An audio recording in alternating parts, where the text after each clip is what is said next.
He can also go with the conglomerate Reliance Industry, in which we expect that the next 5 years would be good growth. And the company has also envisioned that the revenue and profitability will be doubled going in next 5 years. Capital goods space is another space which like a lot. In the capital goods space, he can go with the bigger one, L&T Larsen and Toubro, which has a good order book and the execution pipeline is also strong. The other space we like is maybe in the capital goods space is transmissions business. KEC International is the maybe another pick which he can opt for. Another space that we like is utilities, maybe renewable space in which he can choose to invest with the NHPC.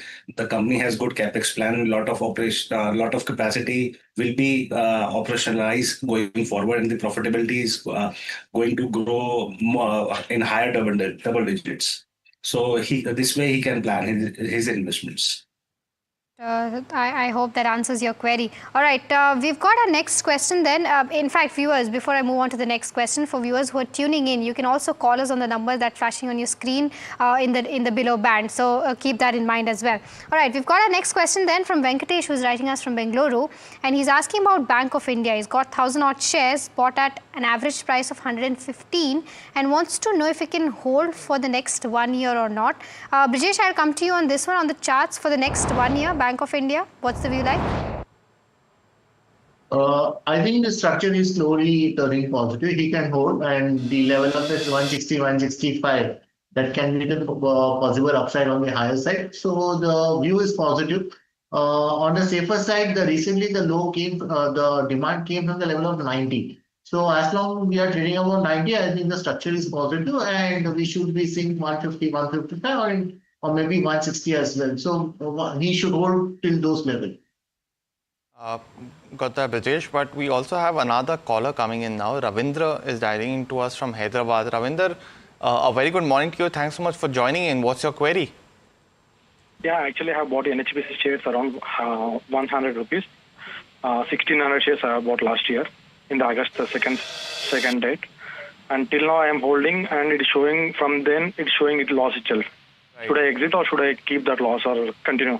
And Ravinder, if you don't mind me asking, what was the initial rationale to invest in NHPC? Was there any kind of timeline or any kind of rationale that you wanted to buy into the stock?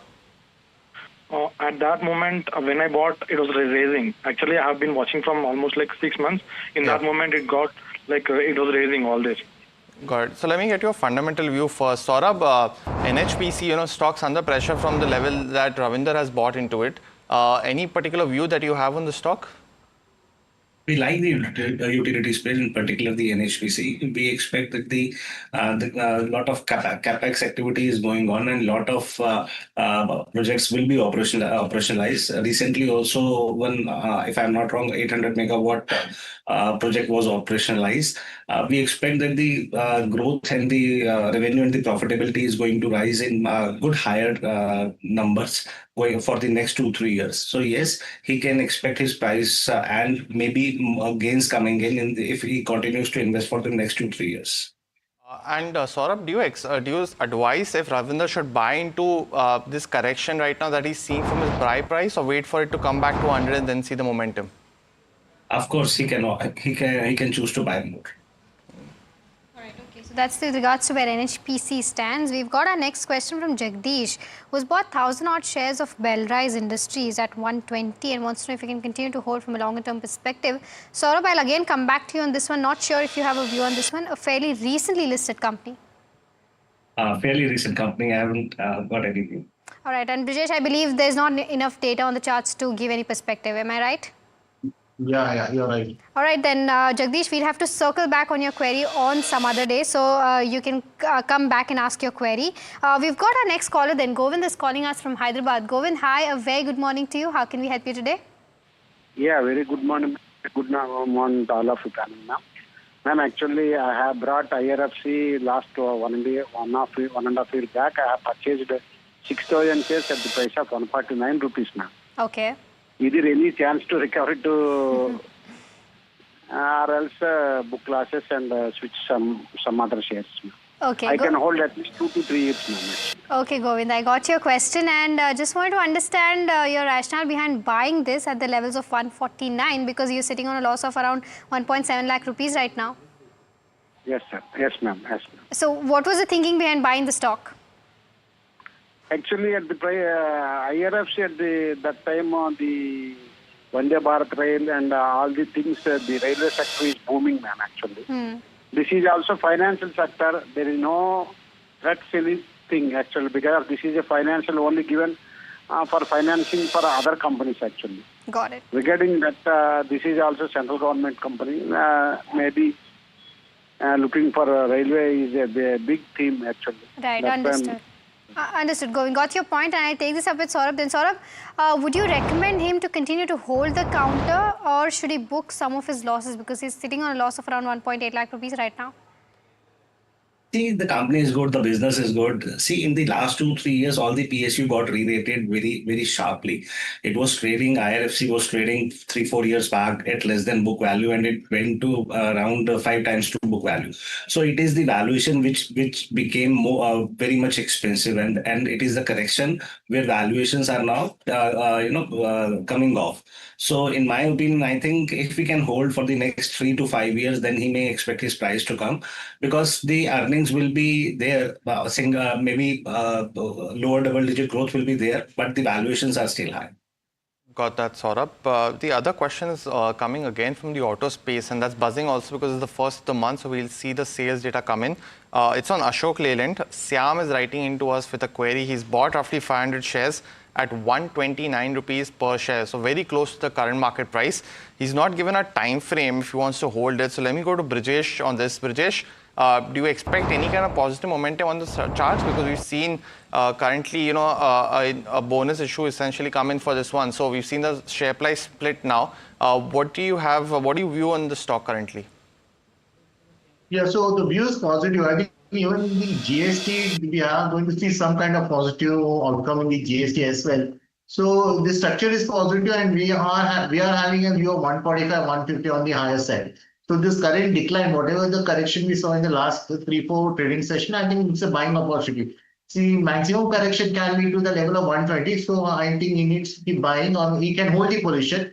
Things will go wrong only if 120 is broken down. And this is the opportunity. And from this level of this 125, 126, we can speak of another 20-25 points on the higher side.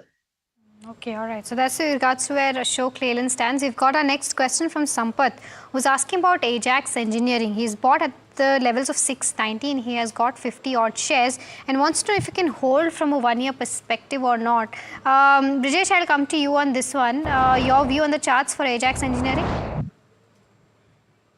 So I think the stock is looking not too much of positive, but it is looking okay to me. I think the momentum can be there. Maybe from the high what we saw in the stock was somewhere 750, 755. So that level can be retested is what I can see. Got that, Brijesh. We are getting another caller today. Balkrishnan is dining in from Kerala. Balkrishnan, very good morning to you. Thanks so much for joining in. What's your query? I am holding 100 shares of CG Power, purchased almost 1 year back at the rate of 729. What is the prospects of the company, whether it is likely to go up? Today I have seen some increase, upward movement in the share value, whether it will sustain or whether it will, And Balkrishnan, can you hold the stock for a little while if we get a long-term view? Okay. Saurabh, let me come to you because, we've also seen a Morgan Stanley note today initiating coverage.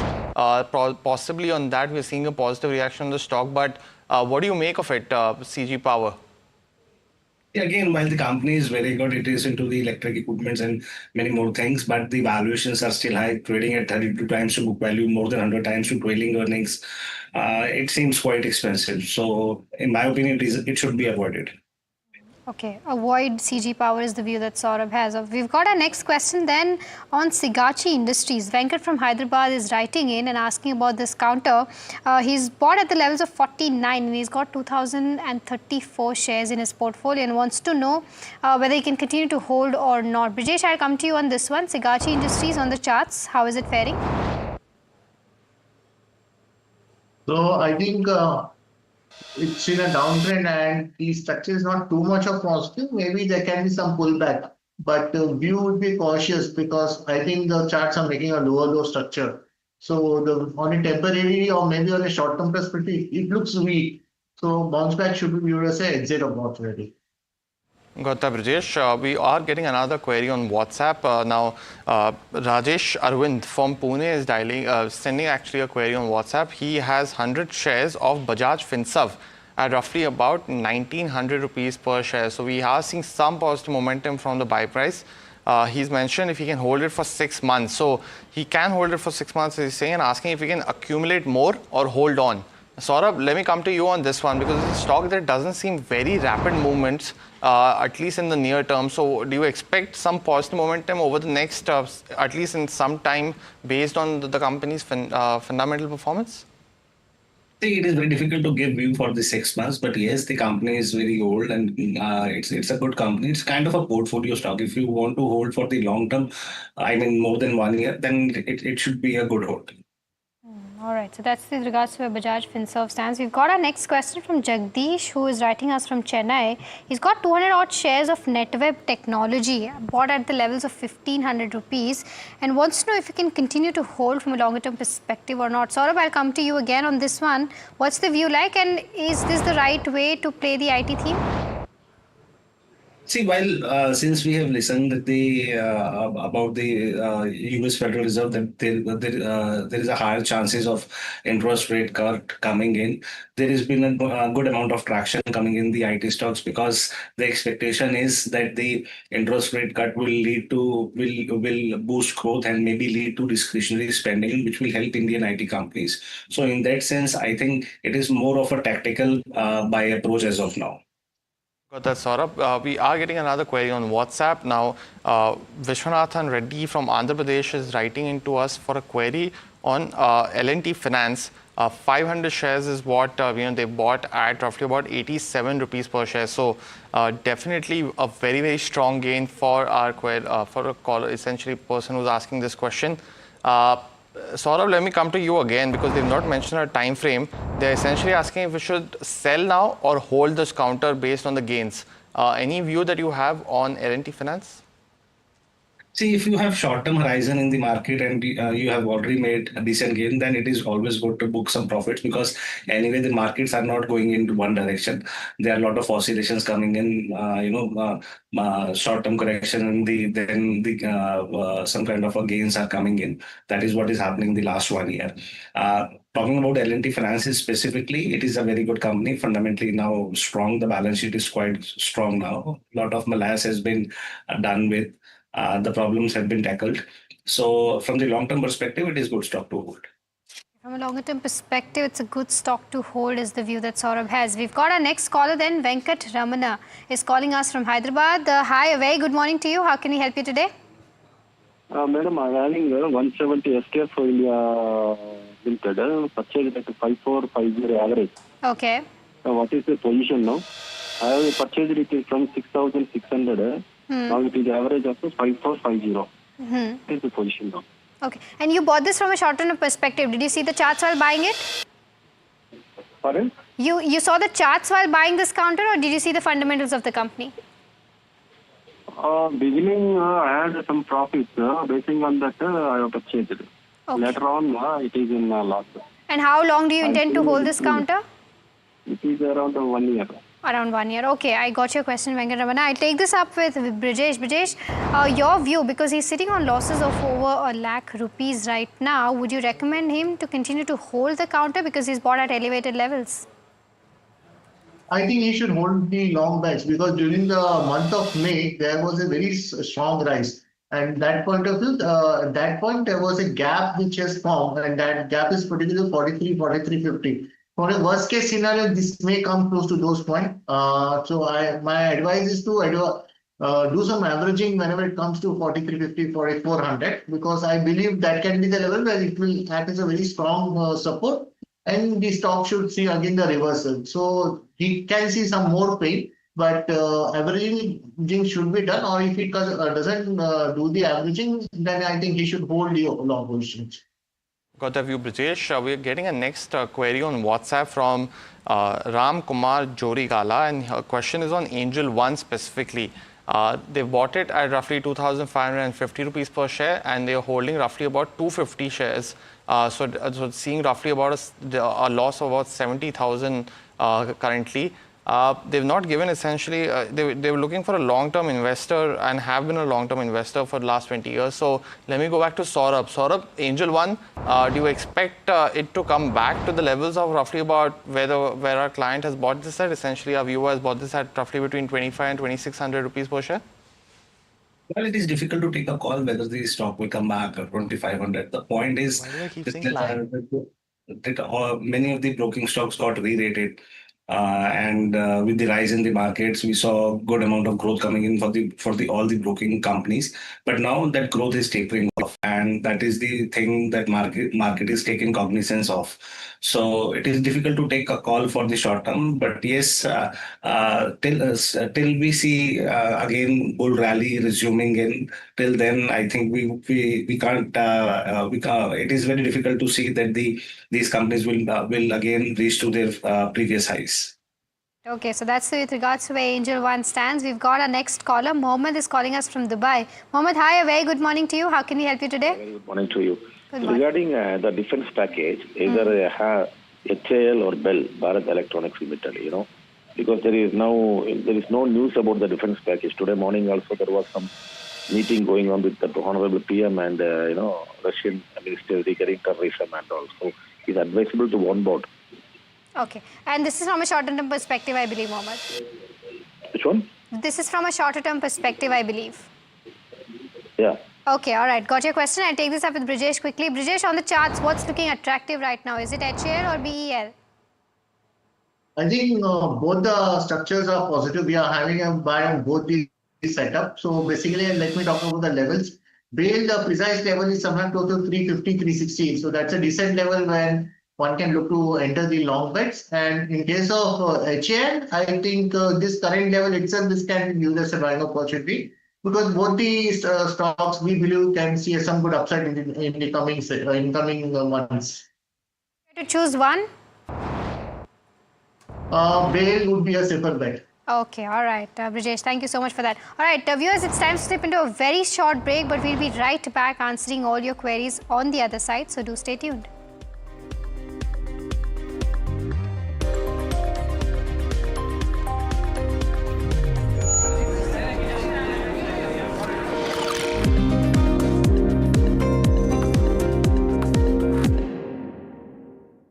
That's huge. That is a biggie. It's out of there. Gold Plus Clear Glass. Far ho ya near, sab kuch dikhe clear. Tech has changed. So should your tech show.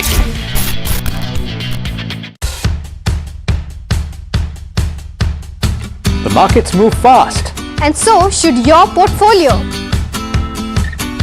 Expert insights, real-time stock picks. Do I buy Ola? Should I hold CDSL for the long term? Buy, sell or hold. The answers you need, straight from the experts. Callers from India and across the world. Connect live, ask, decide and invest wisely. Your portfolio, your future. Ask Profit.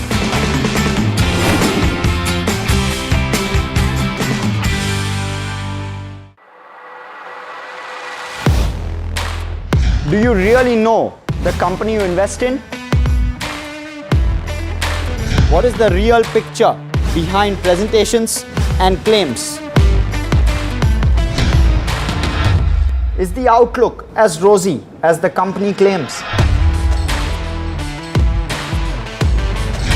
Know Your Company, powered by NDTV Profit Research, shines a light on the biggest stock market movers.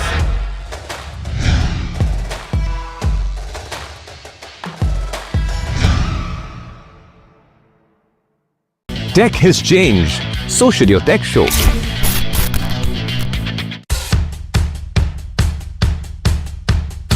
The markets move fast.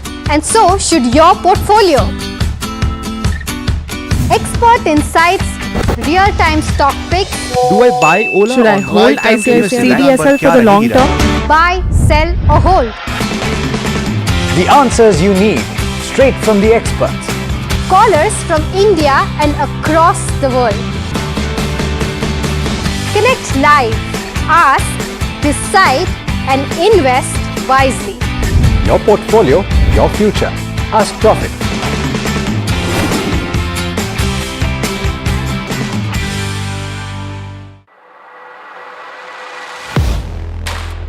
Do you really know the company you invest in? What is the real picture behind presentations and claims? Is the outlook as rosy as the company claims? Know Your Company, powered by NDTV Profit Research, shines a light on the biggest stock market movers.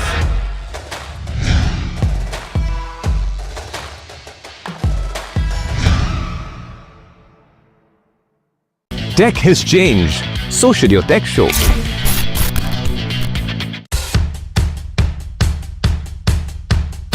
The markets move fast. And so should your portfolio. Expert insights, real-time.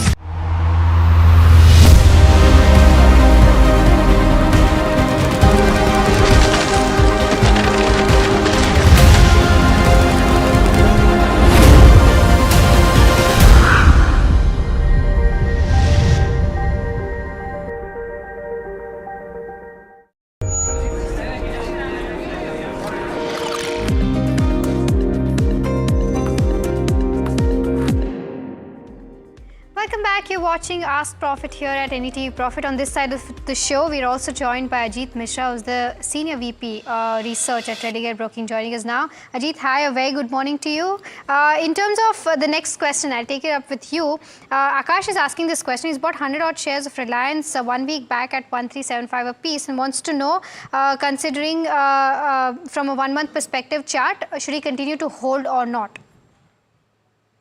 Yeah, good morning, Mehma. So, yes, what we are seeing at present is that, post the AGM also, we are not seeing any traction in the stock. The stock has been hovering below its all the key averages. But at the same time, we are very close to the support zone of, multiple moving average plus the price area from where last time we had the breakout. So close from 1300, 1320 is the zone basically where we have multiple supports in Reliance. So yes, you can stay put. But the upside is going to be gradual, means the first hurdle could be close to around 1370, which is the long-term moving average, then around 1390 area. So if the view is, let's say, for a month or two, definitely you can stay put. But for the fresh momentum, we need a close of 1390. Got the view, Ajit. The next query is also coming on WhatsApp. Venkat Chalam from Chennai is writing into us with a very interesting query. Avalon Technologies. He's bought it at 860 rupees per share, and while it is down from his current market price, he has already booked a profit of 94,000. So kudos to this investor. Let me come to you, Saurabh, because it's a stock in the EMS space that's seen a run up essentially at the start of the year, but since then has largely maintained this price between 800 to 900 per share. Do you expect some positive momentum on this one going forward? Well, no, we are not covering this company really, but simply speaking, on the valuation side, it looks quite expensive. The way EMS companies have gone re-rated, I think they deserve a valuation correction, which is happening also. In my opinion, it is still expensive. All right, okay. So that's with regards to where Avalon Tech stands. We've got our next caller. Kumar is calling us from Chennai. Kumar, hi, a very good morning to you. How can we help you today? Yeah, hi, good morning. I'm looking to see if I can enter MobiKwik right now because the stock has really fallen a lot. And another reason is Bajaj Finance is holding 10% in this stock. So looks like a long-term view. I want to see if it is the right price to enter now. I want to have both business future as well as the technical view. Thanks. Okay. All right, Kumar, I got your question and I'll take this up with Saurabh. Saurabh, your view on MobiKwik, do you think you should enter right now from a longer term perspective? We do not have any constructive call on this space. We are not recommending MobiKwik. Okay, all right. Then, Ajit, your quick view on the charts, if you have enough data. So, Mahima, we are seeing, extreme oversold positions, and the stock is trading at its record lows.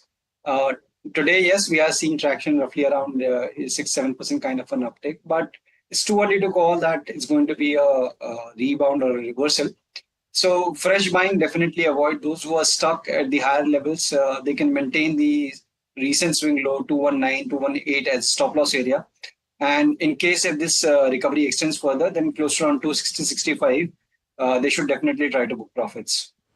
Got that, Ajit. The next query that's coming in is from Harsha. He's asking query and he's from Mumbai. So Prince Pipes average price of roughly about 800 rupees per share for this pipe maker. They're holding roughly 151 shares of the counter. And since then it has seen a massive correction. So possibly that the investor got in at the highs, to say the least. Saurabh, the outlook on this one, because we've seen PVC prices being very volatile and Prince Pipes has been hit by it. Do you expect some kind of positive momentum in the stock now that there's some price salience in PVC prices, or you're recommending our investor to get out in this position given the losses that they are facing? Well, there has been a steep correction in the stock price, but it is still not clear whether it is only related to the operational problems or something else. Because sometimes what happens, the stock price do corrects in a steep manner, in very steeply, but we come to know the cause after the time passes by. So, in my opinion, as of now, it is a kind of a contrarian call. I think he should look for the opportunity to get out. Okay, all right. So that's with regards to where Prince Pipe stands. We've got our next question from Sushila, who's writing us from Belrise. She's got Apollo Microsystems at the levels of 197, and she's got 741 shares and wants to know the targets for this particular counter. Ajit, I'll come to you on this one, on the charts, Apollo Microsystems. So, Mahima, it's been doing exceptionally well. It's post this consolidation range breakout. It's almost like a vertical rise from 180 to almost 270. She's holding significant quantity as well. So, upside is open because we are trading at the uncharted territory. The stock is at the record highs. So, what she can do is instead of targeting any level, she should continue to trail her stop losses on every rise. So at present, 255 is the intermediate base where she can maintain the stop loss. And the moment we inch closer to around 300 area, she can trail a stop loss to 275 and keep on trailing the stop losses on every rise. Got that, Ajit. The next query is coming in from Senthil from Bengaluru. He's holding roughly 240 shares of PG Electroplast, a stock that's definitely been in focus post its Q1 earnings. 240 shares at 712 rupees per share. So it's seen some kind of correction post that. Saurabh, let me come to you on this because, the company mentioned in the conference call they were holding a lot of inventory, did cut guidance. But now with this GST rate cut potentially on consumer electronics, do you expect some revival in the stock price for this one? I think we can't say that the GST cut will help in some kind of a revival because the problem is the lack of demand. The company also did not envisage that there will be a lower demand in the April, May, June quarter, and thereafter they came to the street and guided for a lower targets for this year. They have a good amount of inventory, and what now they are expecting is that maybe in the September, October, when there is a more humidity, maybe some kind of a demand will be there. But I don't expect so what kind of a weather we are seeing right now. I think the problem is with the guidance, and now the street is what is happening that the valuations were very on the higher side, and now both the corrections are happening on the valuation side and on the earning expectation side. So I expect the stock to remain in pressure going ahead. That's the view with regards to where PG Electroplast stands. We've got our next caller. Venu Prasad is calling us from Hyderabad. Venu Prasad, hi, a very good morning to you. I believe you have a question on Asian Paints. Hi, and good morning to everybody. So I have bought 25 shares of Asian Paints at 2,300 as the average price. So now it is about 2,500. I'm at loss of around 10-12%. So should I hold or add more? What should I do in this case? And how long do you intend to hold the counter? I'm looking for a long term, more than 3 years or 5 years. Interesting. Okay, Venu Prasad, I got your question. I'll take this up with Saurabh. Saurabh, the stock is seeing good gains of about 2% today. Do you recommend him to continue to hold Asian Paints because he's bought at elevated levels? I think a lot of competition has come into this space, and the recent entry of Opus has also ignited some kind of a concerns, and the demand is languishing. What happens that the seasonality demand always there when closer to Diwali, and we can expect this time around also some kind of a demand will be surely be there. The uptick will be there, and if in case that happens, the stock may move upwards, and he should use that opportunity to get out instead of sticking in the same industry for next few years. Ajit, you know what? We've got the next question on the same sector, and we've got it on Berger Paints. Amruteshwar is writing in and wants to know if he can hold or buy Berger Paints at the current levels. He's already bought at the levels of 659. Would you recommend him to further go ahead and buy more and average out? So averaging out, Mahima, is not going to be a good strategy because as we were discussing about the underperformance for the sector overall, and Berger Paint is no different. Means we have hardly seen any price-wise momentum or any kind of returns, especially in the last 4-5 years. Been hovering in this broadly 650 to 450 range, and currently we are in the middle of the band.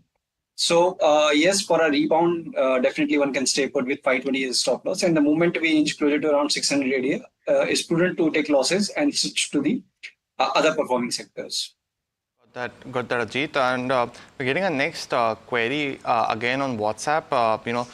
P. Srinivasan Rao from Vijayawada is writing into us with a query essentially on Ashoka Buildcon. 9,000 shares is what the investor holds at roughly about 185 rupees per share. Saurabh, let me come to you. Although they need only a 6 months view, we've seen this EPC company when in focus post, selling off some of the key projects. So cash is now available. Do you have any view on this counter? I think normally what happens second half of the year, of the financial year, happens to be the good for the EPC company in terms of the project execution and the order intakes. So in my opinion, I think the rainy season is expected to be, now is going to be over now, and the activity is going to start. We may see some kind of buying resuming in all the EPC companies, and so in the Ashoka Buildcon. So in that sense, I think one should hold for at least next 6 months. Okay, all right. So that's with regards to where Ashoka Buildcon stands. We've got our next caller. Ramakrishnan is calling us from Bengaluru. Ramakrishnan, hi, a very good morning to you. How can we help you today? Yeah, hi, Mahima. Nice speaking to you. Nice to speak to you too. Thank you. I have a query regarding Elecon Engineering. Okay. I hold 500 shares, bought at 652. Okay. I want to know whether it would be a good option to stay put because I'm currently sitting at a loss of approximately 50,000. So do I hold or do I book my losses or wait to average it at the price? And when you bought this, Ramakrishnan, was it the fundamentals that you saw or did you see the technicals and bought the stock? Yeah, I did my fundamental analysis. Okay. And technically also it was kind of showing some bullish pattern. That's the reason I entered into this stock. Okay, got your question. I'll take this up with Saurabh then. Saurabh, he's sitting on loss of around 47,000 rupees right now. Would you recommend him to continue to hold the counter and see some recovery in his losses, or would you recommend him to book his losses? The company is good and the operational performance is also good. It is because of the previously the valuations were stretched, and now the stock is taking some time correction. So in my opinion, I think it should be a good hold for the next 3-5 years. Got that view, Saurabh. The next query is from Shrikant from Hyderabad. He's holding Paytm, and that's the stock that he has a question on. Specifically holding 100 shares, 1,376 rupees is the price, and he's holding it since IPO, so he has been waiting for a while. Let me come to Ajit on this first, because Ajit, we've seen a revival essentially in the stock price over the last few months, while on fundamental factors amongst other reasons. Do you expect that momentum to continue in the near term? So yes, Puneet, as you rightly mentioned, that's been ages. Means he has been holding since 2021, and finally he's seeing his prices. So obviously it becomes a question whether he should hold this or not. But I feel that the kind of technical reversal that we are seeing after this prolonged corrective phase, he should definitely put, and at least this time around, he should maintain a stop loss. Means 11 and 1150 zone is a very strong base now. So that should be the area where he should place a stop loss. Because in case if it fails to hold this area, then probably we might again see time-wise correction in the stock. So even if let's say his view is 3 to 6 months, he can definitely stay put with 1100 being the closing stop loss, and gradually 1400 to 1500 something that stock might test in next 3 to 6 months is what the charts are indicating. Got the view, Ajit. We've got a next caller coming in from Mumbai. Ashika is calling in for a query. Ashika, very good morning to you. What's your query? Good morning. Morning. Please go ahead with your question. Yeah. So I have IDFC First Bank stock of 1,500 shares, and I have bought it at the rate of 50 rupees. So as of now, looking at the statistics, should I hold this stock because I have made considerable profits, or should I move on? Could you hold the stock for a little while, Ashika? Do you so we'll get your fundamental view also on this one. Can you hold the stock for the next year or two? Yes, I can.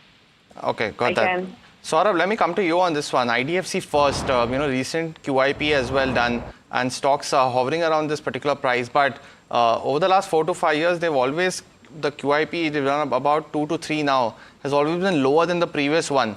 And it's a story we put out a few months ago. What do you view on the stock currently? See, while our view is constructive on the banking sector, but IDFC First is not a great pick among the banking space. My take is better to take profits off the table and invest money in a smaller bank name called Bank of Maharashtra. That's with regards to where IDFC First stands. We've got our next question, and that is from Claudian Joseph, who's writing us from Bengaluru. He's got 315 odd shares of Gabriel and bought at the levels of 450. Wants to know if he can continue to hold at the moment or book some profits right now. And he's sitting on significant profits of around 2.3 lakh rupees. So congratulations on that, Joseph. I'll take this up with Ajit. Ajit, your view on the charts. Should he book partial profits?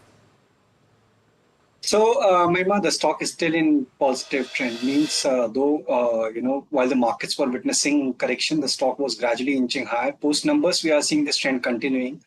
And now we are anticipating that there could be a bit of a revival in the market also. So I feel that though he has made decent returns, he should continue with the a trail approach instead of booking at current levels, or he can book at least partial profit, let's say 25% in the current area, and for the remaining 1100 should be his stop loss. Because basis the chart pattern, in the next swing probably we can see the stock inching towards 1350 to 1400 mark also. So around that area, he can consider booking complete. Got the view, Ajit. We have another caller coming in from Chennai. Suresh is dialing and asked for a stock query. Suresh, very good morning to you. What's your query? Yeah, my query is I bought the Easy Trip Planner share for 11.22. Number of shares is 20,000. Should I hold it or should I sell it for reducing the losses? And Suresh, did you buy it recently when there was a correction in the stock price? No, before that. Just before that. Just before that. And what was your rationale behind this? Because there has been some kind of, red flags to say the least, essentially from the promoter selling the stake amongst other reasons. So what was the rationale before entering the stock? Actually, so I just gone through the website and other things. So I just did some analysis on the fundamentals. Yeah. This looks like it's a good company, so I have invested it. Right. Saurabh, let me come to you on this one because, this space actually has been very buzzing and, Mahima also did put out a deep dive on Yatra as well. That stock has done very well for its investors recently. But any specific view first on Easy Trip as well as any particular stock that you like in this space? We do not like anything in the space, but talking about the Eastmy trip, I think the stock got re-rated, and now the company, on the operational side, the company is not meeting the expectation of the street. If you look at the operational numbers, there is a kind of a degrowth, and the promoters are also selling. In my opinion, I think it is better to get out. Better to get out of easy trip is what Saurabh's view is. All right, we've got our next question from Ramesh, who's writing us from Guntur, Andhra Pradesh, and he's bought 100 shares of Kingfa Science and Technology at 950 a piece. And he's a long-term investor, is what he's saying, and wants to know if he can hold or book profits. He's sitting on profits of around 3.4 lakh rupees already. Saurabh, recently the counter was in news because of a fundraise of around 500 crores. Would you recommend him to book profits, or would you recommend him to continue to hold? I have not covered this stock coming. Understandably. Okay. Ajit, I'll take this up with you then. Your view on the charts for Kingfa? So, Mahima, the stock has been gradually inching higher post this consolidation range breakout, in the month of August itself. And basis the price action, possibility of continuation of move is high. Means in the next swing, probably we can see close to around 4,800 to 5,000 levels also. So he can stay put now with the trailing stop loss at 4,000 levels, with 4,800 to 5,000 being the position targets. So with regards to where Kingfa is concerned, we've got our next caller, Neeraj, is calling us from Kolkata. Neeraj, hi, a very good morning to you. How can we help you today? Good morning, madam. So I bought 750 shares of Godrej Property at the rate of 372 in the year March 2017. Okay. So I saw all-time high of around 3,400. Right. But I didn't sell them. Okay.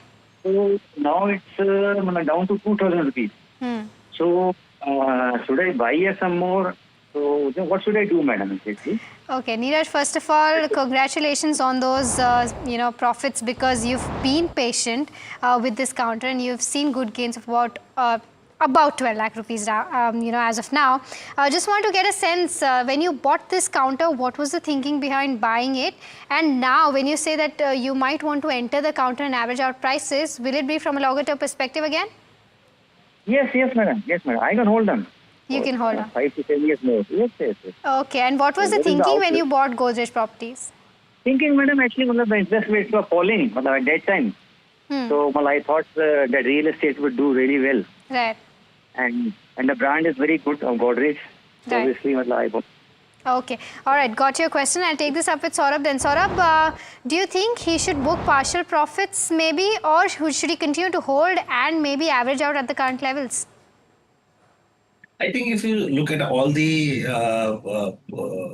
developer stocks, they made fresh highs in the last year, and from then onwards, more than 1 year has passed. They are not able to reach their fresh highs, and the sales are not happening at the pace they were happening post-COVID in 22, 23, or maybe in the first half of the 24. The growth is also tapering off. So in my opinion, I think it is better to take some money off the table. At least you should book some profits. Should book some profits on Godrej Properties is the view that Saurabh has. All right, we've got our next caller then. Atul is calling us from Prayagram, and he wants to know about Jindal Poly. Is that correct, Atul? Yes, ma'am. Go ahead with your question. Ma'am, I have 38 share of Jindal Polyfilm investment. It has 20% upper circuit from last 2 days. Okay. Should I hold it or book the profit?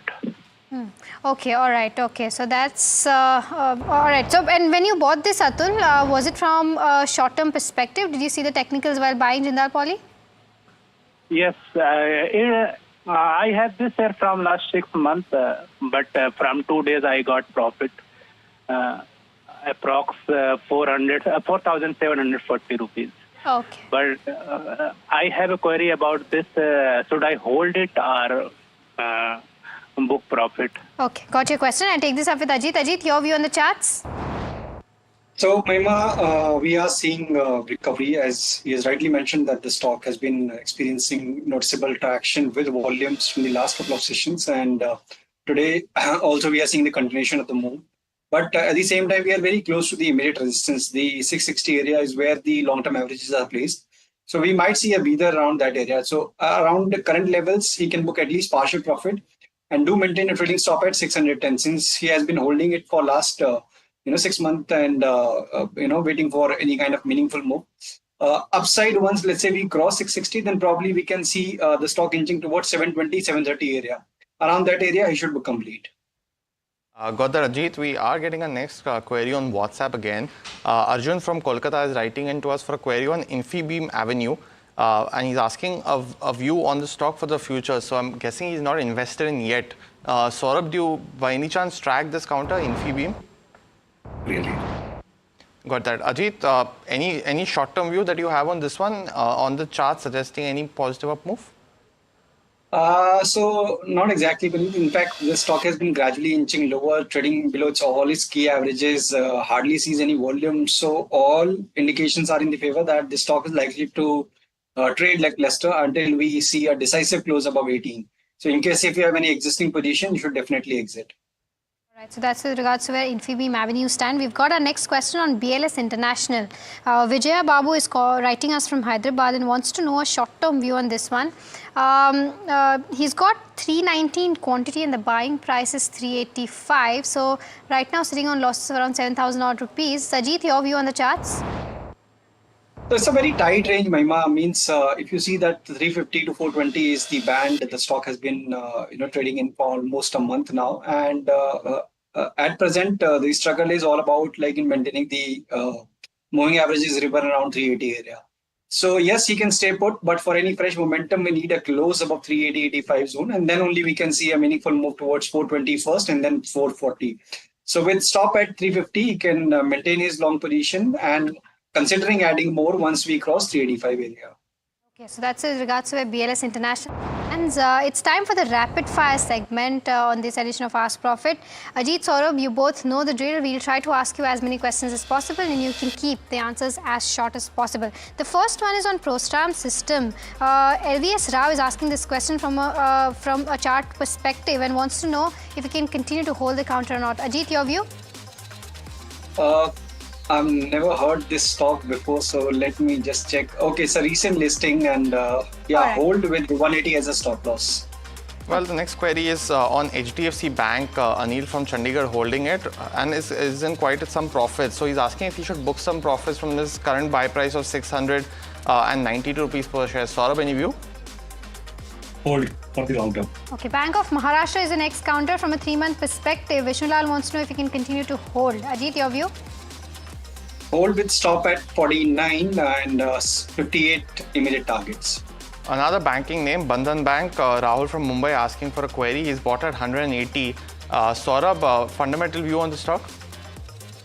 Shift money to bank like Indian Bank. Okay, PC Jewellers is the next counter. Sampath Kumar is holding 50,000 shares, bought at the levels of 18.7. Wants to know if he can continue to hold or sell. Your view on the charts, Ajit?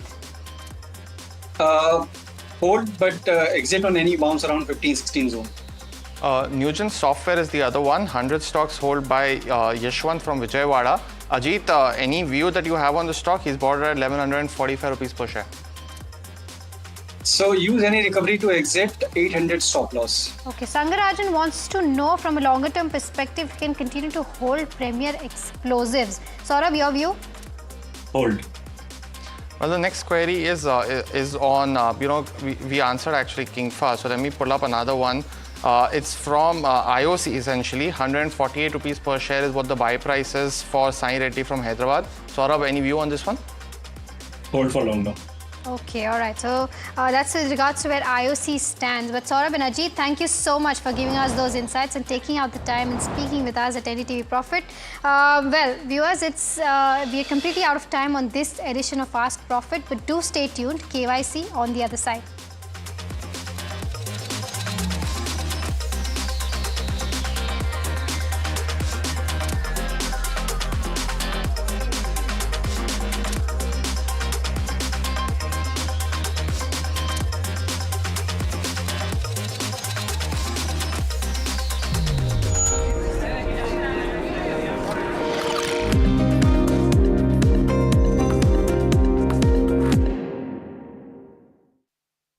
Gold plus optimistic reflective glass लगाओ, धूप की गर्मी को दूर भगाओ और बिजली का बिल भी बचाओ.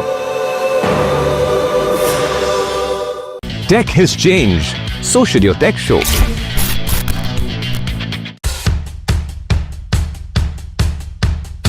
The markets move fast, and so should your portfolio. Expert insights, real-time stock picks. Do I buy Ola? Should I hold ICICI CDSL for the long term? Buy, sell or hold. The answers you need, straight from the experts. Callers from India and across the world. Connect live, ask, decide and invest wisely. Your portfolio, your future. Ask Profit.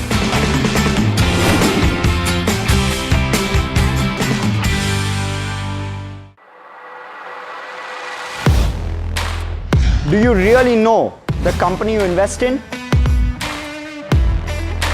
What is the real picture behind presentations and claims? Is the outlook as rosy as the company claims? Know Your Company, powered by NDTV Profit Research, shines a light on the biggest stock market movers.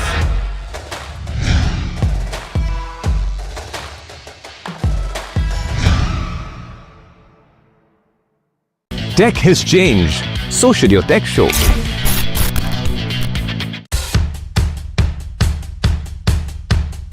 The markets move fast. And so should your portfolio. Expert insights, real-time stock picks. Do I buy Ola? Should I hold ICICI CDSL for the long term? Buy, sell or hold. The answers you need, straight from the experts. Callers from India and across the world. Connect live, ask, decide and invest wisely. Your portfolio, your future. Ask Profit.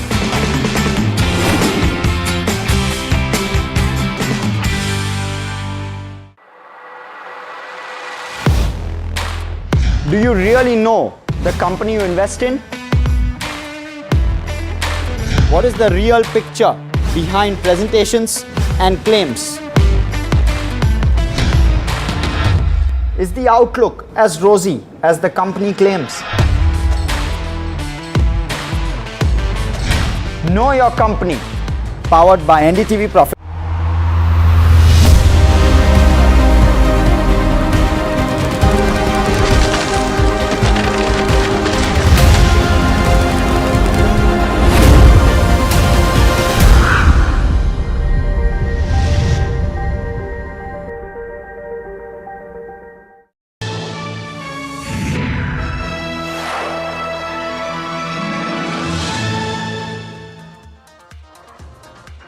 Hello and welcome to NDTV Profit. You're watching Know Your Company, which is KYC. Today on our radar, we have Paras Defense. I am Hiral Dadia and with me is Anushi Vakaria. Anushi, Paras Defense, an interesting company that we are going to talk about as well, because defense has been a sector which has been really in the limelight right now. But let's understand, why are we looking at a Paras Defense in trade today? Firstly, the opportunity size with regards to where government modernization initiatives go, this is one of the reasons why we need to talk to a defense company right now.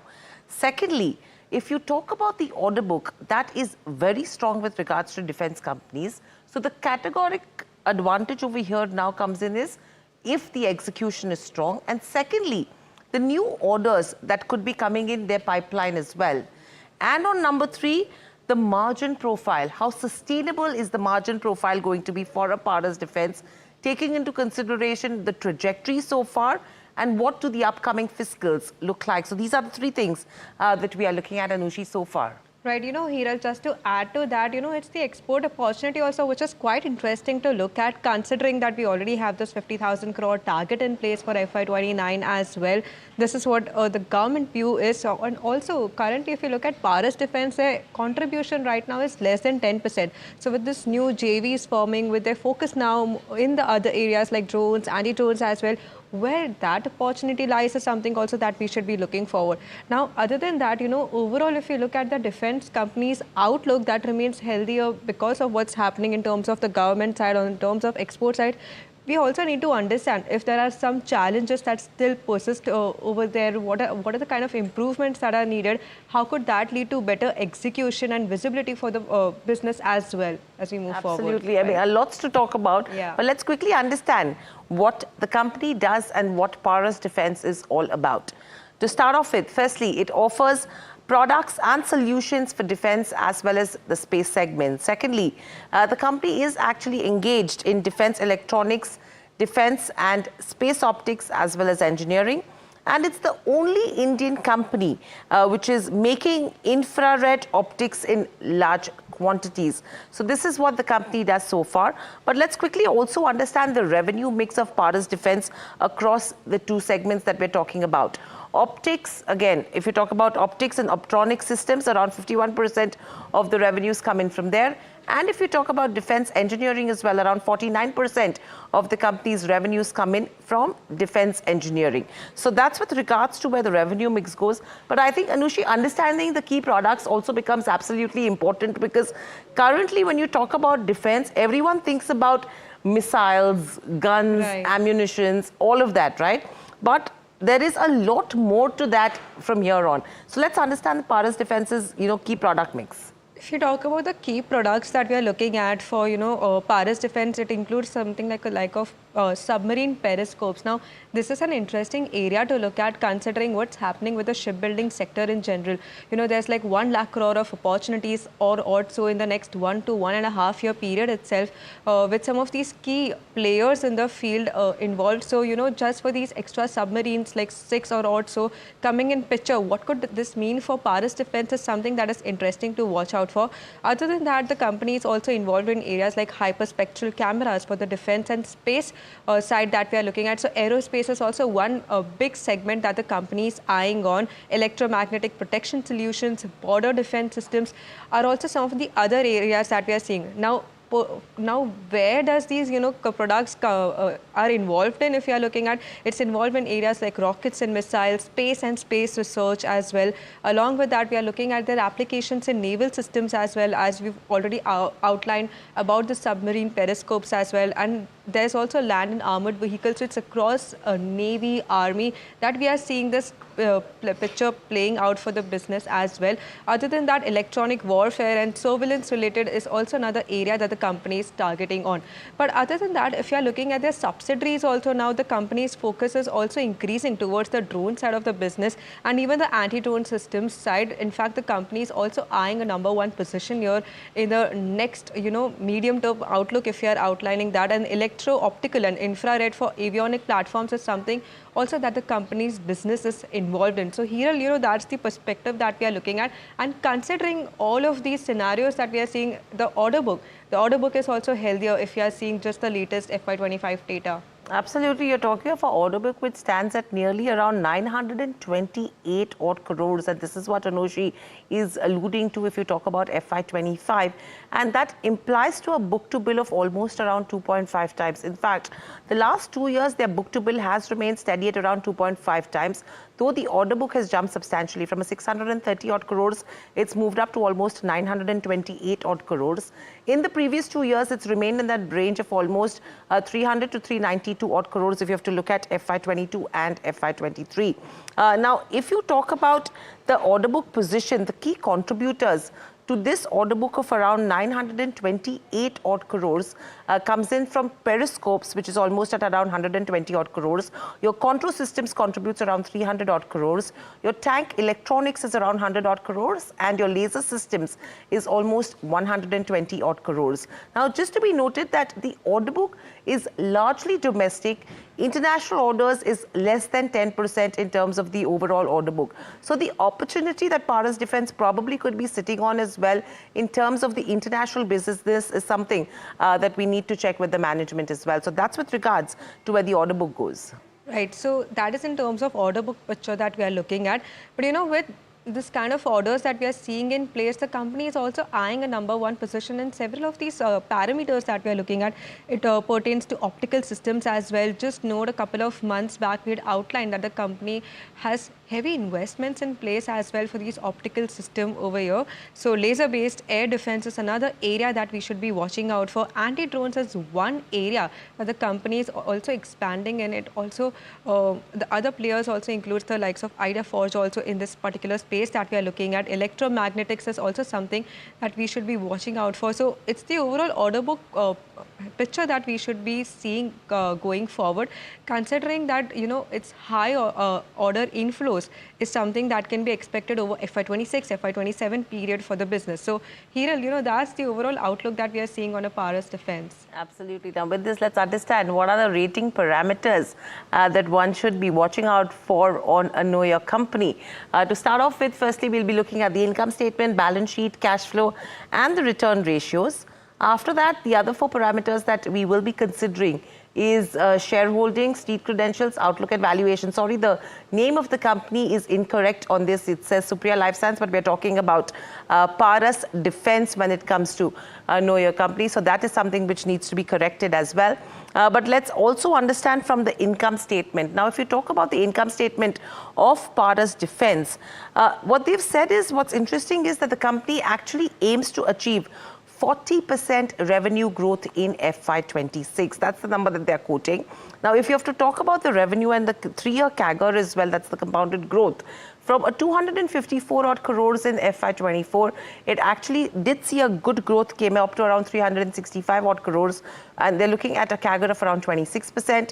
Likewise, if you see in terms of where the EBITDA is concerned as well, from a 51.1 crore, it's actually jumped to 97 crores, which is nearly doubled in terms of the EBITDA in the last 2 years. And in terms of profitability as well, it has actually doubled. So the CAGR growth, if you have to see on these 3 parameters, it's ranged between 23% to 31% respectively.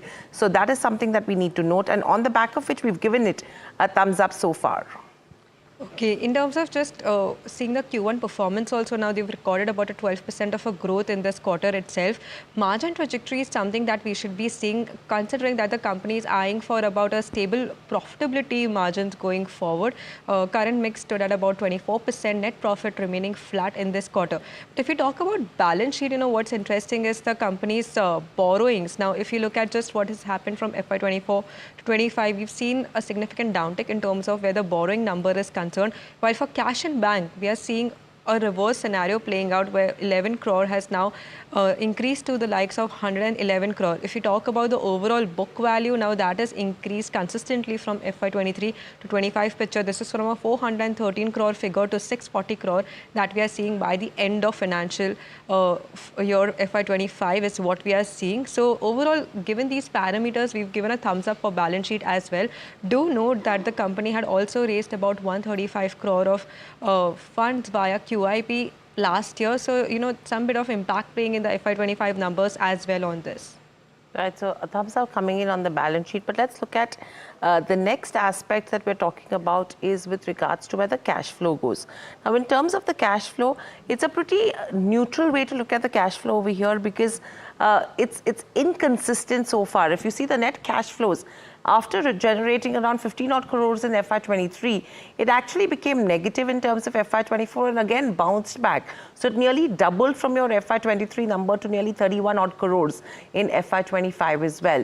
Now, taking that aspect into consideration, what becomes key from here on is to monitor the future cash flows as well of the company. So that is going to be, that is one of the reasons why we've given it a neutral rating so far. Okay, and coming to the return ratios, you know, if you are looking at, it is an improvement that we are seeing across both the metrics, that's ROC numbers as well as return on equity numbers. From 9% to 11.7% is the kind of an uptick that we've seen in ROC, while for ROE, that number has increased from 12% to 13%. Now, the management does expect further improvement in terms of where these return numbers are concerned. It would be interesting to see, you know, if we could see the 14 to 15% range coming into effect in the next, in FY26 itself, or would this be a scenario that we'll see in FY27 or 28 playing out? So overall, given this, we have given this metric a neutral rating, right? And what's interesting is, the significant drop that did come in terms of FY24 as well. That was probably on the back of the profitability decline that we saw, number one. And secondly, that sharp rebound that has come in terms of FY25 probably shows the company's ability as well when you talk about that rebound and that effective deployment when it comes to capital for higher returns, right? So that trajectory from here on, as Anushi has been mentioning, is something that we should be monitoring. But let's also look at, what the shareholding pattern looks like from here on. If you talk about the positive aspect first, FIs who really had negligible position when you talk about March 2024, since then, they've actually increased their stake to 6.9%. So that tells you how the FIs are positive on in terms of the India's defense story. But what is not really interesting is the way DIIs and the public shareholding has been going down. From a 2.8%, it's actually gone down to 1.9%. So nearly halved. Your public shareholding has also inched lower on this aspect. So that's the reason why we're giving it a slightly neutral rating. But your FIs are betting big on India's defense story, Anushi.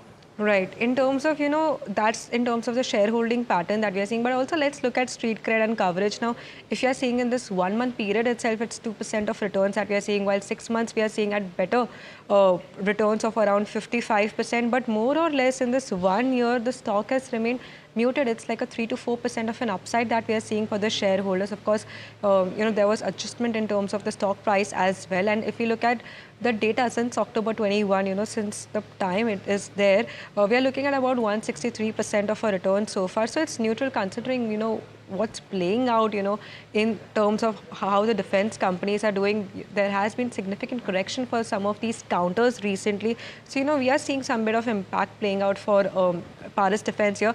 And in terms of, analyst recommendation also, we are not seeing that much of street coverage for this particular stock, just with about a 1 buy holding. So your hold and sell is negligible. So we'll not consider that as a parameter. It's mainly basis on the stock performance that we've given this rating, right? Absolutely. It's mainly on the stock performance. And moving on, with this, I think what again becomes important is considering the valuations over here. Now, if you talk about Paras Defense, you can see the screens. If you have to compare it to peers as well, it is the most expensive defense company, trading at 81.7 times versus your Zen Technologies, DCX, as well as the Astra Micro. But if you have to compare a Paras Defense even to its 2-year average, it is still the most expensive because your 2-year average PE is at around 67.6 times as well. So yes, valuations are expensive, and that is the reason why a neutral rating on this one. Right, just on that part, we are looking at higher multiples for Paras Defense. It's the outlook we should be considering, whether the outlook justifies these high multiples that we are seeing. So in terms of where the revenue growth picture is concerned, we are looking at about a 40% of projection in terms of increase over here.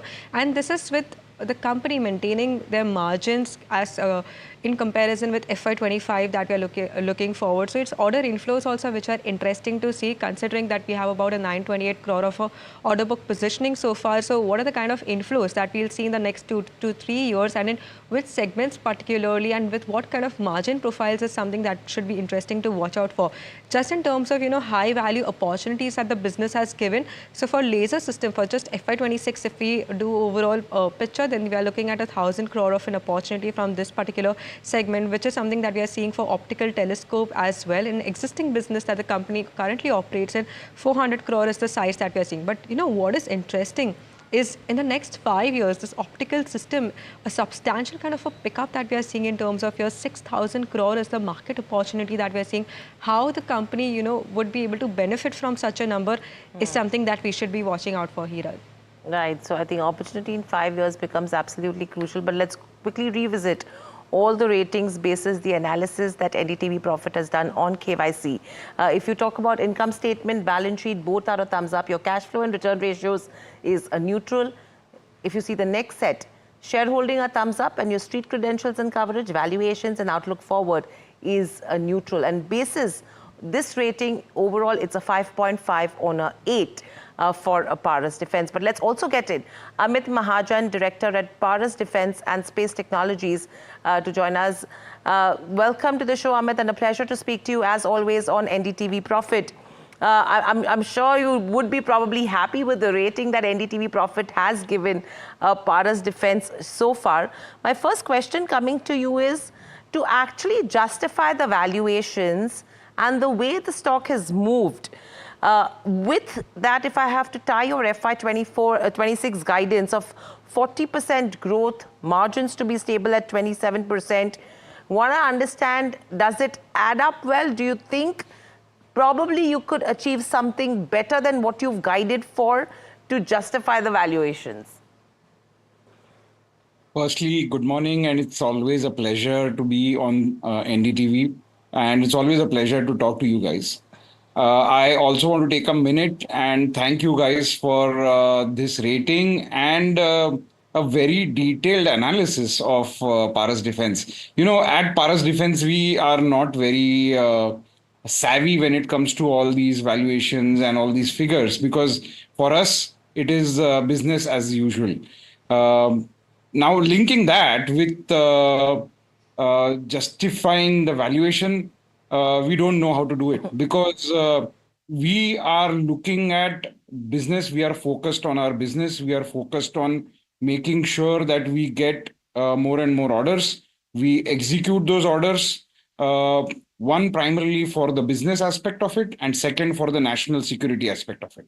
In this, we, because of our strategy, which has been there since the inception, is always do profitable business, because you want to sustain and grow. So this is our focus at all times. How the market plays out this strategy, this is something which we can't control, neither do we work for it.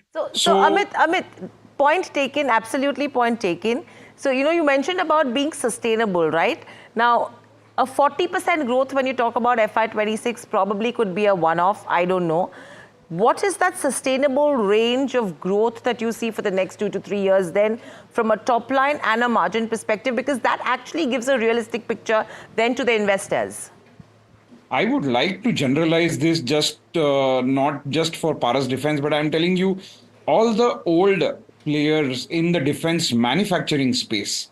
Now, these are the companies that the Ministry of Defence would like to work with, because the national security and the demand that comes out of the defense sector is so huge that it needs to justify and it needs to get delivered in time or before time. So these are the players who will always be in business. They will always be trusted for more and more business.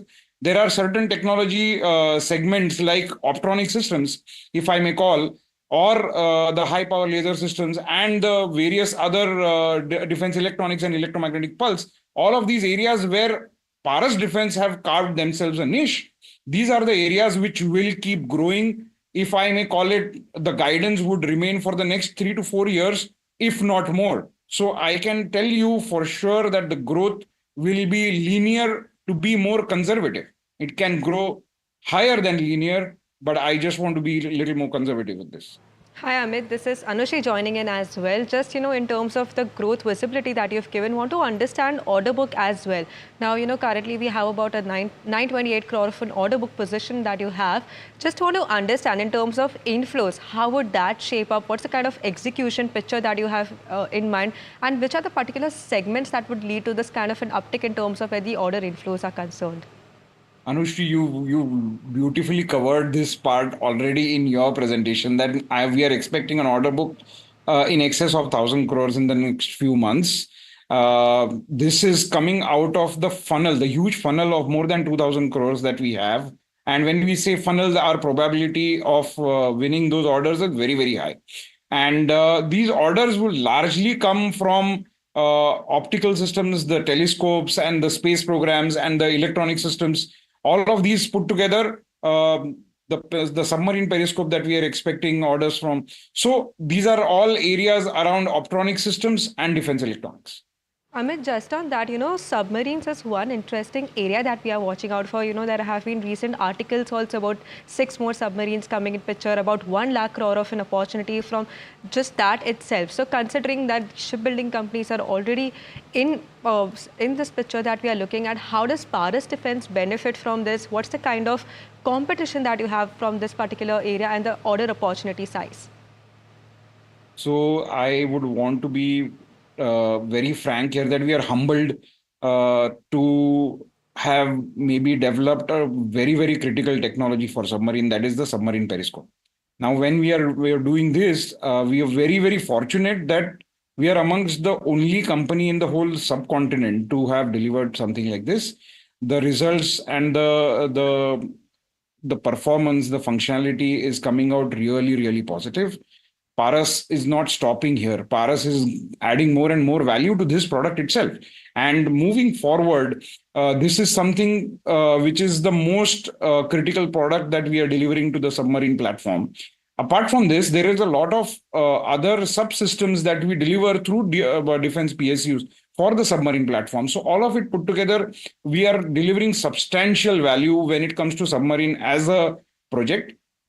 Moving ahead, the orders that are expected only on periscopes are very, very promising. We have a long-term visibility when it comes to business related to that. The competition currently will be from foreign players.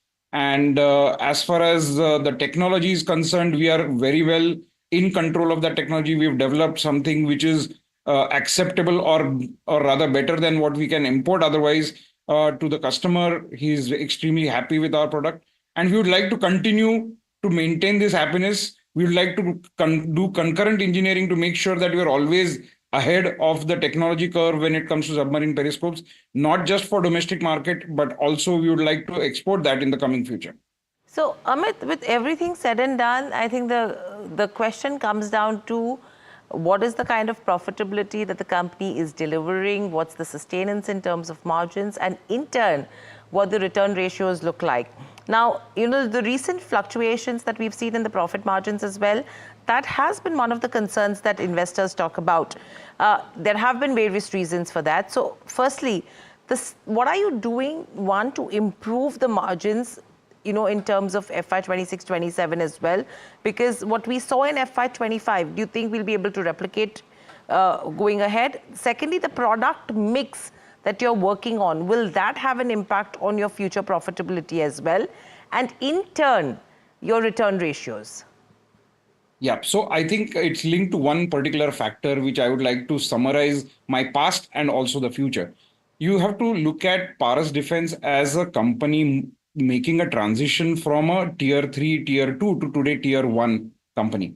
From a component manufacturer to a subsystem manufacturer to a today system manufacturer.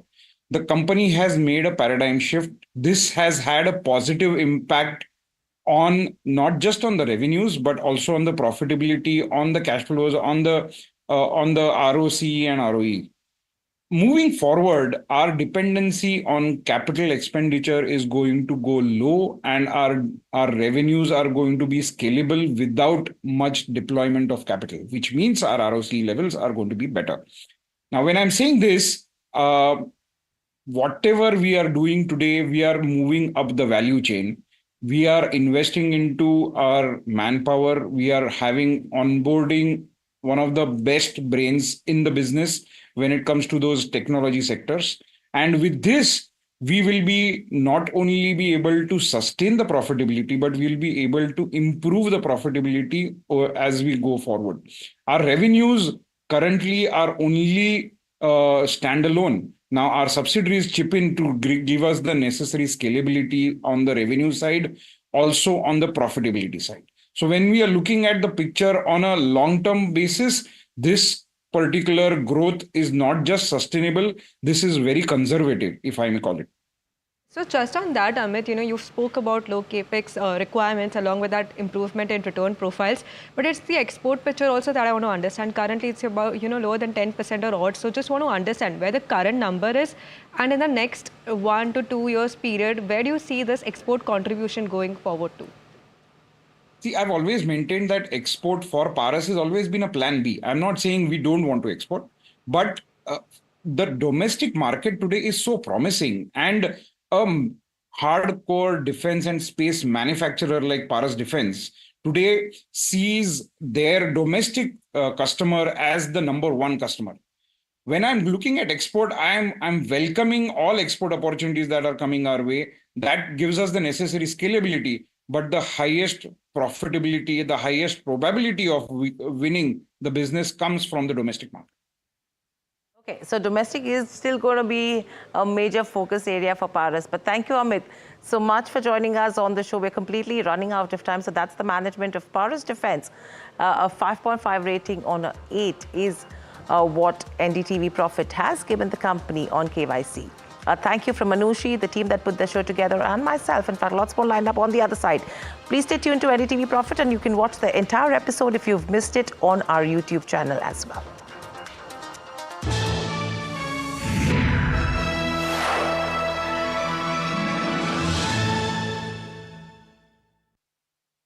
तू ही तो है जिसकी सच्चाई वाली clarity की वजह से मैं आज यहाँ हूँ। गोल्ड प्लस सिल्वॉक्सी मिरर्स, ऐसी क्लैरिटी कि आपको सिर्फ सच नजर आए, चाहे कितने भी साल बीत जाएं। Tech has changed. So should your tech show.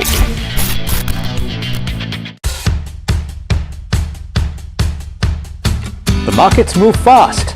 And so should your portfolio.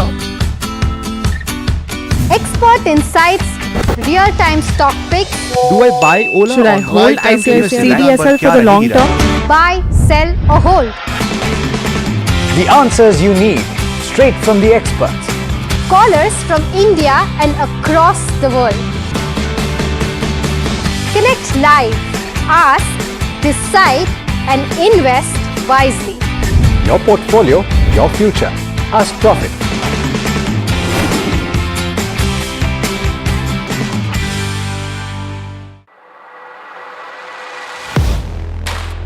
Do you really know the company you invest in? What is the real picture behind presentations and claims? Is the outlook as rosy as the company claims? Know Your Company, powered by NDTV Profit Research, shines a light on the biggest stock market movers.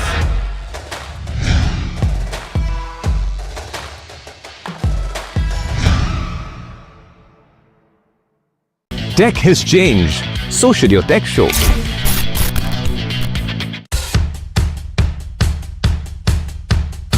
The markets move fast. And so should your portfolio. Expert insights, real-time stock picks. Do I buy Ola? Should I hold ICICI for the long term? Buy, sell or hold.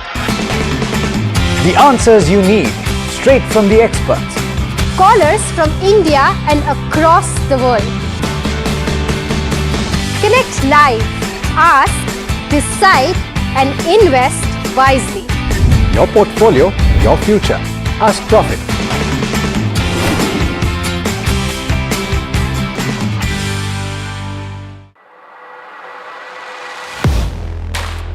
Do you really know the company you invest in? What is the real picture behind presentations and claims? Is the outlook as rosy as the company claims? Know Your Company, powered by NDTV Profit Research, shines a light on the biggest stock market movers.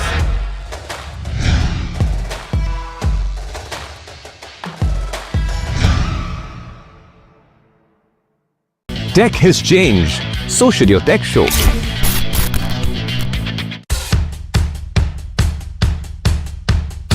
The markets move fast. And so should your portfolio.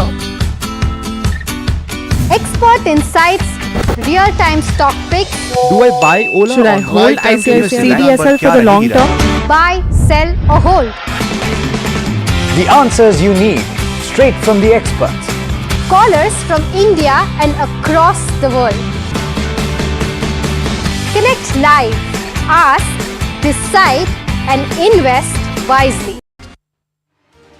Bilateral meet between PM Modi and Russian President Vladimir Putin will begin shortly. The two shared a car from the summit venue to the venue of their meet. Before the meet, PM Modi posted on X saying conversations with Russian President are always insightful. Jolly Monday for Nifty as the index surged past the 24,500 mark and is now en route to 24,550. Meanwhile, Sensex rallies nearly 400 points powered by tech stocks, namely TCS, Infosys, Wipro and Tech Mahindra. Sparkling rally in broader markets, Nifty small cap and mid cap are trading with major gains, outperforming the benchmark indices. Nifty Mid Cap 100 is surging with gains of close to 700 points. The day belongs to autos as Vahan data such as robust demand for EV businesses sales for Hero almost doubled since start of FY26. Meanwhile, Ola Electric maintains its third positioning. Meanwhile, India's manufacturing sector hits a 17-year high in August with the HSBC PMI rising to 59.3 on strong demand, higher output, job creation and renewed business confidence.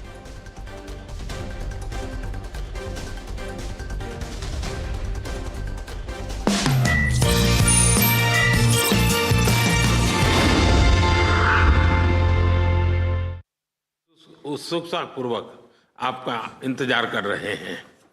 We're always in contact with regular meetings, summit meetings between our two countries. In December this year, 1,400,000,000 Indians are looking forward to welcoming you in India for our third annual summit between our two countries. Privilege strategic partnership की गहराई और व्यापकता का परिचायक है. कठिन से कठिन परिस्थितियों में भी भारत और रूस हमेशा कंधे से कंधा मिलाकर चले हैं. हमारा करीबी सहयोग न केवल दोनों देशों के लोगों के लिए बल्कि वैश्विक शांति, स्थिरता और समृद्धि के लिए महत्वपूर्ण है.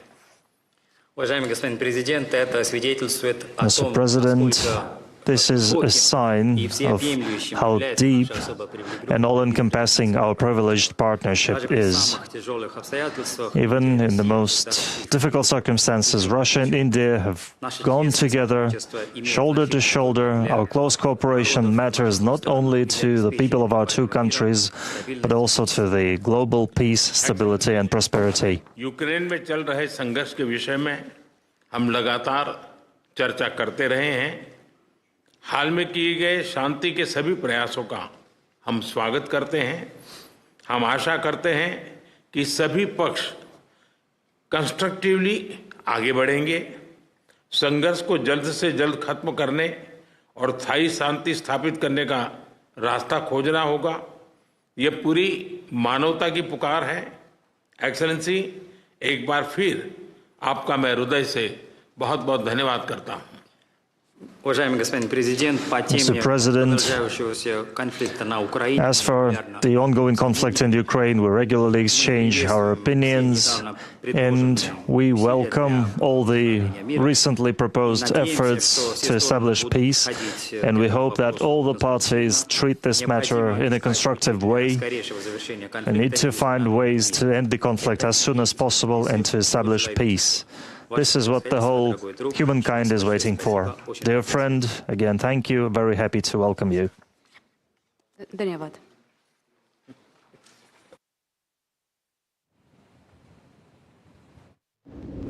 Well, always important to keep a track of what's happening in terms of its relations, the bilateral talks between India and Russia, crude markets being an important track of being in focus. Now, if you're just looking at that, India sources about 31% of its crude requirements from Russia in July itself. So to keep a track of this is currently what's important. But just on that, let's look at what's happening with the benchmark indices. Nifty 50 up over 0.5% in trade today. It's a jolly Monday, as we spoke about earlier, that we are looking at. In fact, if you're looking at Nifty Bank also, so that's also where the action is, about 0.16% up right now. We've seen about a downtick in the last few minutes of the trade itself. In terms of broader markets, though, if you're looking at the Nifty Mid Cap 150 and Mid Cap Small Cap 250, roaring in trade, about 1% of an uptick in both of these indices that we are seeing. this is, aided by a couple of sectors in place. So if you just look at the overall sectoral heat map, it's Nifty IT in particular, which is interesting, which is standing out. Along with that, the Nifty Auto as well, with, the numbers also coming out today. So we are looking about 1.7% of an uptick in terms of where the auto index is concerned. IT also 1.7% of an index is also what we're seeing. Defense is also something that is interesting, considering that the last few sessions have been rather lackluster. So a 1.6% is kind of an uptick that we are looking in terms of the sectoral for the defense sector as well. But coming to what's aiding this kind of a rally that we are looking at in the market today, firstly it's the GDP numbers that have come out, which are much higher than expectations, pointing to overall improvement in terms of where the rural consumption recovery is concerned. Even the private sector uptick is something that has positively surprised the street. So we are seeing that effect playing out in the markets today. Along with that, it's the GST reforms which are likely to boost consumption as well. This brings focus back to sectors like autos in place. If you are looking at US Federal now on the international side, the appeal court has ruled majority of Trump tariffs as illegal. So further updates on that is something that we should be watching out for. On the domestic side, however, India is continuously increasing its cooperation with both China and Russia with multilateral talks in place over here. We are seeing a couple of updates coming from that side as well. So that is the overall macro picture that we are building onto. But coming back to the auto space, now electric two-wheeler retail sales in India fell 18% on a month-on-month basis to 88,473 units in August 25 itself. This is down from July due to a post-festive slowdown and rare earth magnet shortages as well. Puneet joins us with more details on this one. Well, thank you for that. We've largely seen, Bajaj Auto being impacted because of this impact of rare earth magnets, and that seems to have dragged the overall industry sales from roughly 1 lakh to 88,000, as you rightly mentioned. Apart from that, there's good news galore across the board because, we've seen players like Ather Energy have their market share increase by almost 300 basis points to 17% in this particular time frame. And that has continued based on, their expansion in northern Indian markets like Gujarat, Maharashtra, as well as Madhya Pradesh. And they have been, posing the Rista scooter essentially for gaining that share, which is a larger total addressable market compared to the performance scooter, which is the 450X. Let's now look at the numbers over the last few months, because we've seen from April to August, there has been substantial change in market share for all the players. Right at the top, TVS continues to maintain roughly 1/5 of the market share. They've now inched up to 23% for the month of August. But let me focus here, right in the middle of the break, because 18 to 17% is what both Ola Electric and Ather Energy have now cornered in. At one point in time, Ather was actually ahead of Ola in the month of August. But this is the highest market share that the company has achieved in this particular time frame, and continues to be a very positive boost for H2, especially for someone like Ather, because they did roughly about 1 lakh to 1,10,000 units, and in this month itself they've gone over 15,000 units. So it does augur well for the company. You can see a notable shift between Bajaj as in the last month compared to this month, impacted due to HRE magnets, but also focused on someone like Hero. They were roughly at 7% market share in April of 2025. So in just 4 months, they've now cornered a number 5 position in this market share. So going forward, we are anticipating a tight neck-and-neck situation for all players. Someone like Ola Electric has given market share of roughly over 35% in the medium term, but that seems to be impacted over the last 2 to 3 months overall. Continuing pressure essentially between players in a tug-of-war, but augurs well for the electric two-wheeler space. Okay, well, thanks for that, Puneet. So that's the update that we are seeing in terms of where the two-wheeler sales data is concerned. Moving on, the Apex Court today will be hearing a PIL on the rollout of E20 fuel. In the PIL, the lawyer has said that the nationwide rollout of E20 fuel is forced as millions of vehicles of users are not designed for such blended fuel. The top court will be hearing the PIL at a time when vehicle users have alleged significant drop in mileage. Our colleague Danish Anand joins us with more details. Well, that's correct. Supreme Court CGI-led bench will be hearing a PIL challenging the E20 or ethanol 20% ethanol blended fuel rollout across the country. Well, this plea has been filed by a lawyer called Akshay Malhotra, and in this plea he has said that millions of users, vehicle users, are being forced to use E20 fuel in their cars and bikes, whereas their vehicles are not yet compliant to run on those fuels. Moreover, in the PIL, the lawyer has also stated that since there is no proper study that has been done for this, there really needs to be an impact study that the top court must order the Ministry of Petroleum and Natural Gases to conduct. Secondly, he has also said that India is one of the few countries where it is being forced by the government to use ethanol blended fuel. So all in all, if we see this, it is an important hearing, and it is coming at that time when India has achieved its 20% ethanol blending targets 5 years ahead of the scheduled time. And the top courts CJI will be hearing this matter somewhere around post 11:30 in the morning today.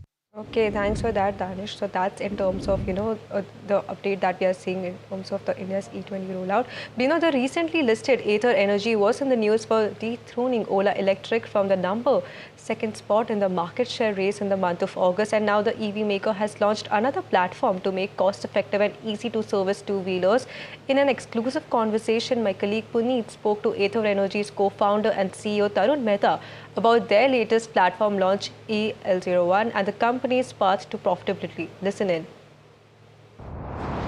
Well, what you see here is Ather's version of what could be the new products over the next 3 to 5 years.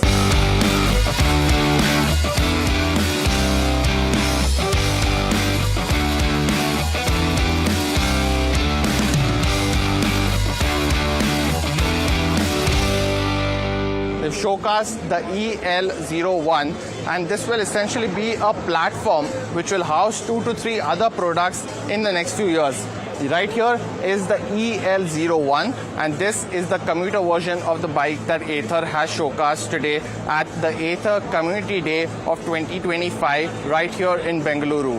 What this will do essentially is reduce the cost of the company from its previous versions. Over the last 10 years, this is only the second version that Ather has actually showcased the platform for, and now with this new launches, you see a lot of cost effectiveness among other features that will come in.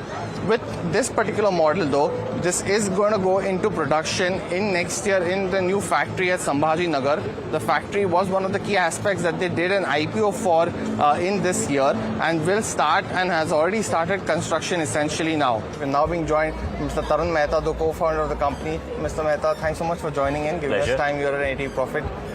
The EL01, you've launched that essentially in this particular time frame. Many congratulations, along with a lot of new features which have been buzzing social media over the last couple of hours since you spoke about it. The crash alert, as well as the pothole alert now. that has been driving everything. Just talk to us a little bit about what this platform could mean for you as a company over the next few years, while not giving a little bit of numbers, because it will put you into a multi-product company post-Rista as well. Just talk us through that as well first. No, so we're very strong believers that the India market is going to be on a constant journey of premiumization, and a premiumizing market, like what happened with bikes 20 years ago, is going to have many products in its portfolio. India is not going to be everybody buys the same scooter, everybody's going to buy the same bike. There are going to be many products, and to prepare for that future is why we built a new platform.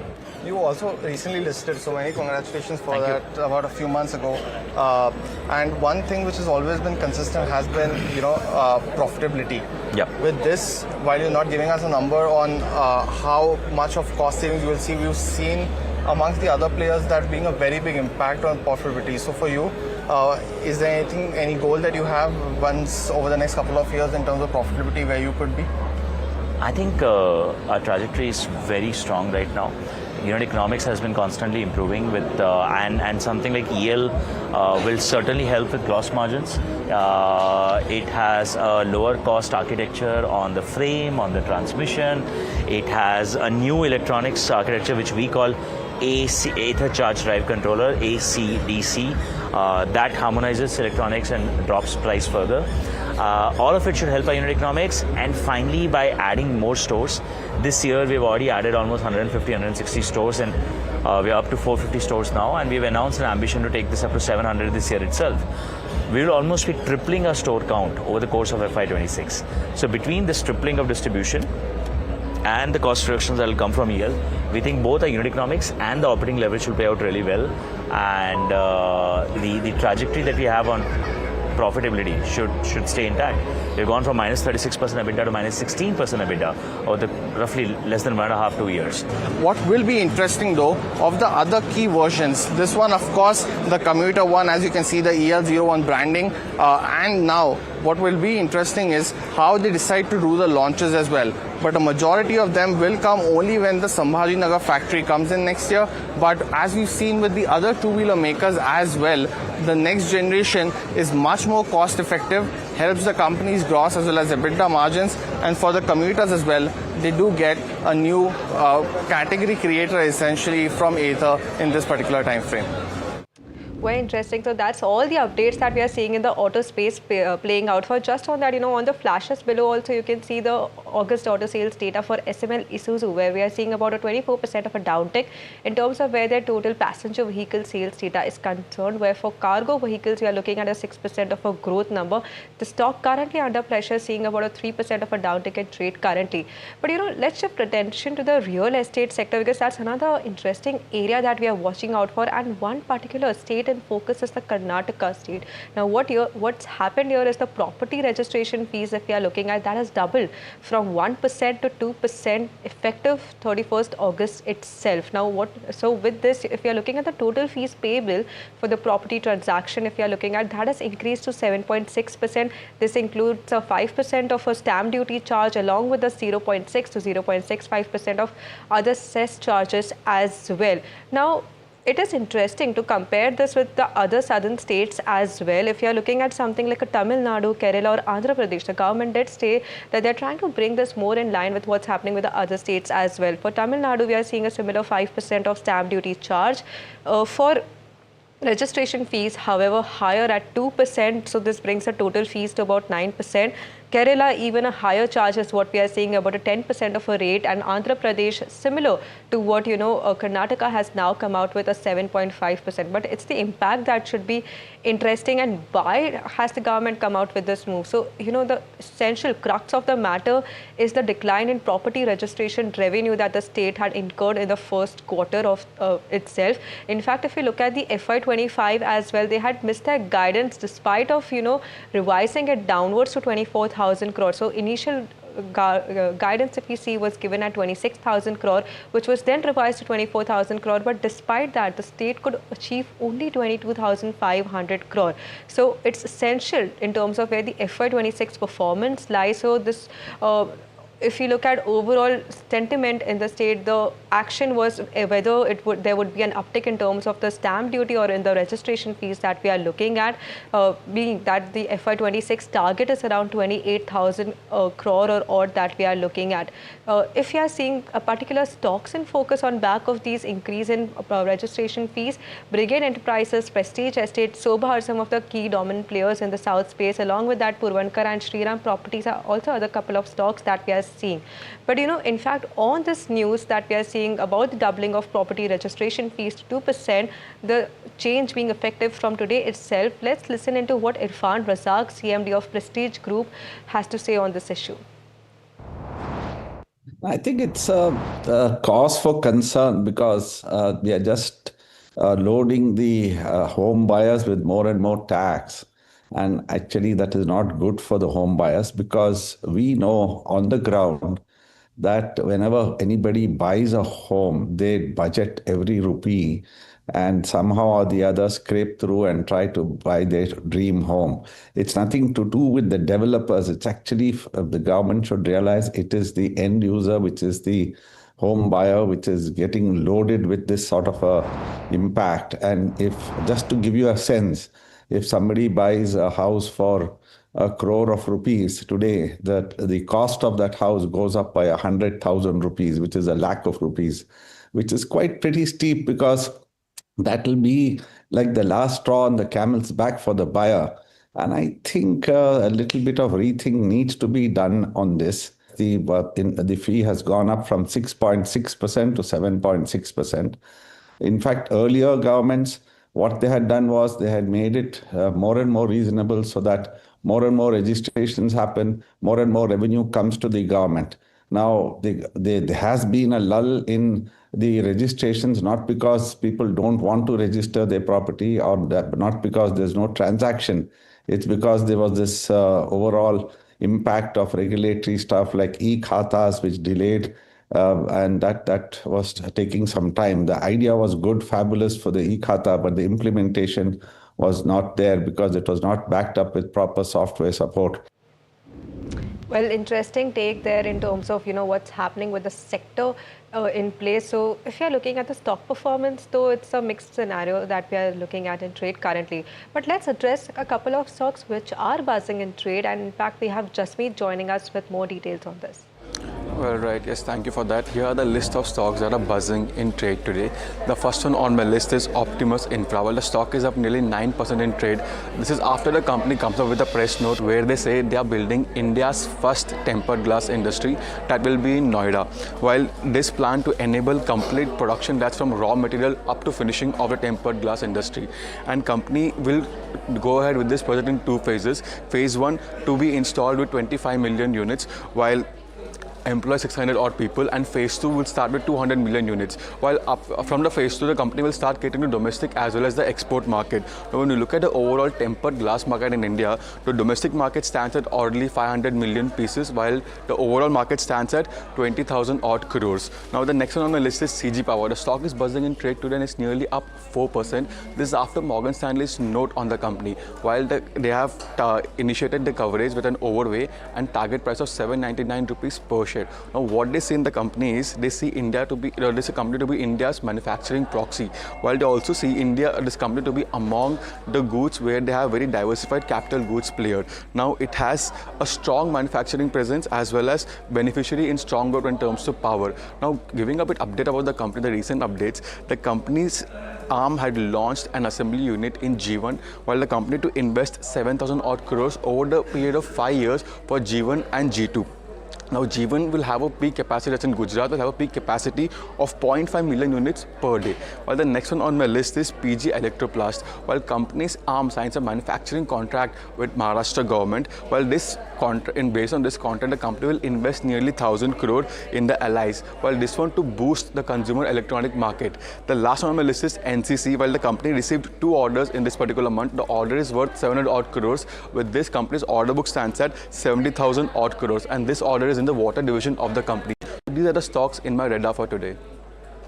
That just made, but interesting flashes also playing out on the bottom of your screen that we are seeing, wherein SEBI board is considering up key market reforms that we are seeing. This includes changes in the minimum public shareholding rules that we are seeing. They're reviewing timelines for companies to meet these public shareholding requirements for listing that we are looking at.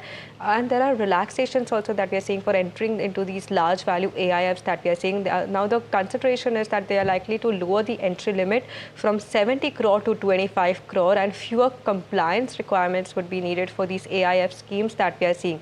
Indian participation in FPI schemes also, if we are saying that the proposals are set to let these Indian investors and mutual funds join as well. So these are a couple of interesting updates that we are seeing in terms of what's happening over the SEBI board meet today. But before we wrap, here is a view coming in from Easy Trip's recently appointed CMD, Dishant Pitti, talking about companies' festive demand outlook and the rationale behind their new acquisitions. Listen in. Nishant, always a pleasure speaking with you. My first question to you is this new change in management. How is that being viewed, first of all, and how will this augur growth for the company?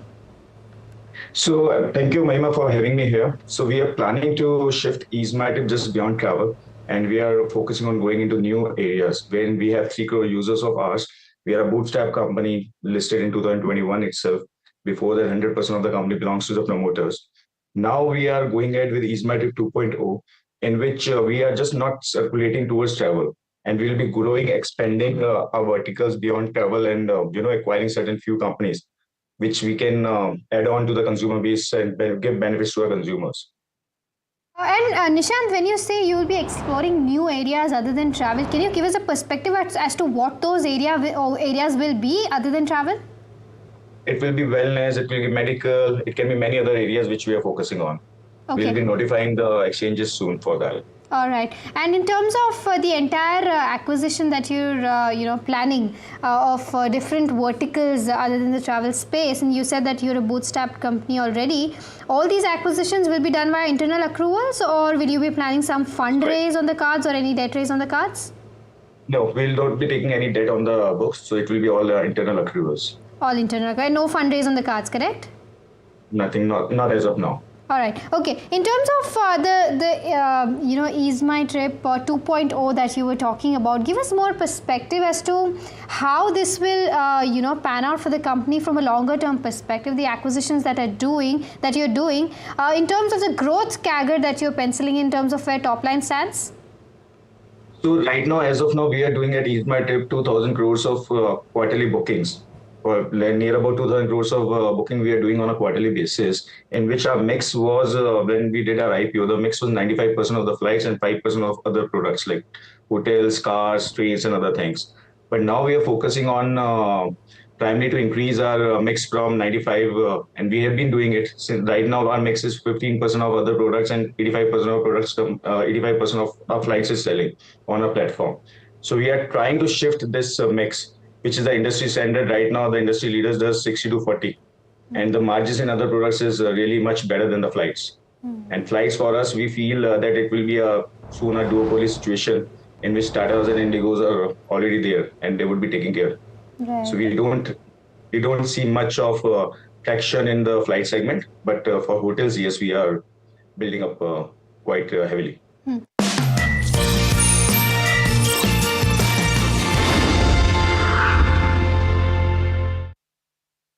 That's huge.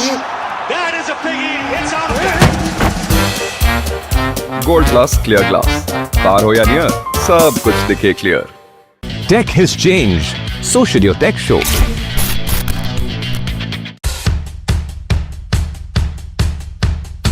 The markets move fast. And so should your portfolio.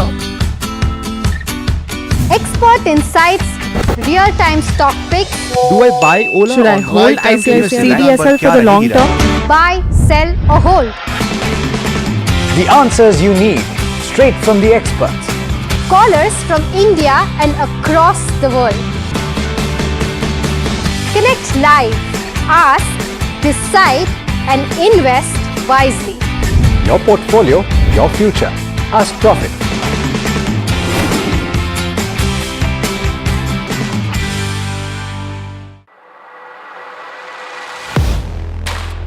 Do you really know the company you invest in? What is the real picture behind presentations and claims? Is the outlook as rosy as the company claims? Know Your Company, powered by NDTV Profit Research, shines a light on the biggest stock market movers.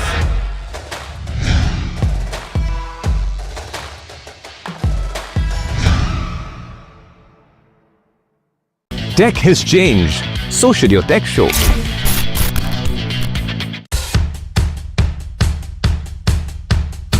The markets move fast. And so should your portfolio. Expert insights, real-time stock picks. Do I buy Ola? Should I hold ICICI for the long term? Buy, sell or hold. The answers you need, straight from the experts. Callers from India and across the world. Connect live, ask, decide and invest wisely. Your portfolio, your future. Ask Profit.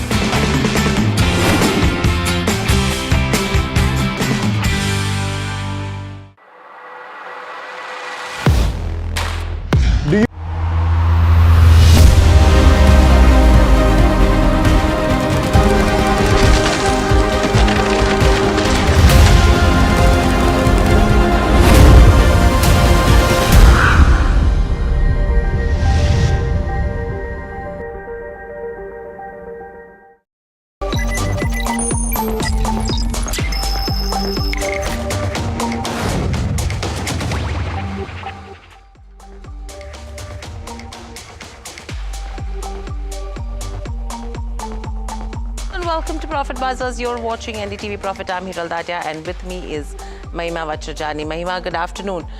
Interesting day of trade after a truncated week that we saw on the back of Ganesh Chaturthi, and it seems that markets are seeing a good day as well. Let's just quickly pull up Nifty 50 on the screens and see what Nifty 50 is doing in trade. 24,573 is what you're tracking on that front. With that, if we can just have the Bank Nifty and the sectoral heat map as well to understand the kind of moves.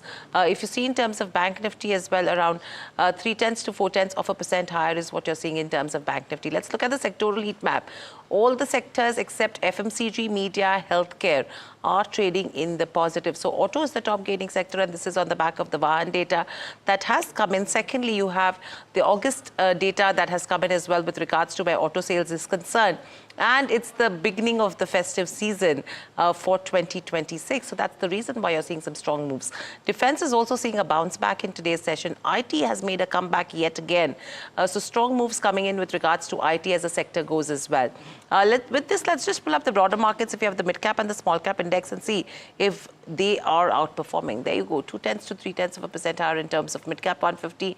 And if you talk about small cap 250 as well, you're seeing gains of nearly 1%. So good outperformance coming in from the small cap majors. If we can have the heat map in terms of the top gainers on Nifty 50 as well. That heat map will actually tell you what's gaining. Bajaj Auto, M&M, Trent, Tata Motors, Eternal. Top gainers there. Sun Pharma losing out today. ITC on the back foot. Tata Consumers, L&T and HUL are also on a back foot in today's session. From broader markets again, you have Ola Electric. 12 to 13% up move coming in on this counter, where Above Global is seeing a strong move. Zydus Wellness seems to be the stock of the day as well, and the reasons is something that Mahima will tell us not only in this show but a detailed analysis in India market close today. Aditya Birla Fashion Retail is doing pretty well in trade. Chennai Petro is another one which is seeing some strong moves. Sterlite Technologies is trading under pressure. Coffee Day under pressure.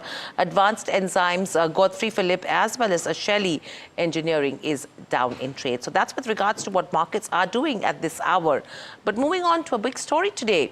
The SEBI board meet is on the 12th of September. What is the agenda at the board meeting? Charu, my colleague, joins us to tell us about. Charu, what are you picking up with regards to where the SEBI board meet, which is scheduled for the 12th of September, telling you in terms of the agenda?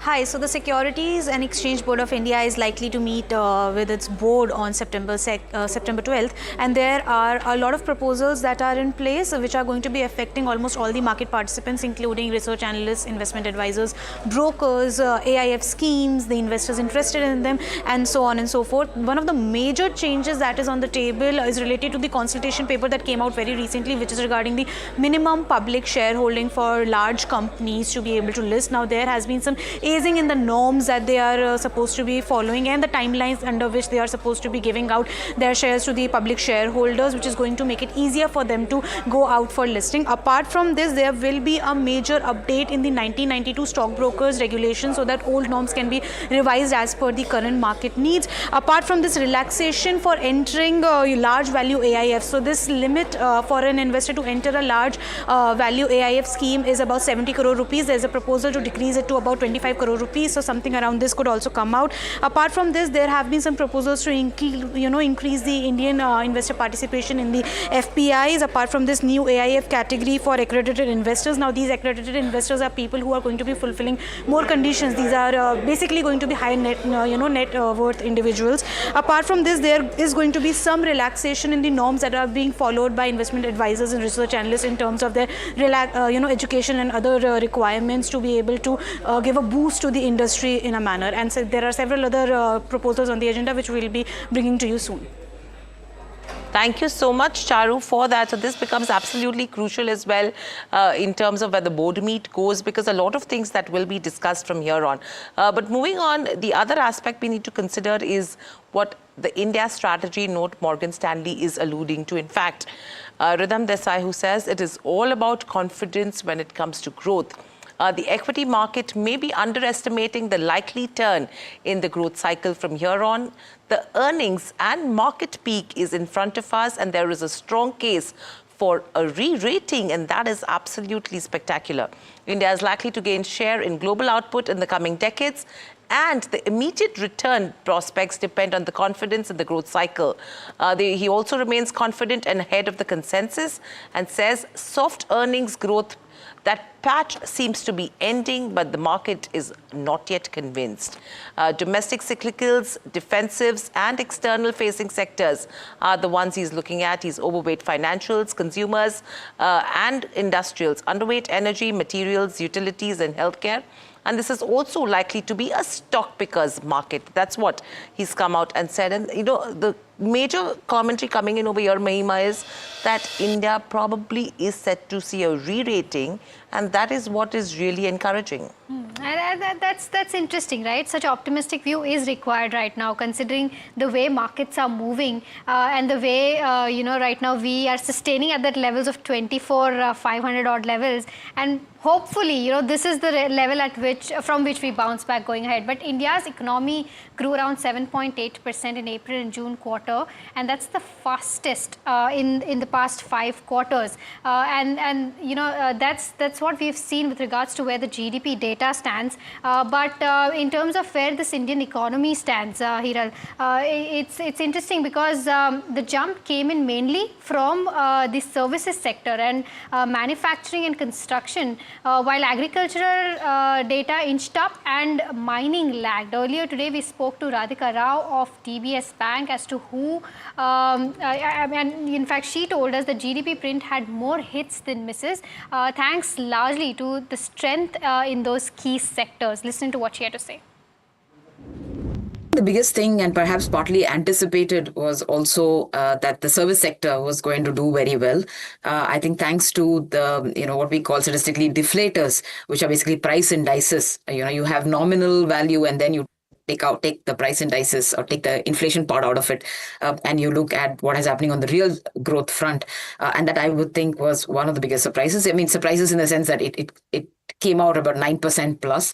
And when you look at the breakdown, even the labor intensive sectors like trade, that did very well as well. So around 8%, 9% mark. And this is a heavy weight in overall growth.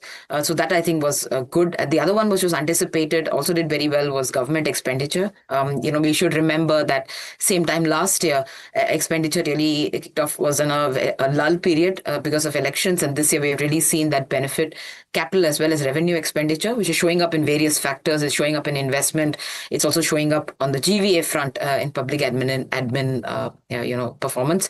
And then farm output. Farm output did well. I think it did not as well as we had anticipated in terms of the growth rate, but it still did very well compared to the same time last year.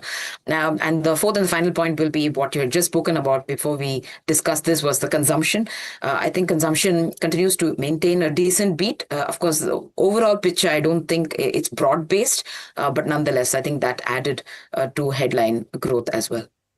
So that's the commentary coming in when you talk about the GDP, which is actually beat estimates as well. And I think the highest line that we've seen in the recent past. Let me also get in Mr. G. Chokalingam, founder and MD at Economics Research. Mr. Chokalingam, welcome to the show, and always a pleasure to speak to you at NDTV Profit. My first question coming to you is taking into consideration the way the macro print is coming in right now. When you talk about the GDP, when you talk about the way inflation has panned out, the rate cut cycle where the RBI governor has indicated that he's absolutely going to come in and support the sectors which could have tariff threats. If you have to sum in all of this right now, the way the earnings have panned out in the first quarter as well, and have a view for the next 9 to 12 months, 2 to 3 topics that you would advise investors to bet on. Yeah.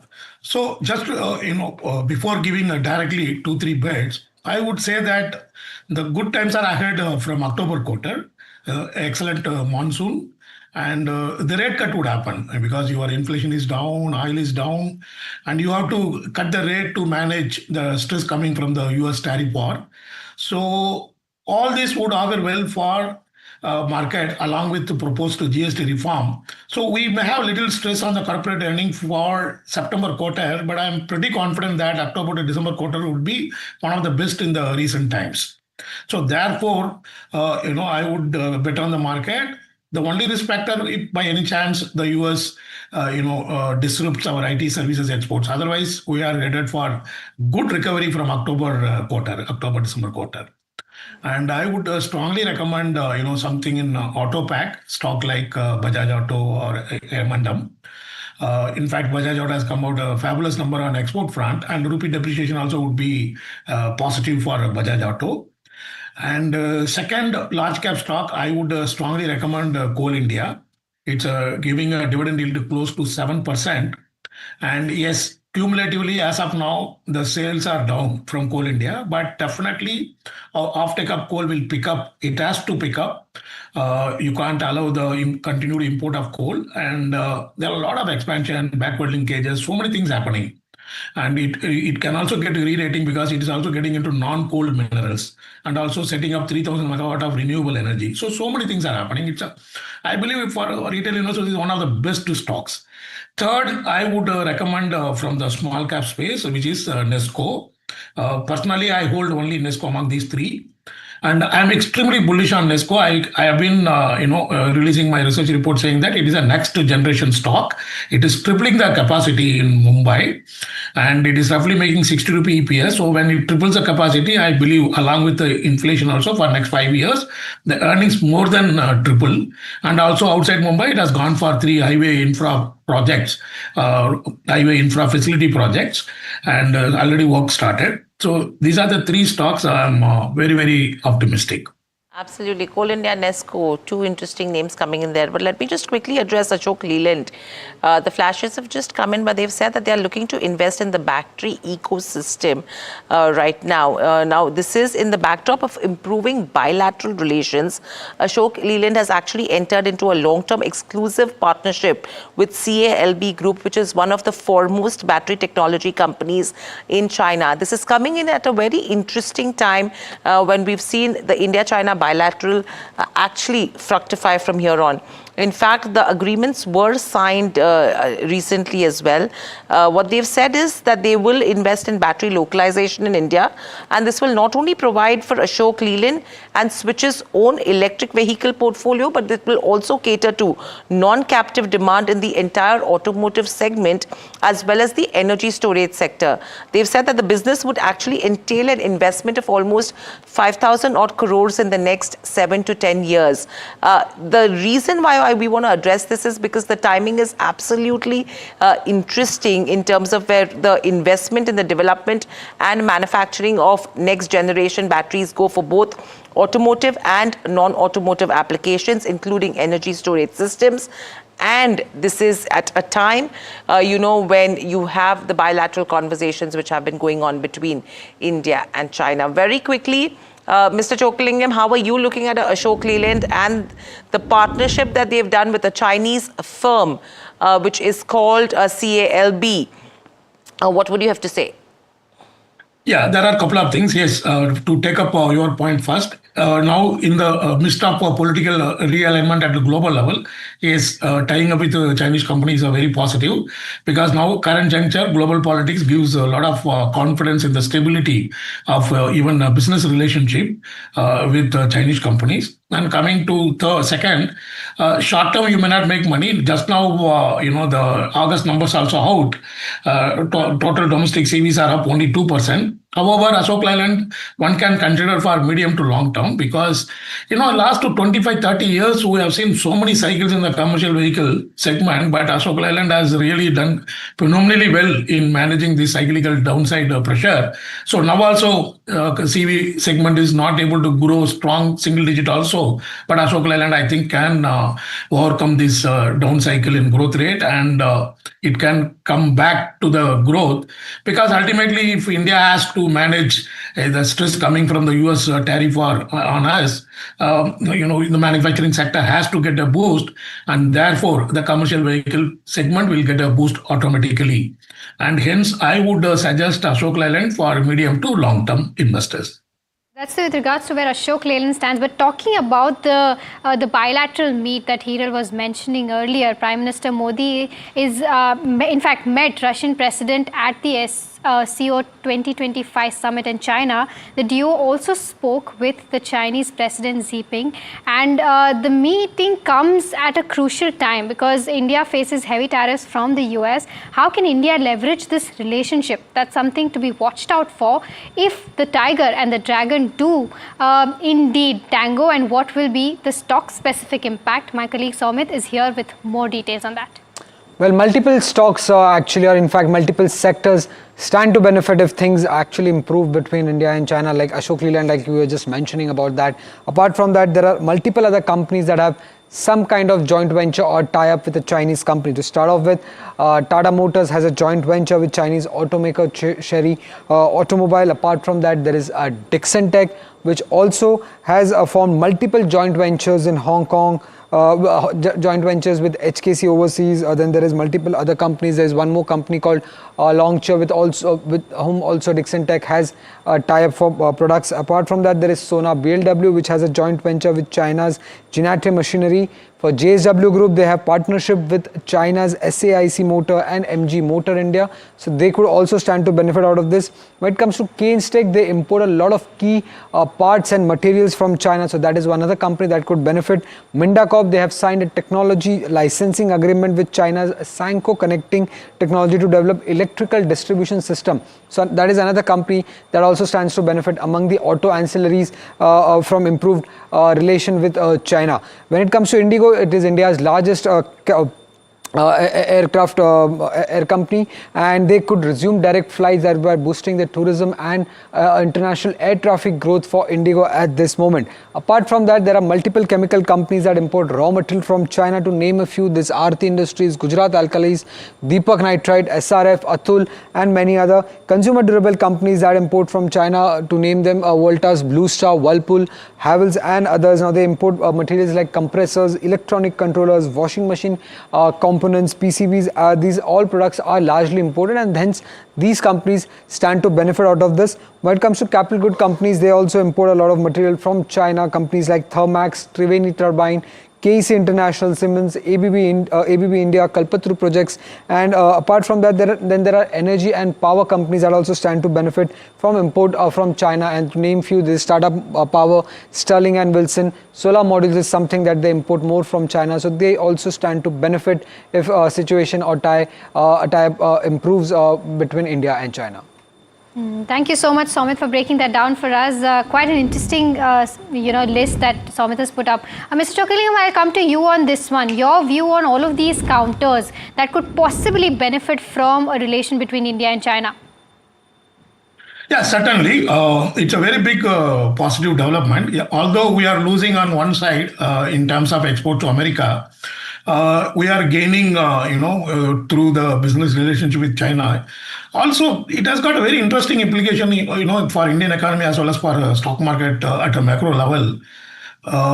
The realignment in the global political relationship, particularly in relation to China, it also means that there will be a lot of political stability on our border for a very long time, and that is also very crucial for stable growth of Indian economy and stable growth of the Indian market. So that way, this is going to contribute. And secondly, let us not forget the fact that China is input supplier for the whole world. So some of the areas where we have bottleneck, so these Chinese imports will fill that, and it will complement India's growth. So therefore, I completely agree with your anchor, when he talked about all these companies. But only thing is, you may not get the benefit, overnight. One has to wait at least for a few quarters to see the benefits start pouring in. I think no gains do come in overnight as well, Mr. Chokalingam. So that wait and watch approach comes in there as well. But let's quickly look at a CG Power. That has been an interesting stock that we've been covering as the brokerage of today this morning. 3.5% up move coming in. And this is on the back of Morgan Stanley, which has initiated coverage on the counter with a overweight trading. Now, they have a target price of $799. Stock currently trading at levels of around $720. What they've said is it's amongst India's most diversified diversified capital goods company, and it has a strong presence when you talk about manufacturing, which is the motor franchise. Secondly, it's also a beneficiary of strong growth in the power, that's the transformers and switchgear segment. Now, all of the capacities that they're building as well is in critical sectors like, semiconductors as well as railways, and along with the capacity addition, the kind of order inflow that is coming in from the railways, that is what is one of the key beneficiaries as well. Industrials, power systems, and if you talk about semiconductors, the compounded growth rate that they are looking at in terms of FY25 to 28 is also very strong, and that is why the stock is seeing gains of 3.5%. Mr. Chokalingam, CG Power, what would you advise investors to do? Because the stock has not really done much if you have to look at 2025 as a year. Do you think this is an opportunity to buy? I agree with the Morgan Stanley projection. It deserves a price close to 790. Coming to your point, not done so well because the market already rewarded the stock well in advance. Third, the point which I can share about CG Power is that I have been tracking Murugappa Group from early 90s. I have not seen any failure from Murugappa Group whenever they took over any company or whenever they diversified into new business. I don't know. They have been extraordinarily talented in turning around, businesses which they acquire. So I'm pretty confident that in the long term it will reward, but in the short to medium term, the returns are limited, as Morgan Stanley has mentioned, because it's already discounting even next 1 or 2 years earning. So one has to wait and see how the semiconductor business, they scale up the business, beyond our expectation to see further big upside beyond the 790. Otherwise, 790 is a fair target for next 6 months to 9 months, I would say. 790 is the target for the next 6 to 9 months for CG Power, as per Mr. Chokalingam. All right, now, post the sharp corrections in the markets that we've witnessed so far, what are the stocks that are trading below the lowest target price? Soumya joins us with details with regards to these counters. Well, yes, given the sharp fall that we have seen overall in the markets, a lot of stocks have corrected largely. Now, Nifty 50 has dropped nearly 4.5%, in fact, more than 4.5% in the last couple of months. In fact, Nifty has ended in red for the second consecutive month, and this is second such instance that we are seeing in 2025. Now, this drop in market has led to nearly 1/5 of the widely traded stocks in India fall below the lowest target price that is there on the street. Now, there's a consensus target price, which is the average of all the analysts tracking the company, and then there is a lowest target price, which clearly shows that these stocks are even trading below the lowest limit or the lowest downside that the analyst had predicted at this moment. Now, there are around 349 stocks in India that are tracked by at least 10 analysts overall, and 65 of those 349 stocks are trading below the IRFC, EPL, PG, Electroplast. The return potential is anywhere between 36 to 49%, while these stocks are trading at a discount of nearly 23 to 30% to the lowest target price. Piramal Pharma, Repco Home, PFC, return potential is anywhere between 35 to 38%, and these stocks are trading at a discount of nearly 18 to 23% compared to the lowest target price. Apart from that, there is PFC I just mentioned, 5-star, PNB Housing, DCB Bank. These stocks have a return potential of anywhere between 36 to 48%, and they are trading at a discount of nearly 16 to 18% compared to the lowest target price. So why analysts are quite bullish on these companies? Firstly, when it comes to Sunteck Realty, there's a strong pre-sales growth. Launch pipeline is quite strong, and the management has guided for a 20% YOY growth in collections in FY target price. So why analysts are quite bullish on these companies? Firstly, when it comes to Sunteck Realty, there's a strong pre-sales growth. Launch pipeline is quite strong, and the management has guided for a 20% YOY growth in collections in FY26. These are the reasons why analysts continue to remain bullish on Sunteck Realty. For PFC and REC, the asset quality continues to remain strong. Loan growth book is expected to be quite decent despite the repayments that that both PFC and REC are seeing, and credit cost is expected to be benign for them. When it comes to EPL, the management has reiterated their guidance of double-digit growth. Analysts are expecting margin and return on capital employed to expand going forward. They're also saying that the company has been generating steady free cash flow, which will also lead to reduction in debt, and management is also actively looking for an M&A opportunity going forward, which is also positive, something that the analysts are taking from here.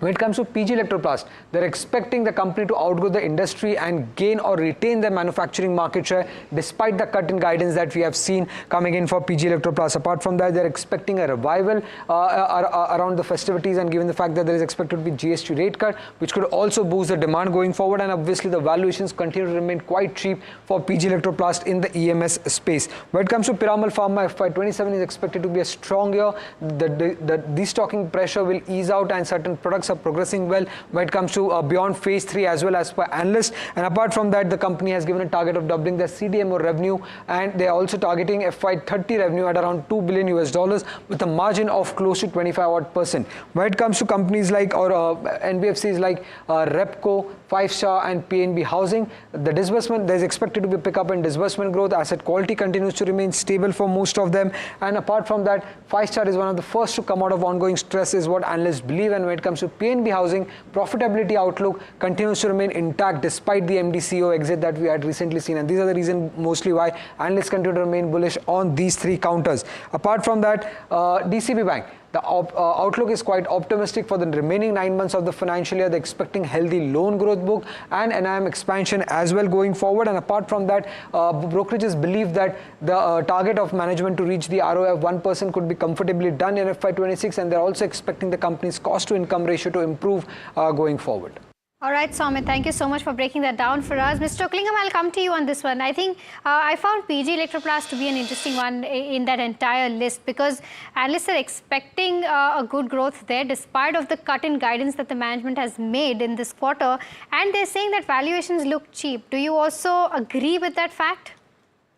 Valuation is not that cheap. Yes, it has become slightly attractive compared to what it was commanding. I would suggest wait for September results, which will be out within 4 weeks, and then one can take a call. Otherwise, all the stocks your colleague has mentioned, somewhere were valued, so they did not participate, and many are belonging to, financial banking and financial services, where we are seeing a moderation in the growth of lending.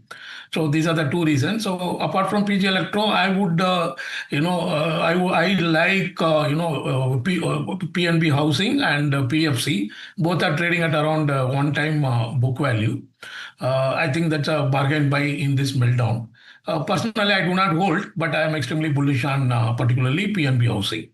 Okay, all right. So particularly bullish on PNB Housing is the view that Mr. Oklingam has from that entire list that Soumit just mentioned. All right, viewers, it's time to slip into a very short break, but we'll be right back with more action on the other side.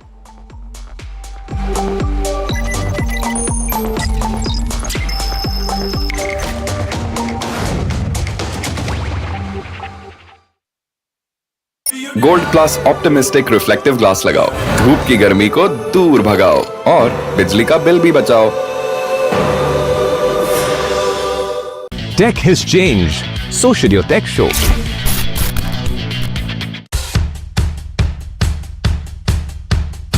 The markets move fast. And so should your portfolio. Expert insights, real-time stock picks. Do I buy Ola? Should I hold CDSL for the long term? Buy, sell or hold? The answers you need, straight from the experts. Callers from India and across the world.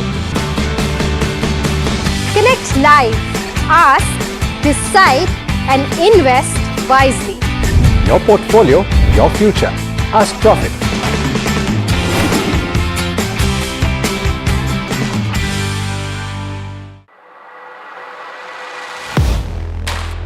Do you really know the company you invest in? What is the real picture behind presentations and claims? Is the outlook as rosy as the company claims? Know Your Company, powered by NDTV Profit Research, shines a light on the biggest stock market movers.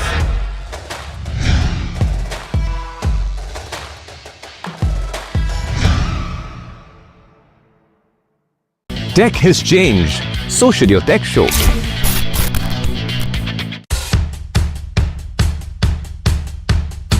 The markets move fast. And so should your portfolio. Expert insights, real-time stock.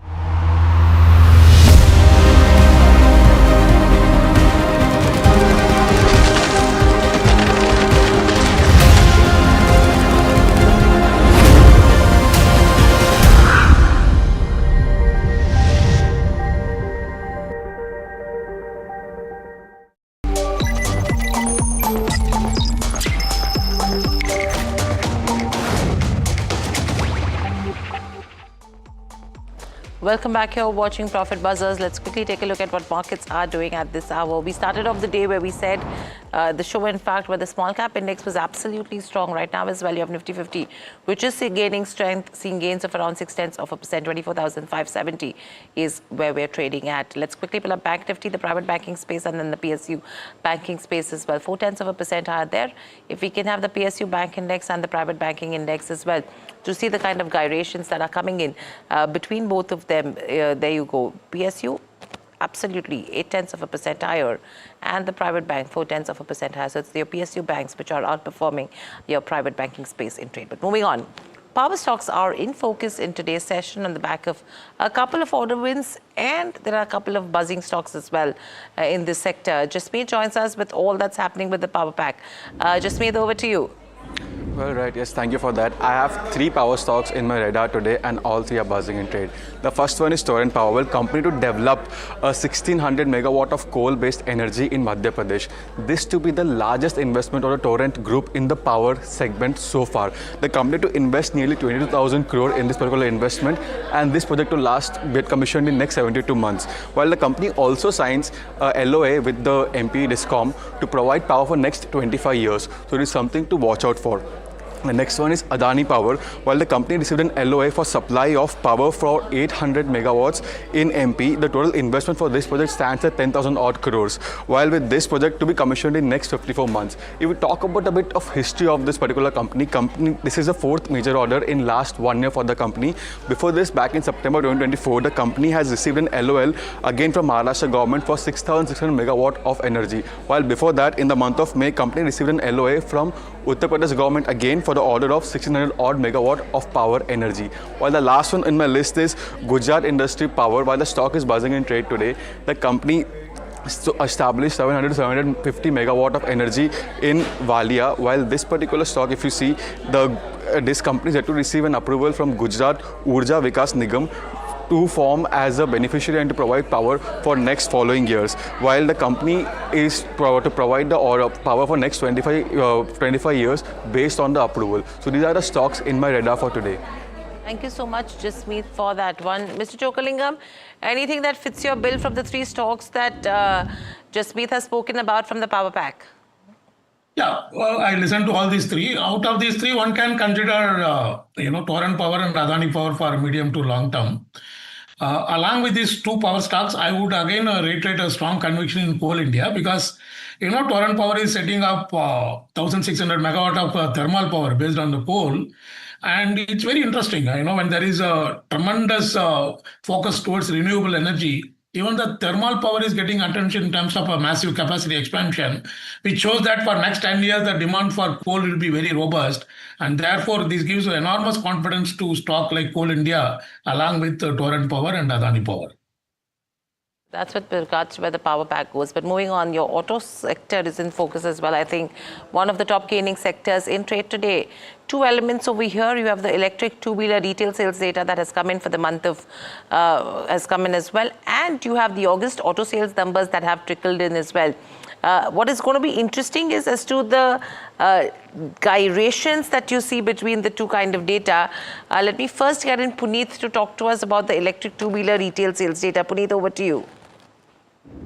Largely seen, Bajaj Auto being impacted because of this impact of rare earth magnets, and that seems to have dragged the overall industry sales from roughly 1 lakh to 88,000, as you rightly mentioned.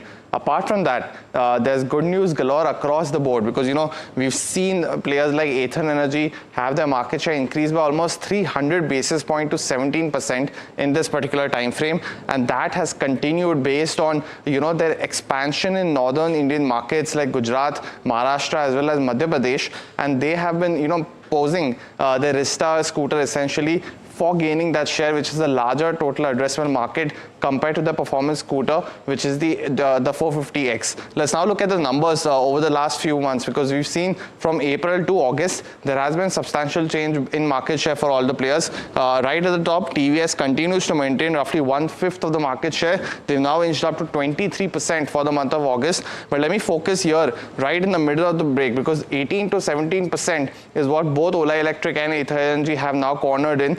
At one point in time, Ather was actually ahead of Ola in the month of August, but this is a highest market share that the company has achieved in this particular time frame, and continues to be a very positive boost for H2, especially for someone like Ather, because they did roughly about 1 lakh to 1,10,000 units, and in this month itself they've gone over 15,000 units. So it does augur well for the company. You can see a notable shift between Bajaj as in the last month compared to this month, impacted due to HRE magnets, but also focused on someone like Hero. They were roughly at 7% market share in April of 2025. So in just 4 months, they've now cornered a number 5 position in this market share. So going forward, we are anticipating a tight neck-and-neck situation for all players. Someone like Ola Electric has given market share of roughly over 35% in the medium term, but that seems to be impacted over the last 2 to 3 months overall. Continuing pressure essentially between players in a tug-of-war, but augurs well for the electric two-wheeler space. That's the two-wheeler sales data. Mr. Chokalingam, what does the data tell you? What would you advise investors to do with electric two-wheeler company stocks?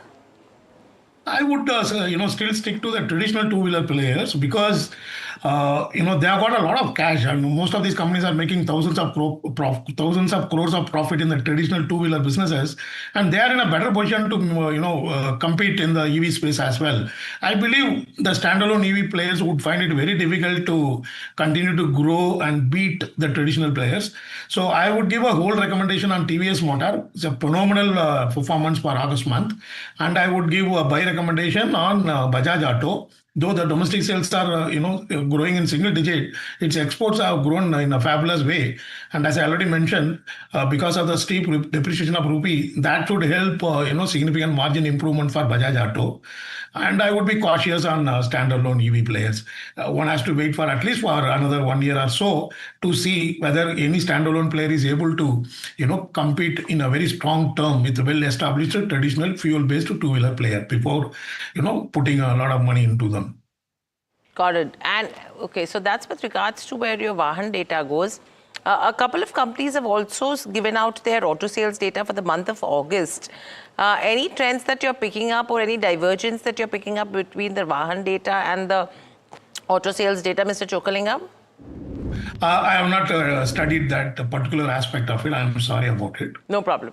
In fact, let me get in Akshay Bhagwat as well from JM Financial. Akshay, with the kind of surge that you're seeing in terms of auto index and the auto players today, specifically, I would want to ask you about Ola as well. The run-up in the last 1 month, spectacular. What would you advise investors to do? Yeah, good afternoon. So I absolutely agree that this stock has come in the limelight in the last 3 to 4 trading sessions. And if you look at the kind of volumes which we have seen at the base levels from where the stock has reversed, there is good technical evidence that there is a strong base formation, which we have noted around the levels of 40. The momentum is very strong. And I think at the current levels of 61, where already you have a one-way movement from 45 odd levels, this would be more of a buy and hold kind of a stock with a minimum holding of 3 months plus, where I'm looking forward for targets still around 75 to 80 zone. That's with regards to Ola. But moving on, news is coming in that Zomato is mulling a restructuring of its commission models with its restaurant partners across the country. My colleague Agni Dev has all the details. Agni, what are you picking up? The stock at the day's highs. Right. So when we talk about Zomato planning a restructuring of commission models, remember the discussions it's happening with the stakeholders are about reducing those commissions and also doing away with something which is called a long distance fee. Remember, this was something that was introduced a few months back where restaurants had to pay more for an order that is to be delivered to a further extent. To put things into context, Zomato charges anywhere between 10 to 28% as commission for orders placed through its platform, and it's not a blanket one for all commission rate. The commission changes with restaurant to restaurant. Also, the order size and value affects the commission. On top of that, there's GST and gateway charges. But restaurants, Zomato is now having discussion with partners about a change in those commission models. The discussions haven't reached a point where they'll tell us what exactly those commission model changes look like. But there are conversations which are ongoing, but nothing has been finalized yet, is what we are picking up. And as and when the commission model changes or something substantial materializes, we will get that news to you. Okay, thank you so much. Agni, for sharing all the details with us as well. In fact, those are live visuals that we're picking up of Honorable Prime Minister Narendra Modi. In fact, his meeting with Putin, which lasted for 45 minutes, actually ended. And these are visuals that we are picking up so far categorically after all the positive announcements that we've seen so far. And that is one of the reasons why we've seen that positive momentum that has continued in terms of markets as well. But those are live visuals that we are picking up with regards to Honorable Prime Minister Narendra Modi after his 45-minute long meeting with Putin as well. But moving on, Zomato. Mr. Chokalingam, how are you looking at a Zomato as well as the new age tech companies? Because a lot of noise that they have been making right now. And if you have to look at a Zomato versus a Swiggy as well, what would you advise investors to do? One can hold both. It is unusual of me recommending this stock, but then particularly Zomato is in Sensa Index Nifty, and there's a possibility of attracting passive funds because globally and a lot of people like this new age theme. Even within India, every week you are getting 6 lakh new investors coming into the market for the first time, and majority of them are young people. They also start liking this kind of new age theme. So therefore, if you just base your recommendation on P ratio, you may go wrong. So at best, one can hold it, for medium to long term. Stay with us. In fact, I would want to take a question with Akshay on these stocks as well. But before that, a magnitude 6.0 quake has rattled Afghanistan. That is what we are picking up in terms of the news right now. In fact, multiple people have been killed. If we can just get those flashes back on the screens to see what has happened. Magnitude 6 earthquake has rattled Afghanistan. More than 600 have been killed and 1,300 people have been injured so far. That is sad news, but so far the update is 600 people killed and 1,300 people injured.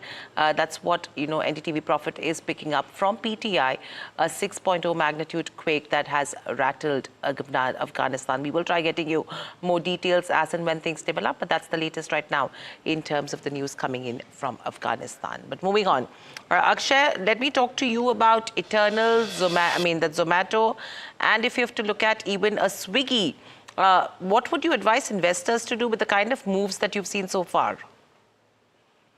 So both Swiggy as well as Zomato, the technical price structure is pretty strong. It's just that the Eternal has seen a strong round of momentum pickup last month, and Swiggy has not seen that kind of a momentum bout as yet. So technically, I would say, first of all, both the charts are pretty strong. If individually I give a look at Swiggy first, then volumes are picking up strong around 400 and 405 levels. Trend is strong, and possibly 450, 460 are the trading targets you can look forward to.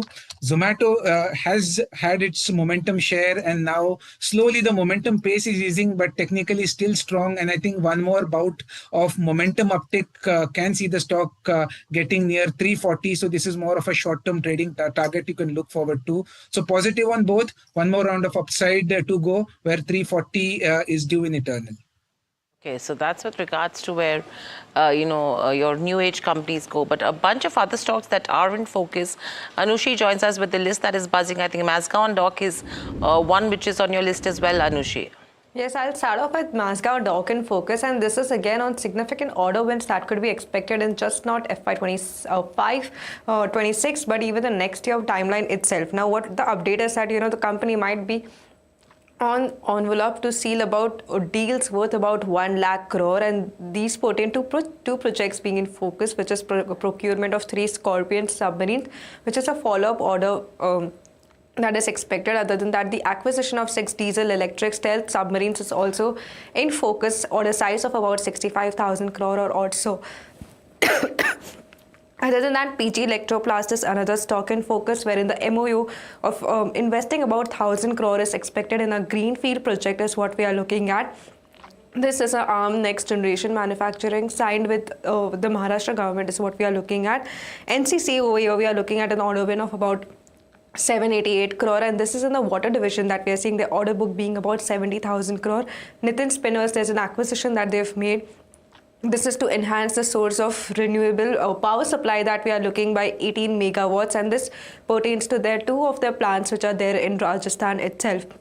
Orient Retail, what we are seeing, Orient Rail Infra, a 25 crore of an order size, so a 3.4 crore of an order size is what we are seeing, with RITES about a 25 crore of an order size that we are looking at. For Oriental Rail, we are seeing order execution playing by December of 26, while for RITES, we are seeing an order book of about 8,790 crores, so they have received a 25 crore order. So a couple of stocks which are buzzing on back of order wins, on back of acquisitions and new project timelines in place. Right, thank you, Anushi, for that. Akshay, 4 or 5 stocks that Anushi mentioned, are you seeing strength in terms of where charts go, and would you recommend a buy from current levels as well? Yeah, so I think if you look at the broader market as well, we are almost at the point where the index has a good chance of a strong risk-reward payoff in terms of a reversal. Yes, the stocks mentioned here, most of them have been a bit battered on the short-term front. They are oversold on the technical price chart, and stocks like a Mazgaon Dock or a PG Electro, they have shown good intent of a recovery in today's intraday session. So in wake of technical oversold parameters, yes, you can consider taking this stock as a bounce back from a trading scenario where easily the momentum, if the Nifty does support, can see an uptick of around 2 to 3% from the current levels. Okay, so that's with regards to a few of the names that Anushi was mentioning as well. But moving on, a few of the other stocks which are actually buzzing in trade today, Zydus as well as GOCL Corp, and a few more. In fact, Mahima is yet again with us to tell us more about the 3 counters that he's tracking. Mahima, over to you. Right, so Hiral, I'll start with Zydus Wellness, because an interesting acquisition here. In fact, we spoke to the management a few days ago as well. But in terms of where the acquisition stands, it's acquired UK's Comfort Click for around £239 million.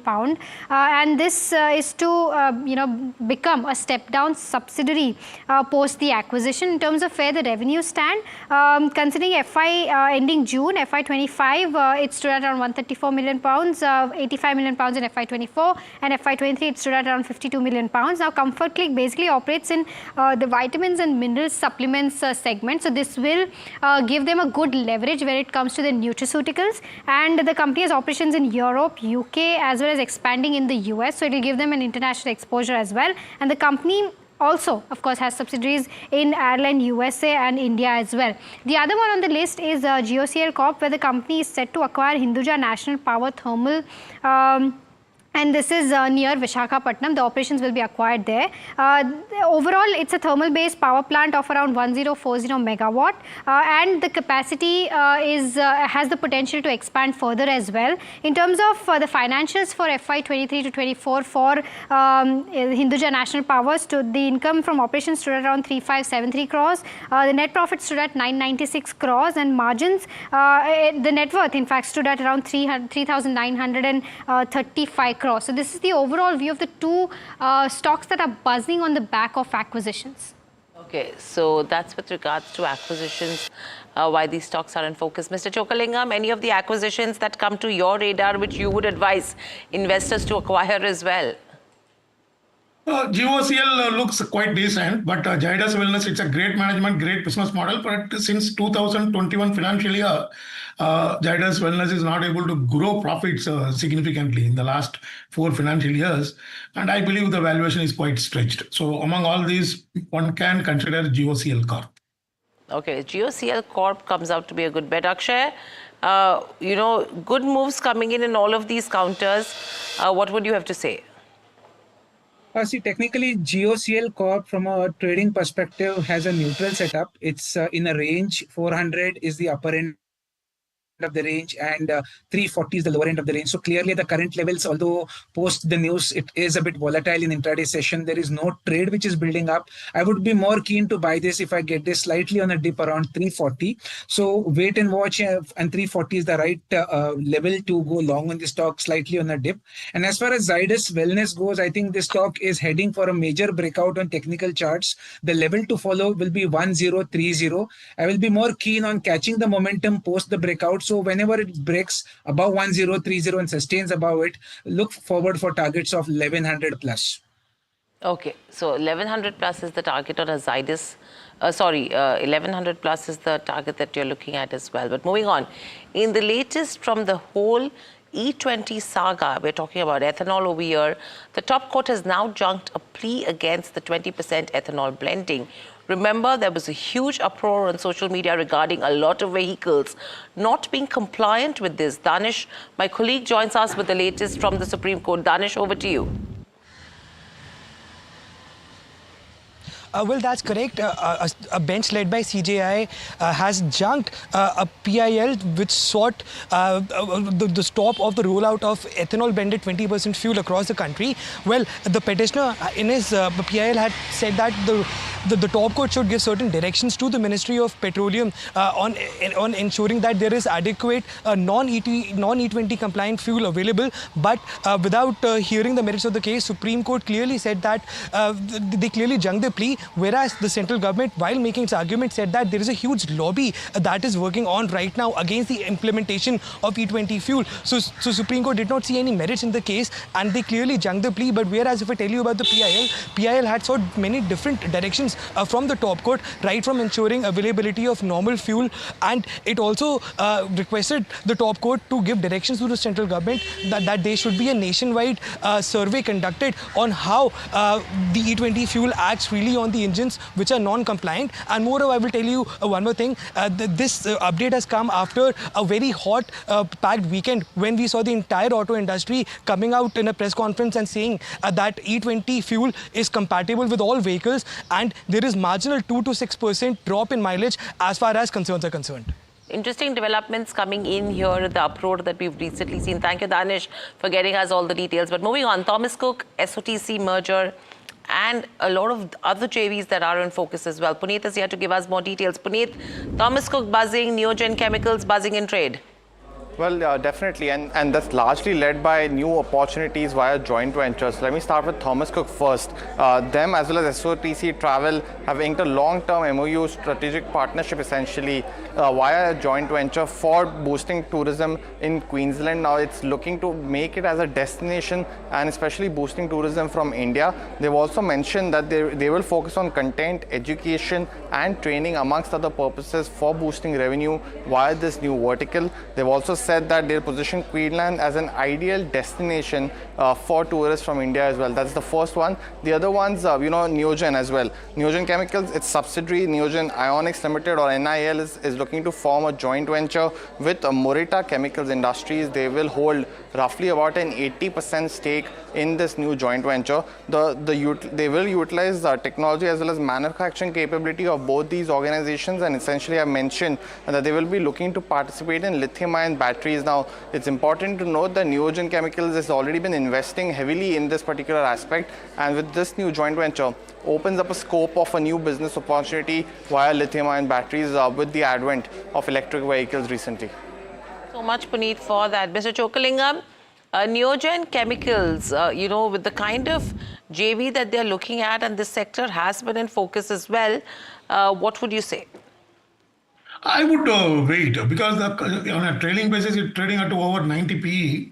I believe all great anticipations are already in price to a large extent. And now the existing business, if you see last 3 years, there is no strong double-digit growth in the operating profit. So therefore, I would not suggest. Of course, if somebody has bought at a higher price, it makes sense to hold on, hoping that they will make a breakthrough in all these new ventures. Otherwise, I would not suggest buy on the basis of my research on this stock. And the second stock, Thomas Cook, we have studied it. Maybe another 10% return is possible in Thomas Cook, considering the industry tailwinds as well as a strong balance sheet Thomas Cook has. Right, so that's with regards to Thomas Cook. But moving on, several banks and NBFCs are lining up to raise funds. RBL Bank's board has cleared a plan. You have Muthoot Microfinance as well, and lots more. Vansh is standing by to tell us more. Vansh, what are the fundraisers that you're covering today? Yeah, so let me start off with RBL Bank first. Now the bank has approved a QIP of about 3,500 odd crores and 3,000 crores through debt. Now, if I talk about the details, now the market cap of the bank stands at about 16,000 odd crores, and this QIP would be approximately 3,500 crores, which will account for 22% of the market cap of the bank. So it would be a key factor to watch out for RBL Bank as well. Second on my list is Muthoot Microfinance. Now, again, the company has approved fundraising on 3rd of September 2025. Now, the fund would be raised by issuing a non-convertible debentures on a private placement basis. How the details of the fundraise are still awaited. Third on my list is PNB Housing. Now the board will consider a proposal of raising 5,000 crores via issuance of non-convertible debentures. Now the fundraise will be with or without a green shoe option. Now green shoe option is allows the company to sell more shares than planned if they are anticipating a strong demand in terms of the fundraise. Now the board meeting for the same is scheduled on 5th of September.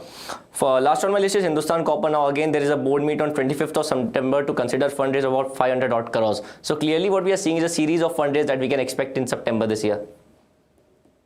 Thank you so much, Vansh, for that. Akshay, the names that Vansh took us through in terms of the fundraise, would you advise investors to buy any of these stocks ahead of this? RBL Bank looks pretty interesting on the charts. I think if you look at the chart structure, it's been confined in a range of 250 on the lower end and possibly around 270 where it's been resisting on the short-term charts. But the way the price volume signals are slowly playing out, it is a possible breakout stock about 270. And once this breakout matures, you can look forward for targets till 290 to 295. 290, 295 in terms of RBL Bank is what Akshay is recommending, but completely out of time. Thank you, Akshay. Thank you, Mr. Chokalingam, for joining us on the show and sharing your views on all the various stocks that we've discussed in the last 1 hour. But completely out of time. With that, it's a wrap on this edition of Small Cap Buzzers. Sorry, Profit Buzzers. Up next is Small Cap Buzzers with Soumit Sarkar.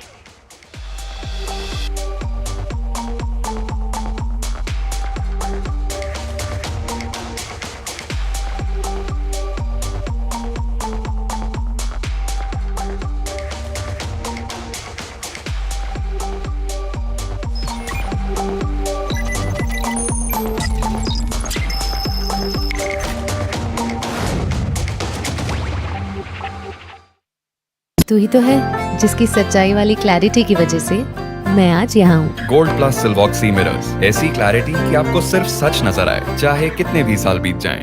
Tech has changed, so should your tech show.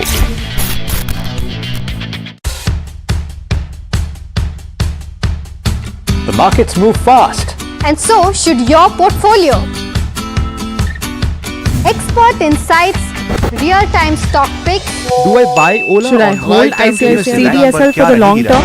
Buy, sell or hold. The answers you need, straight from the experts. Callers from India and across the world. Connect live, ask, decide and invest wisely. Your portfolio, your future. Ask Profit.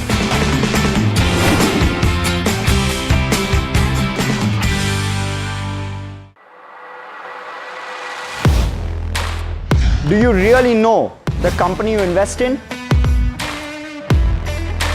What is the real picture behind presentations and claims? Is the outlook as rosy as the company claims?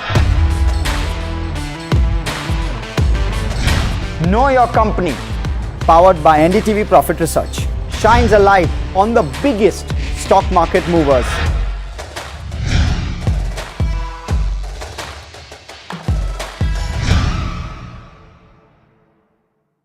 Tech has changed, so should your tech show.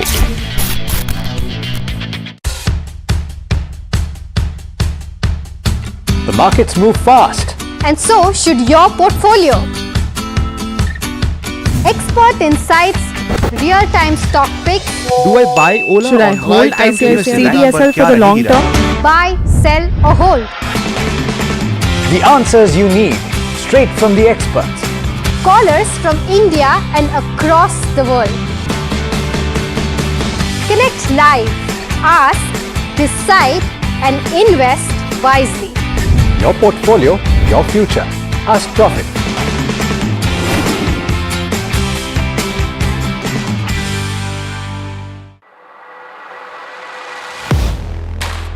Do you really know the company you invest in?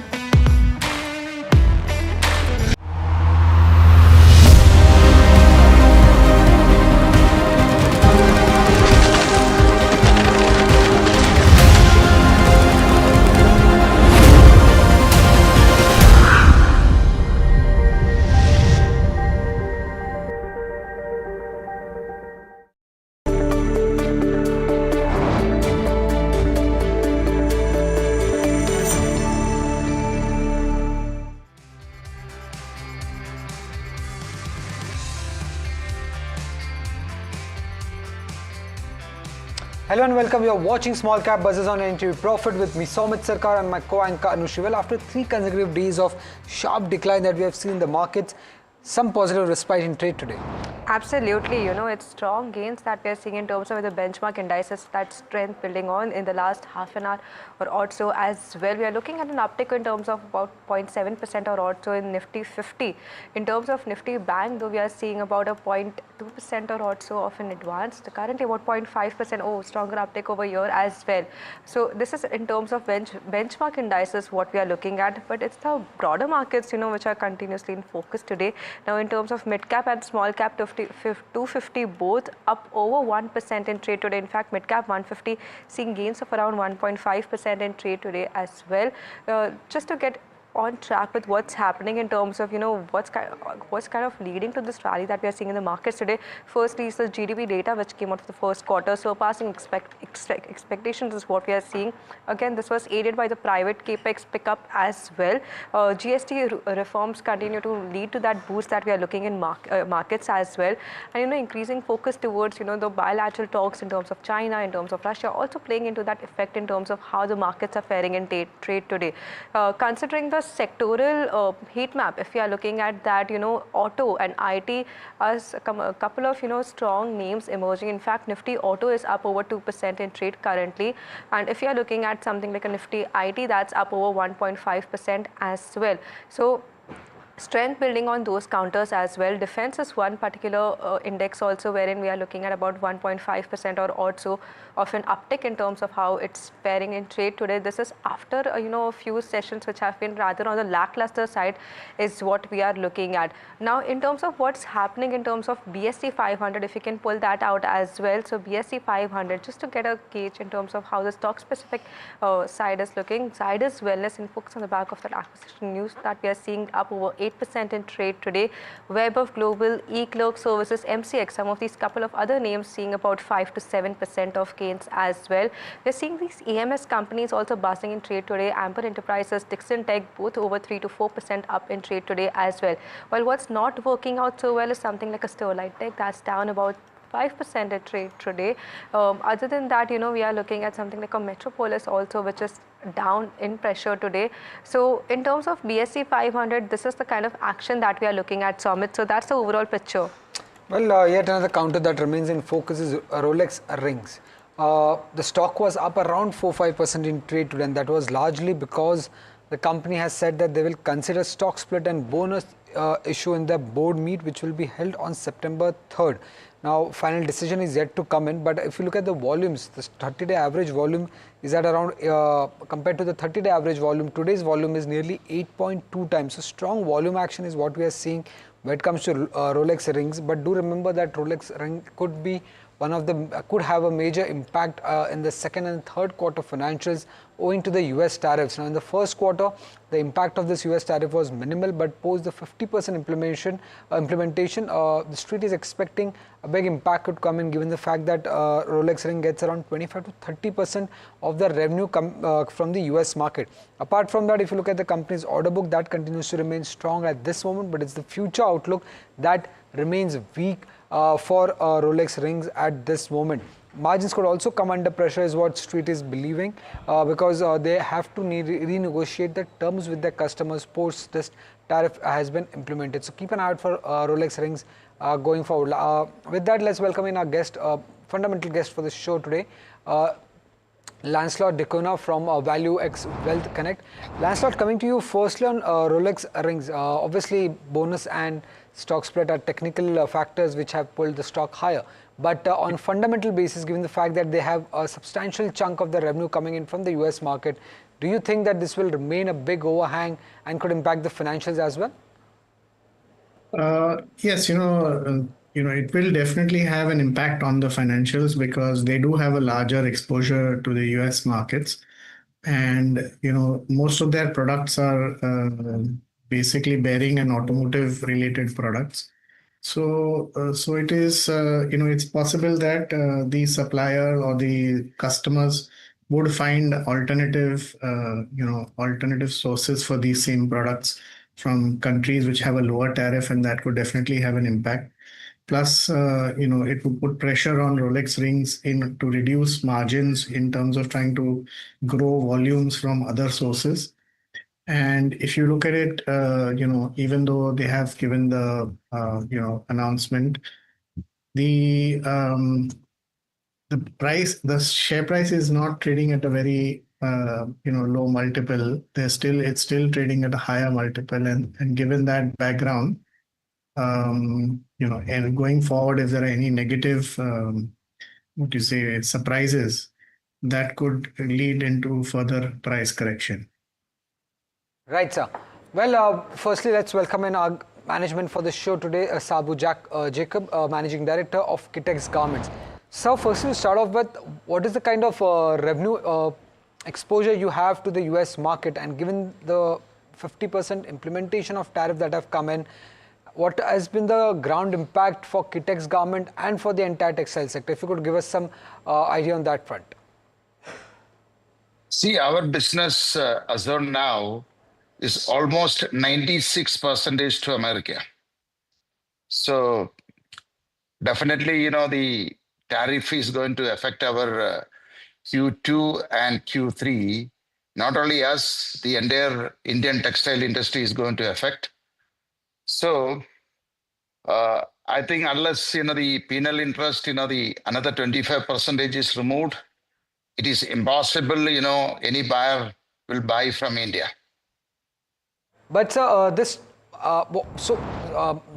wanted to understand what have been the initial conversation with your clients there. Are they at least ready to absorb the 25% tariff at this moment, and the additional 25% is something that you will have to take an impact at this moment? See, if it is 25%, our buyers, they are very cooperative, and, we can adjust and they will adjust. So there won't be any issues because our competitors is basically from Vietnam, Cambodia, Bangladesh. So their tariff is 19 and 20. So ours is only like 5 to 6% difference. This can be easily adjusted, and our buyers are ready to compromise on that. But the problem, if the penal tariff comes in another 25%, maybe one more season they will work because they cannot shift, immediately. But going forward, they already mentioned that, it's going to be difficult, to absorb another 25%. So Jacob, this is Anushi joining in as well. Since you have such a high exposure to the US market itself, just want to understand in terms of, financials, what's the kind of outlook that you have for FY26? And is there any shift in strategy that you have in place to reduce your exposure to US and to focus more on the other markets that you have? Just want to understand, how there would be a financial impact going on in the upcoming quarters. See, I don't think, this is going to be settled shortly. It may take time, and even they remove the 25% additional tariff. Still, I think it's going to be a threat. So what we did, we are going to move to the domestic market because this will continue, and so we already did a test store in our Cochin, and we found it's very attractive, and every day it's like 10 lakhs rupees sales. So that means, every month you can make 2.5 crores. That means, every year, it's like almost 30 crores sales, in one store. So our plan, we are moving to domestic Indian market. So we are planning to open another 1,000 stores in the phase 1 in all over India. So that means, even if you assume 1/3 of the sales, still, you can make 10,000 crores. But sir, any other export market that you're looking at this moment, Europe or Australia for that matter? Yes, we are already, into European market, and we are expanding that European market, as well as, the UK market, Russia market we are exploring. But, what we found, the domestic market is very huge. It's almost like, the infant market is 90,000 crores every year. And that can grow, in 5 years, 1,50,000 crores. So we are planned, from infants to move to even men's, ladies, and, get into the domestic market is going to be like, big, 14, 16 lakhs crores, business. And the profit also very high compared to US market because, we are selling to people like, Walmart, department stores. So the margin is very low. So our plan, our idea is, to explore more in the domestic market slowly and, long term, we are planning to shift, at least 50 to 75% business to domestic market. So that way, we can increase our profit also, because if you compare the export versus the Indian market, the profit is almost 2 times or 3 times. So better, we will concentrate that. This is an eye opener to us. So we are moving to domestic market and concentrating the domestic market and introducing not only infants, we are introducing men's and ladies to domestic market. Mr. Jacob, while that's the kind of medium-term outlook that you have in place now, but for the financial year for 26, what's the kind of growth that we can expect in terms of revenues, since there are so many uncertainties which are there currently, since you have a higher exposure in the US market? Just want to understand on that part.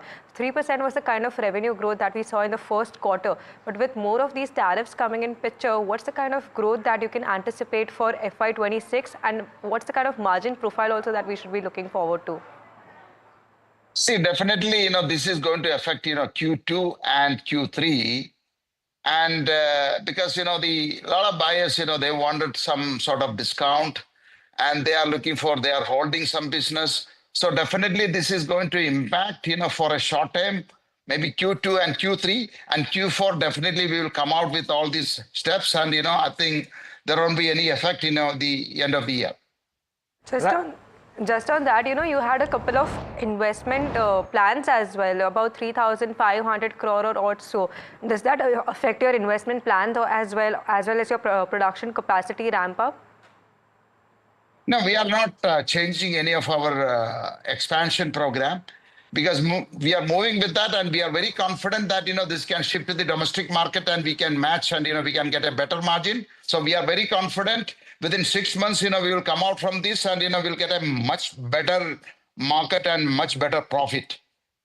Right, sir. So it's great to hear that you're focusing, you're now looking to focus more on the domestic market, but just a couple of questions from my side.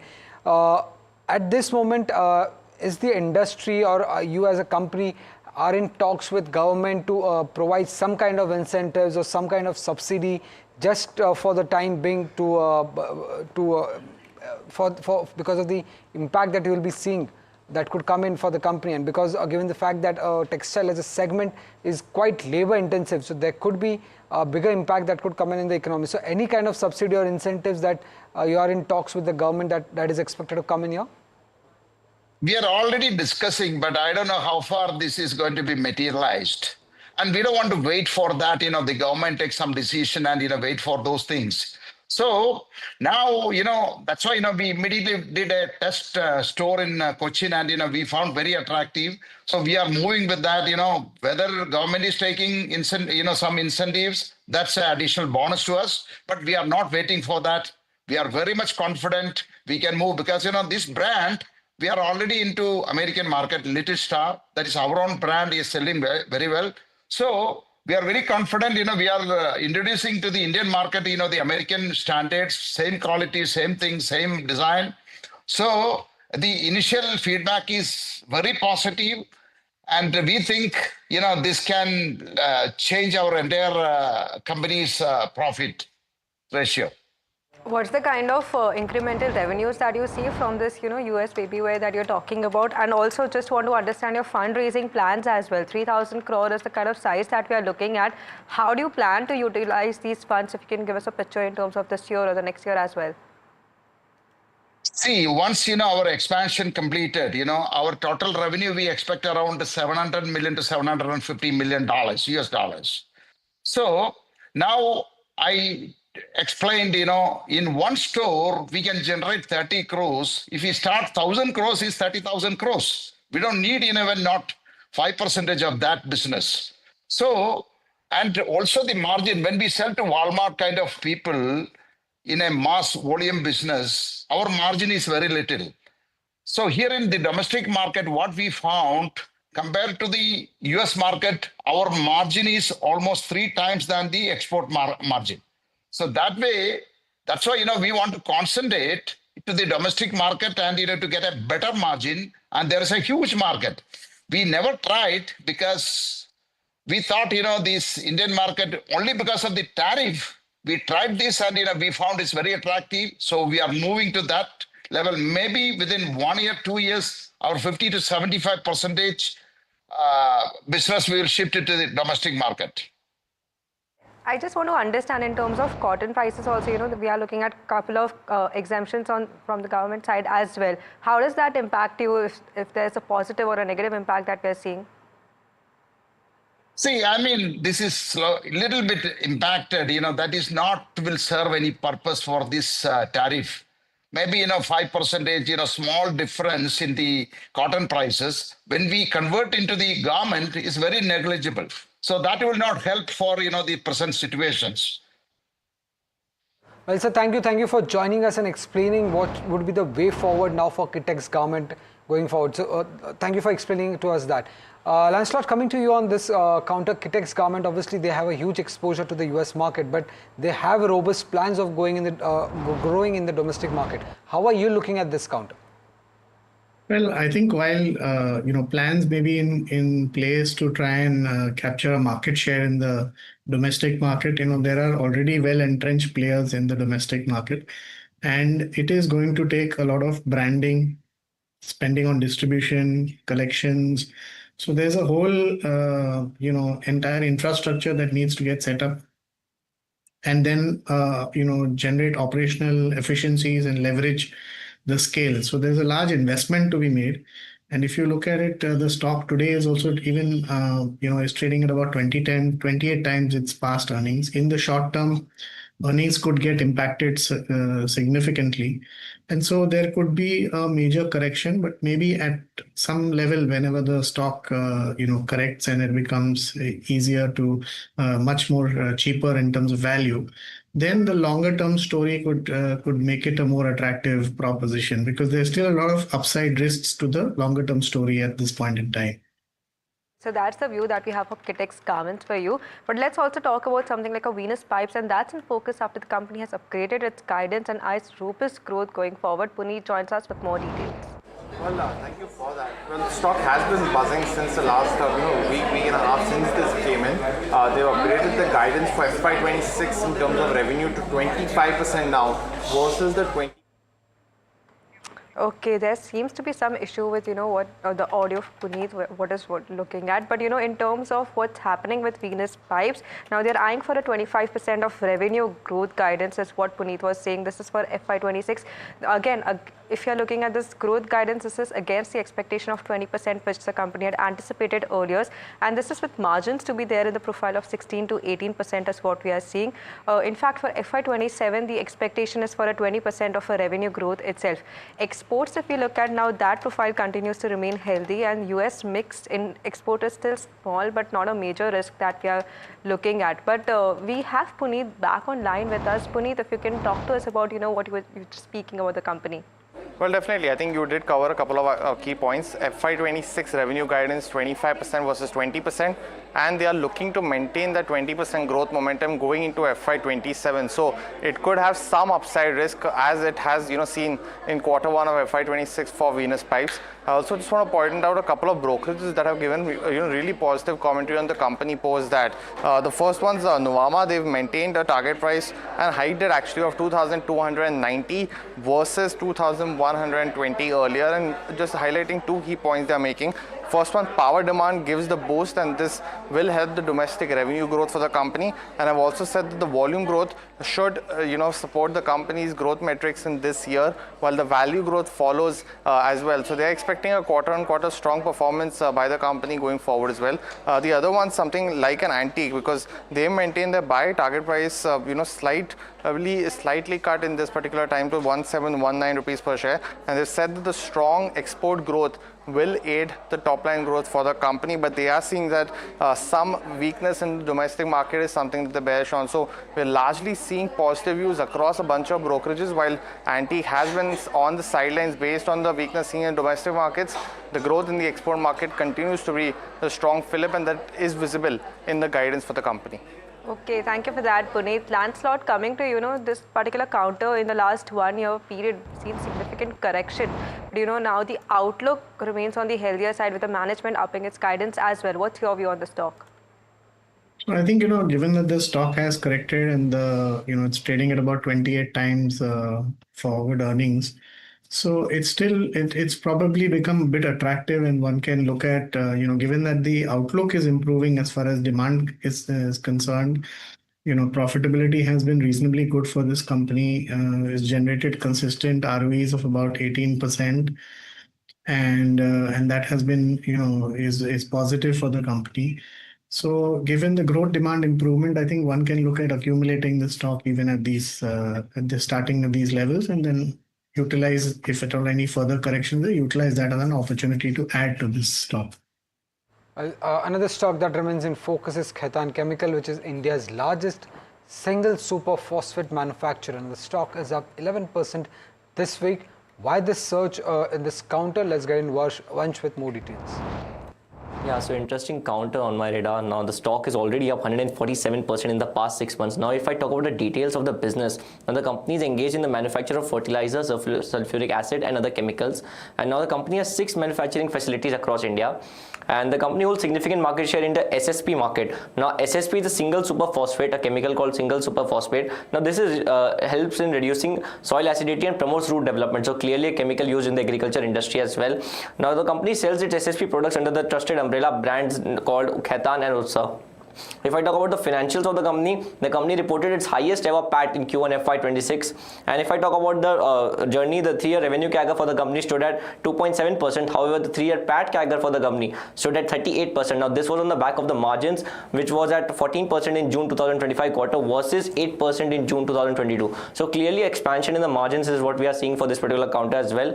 If I talk about the debt, the debt profile for the company has consistently increased. The debt has been raised from 229 odd crores in March 2023 to 318 odd crores in March 2025. So clearly a significant increase in the debt is what we are seeing. If I talk about the revenue split for the company, the fertilizer segment accounts for more than 70% of the company's revenue, while the chemical segment accounts for approximately 30% of the company's revenue. Lastly, if I talk about the shareholding pattern, the promoters continue to hold more than 70% stake in the company, which is clearly a positive sign for this counter as well. Right. Lancelot, have you tracked this counter, Kaitan Chemicals? It's quite volatile in trade. Would you advise your clients to buy this counter? It's 12% up in trade today. Yeah, I think, I wouldn't really advise clients to buy, because while it is looking at it has moved up, etc., it operates on a very thin net profit margin, hardly 3-4%. And now with the increase in debt leverage, in case there is if there's any kind of slowdown in the results or in the performance, especially because this product, super single phosphate, a lot of it is dependent on how the monsoon plays out, and the demand comes during good monsoons. So while we have had good monsoons, there also have been, news about various destruction in crops, etc., in many states because of flooding, etc. So one needs to be careful, because if there are any negative surprises, this net profit margin of 4% can easily disappear very quickly, and then that would bring the stock down to much lower levels. Okay, so that's the view that we are seeing for Kaitan Chemicals now. But let's talk about Unicommerce e-solutions as well, and that is in focus and on back of its recent partnerships with several companies. Now, if you are looking at its recent pacts with companies, this is to strengthen their e-commerce operations that we are looking at. Some of these partners, so rather the packs that we are seeing is Wooden Street, along with that sports nutrition brand Beast Life, Eat Better, the Man Company as well. So these are a couple of names that we are emerging on, that are emerging on the screen. But just in terms of how the company has done in the first quarter, if you are looking at the organic business now, that has struggled to grow. This is because of the pricing environment which has remained weak in the quick commerce space. Revenue growth was majorly led by the inorganic growth opportunities that the business had. In fact, if you look at the consolidated revenue, that has seen about a 64% of an uptick in this particular quarter itself, while organic growth has further slowed down in the first quarter.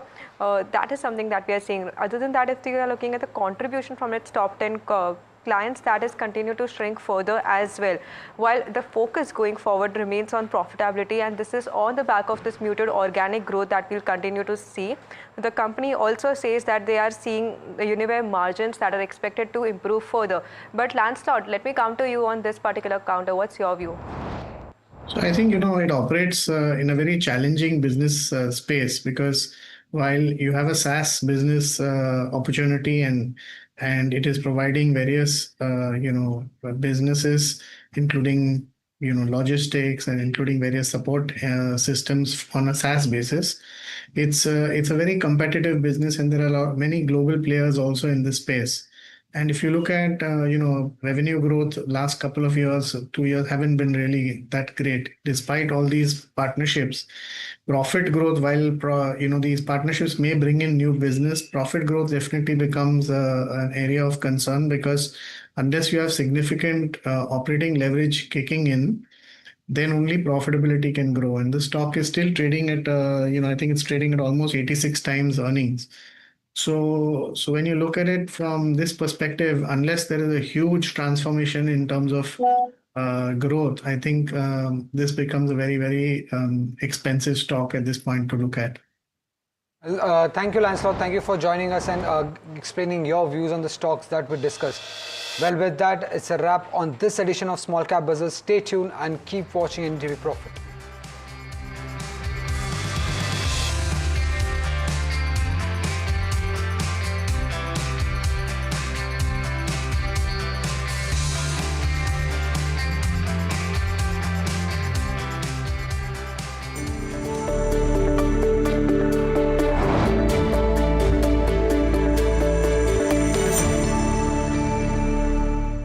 Tech has changed, so should your tech show.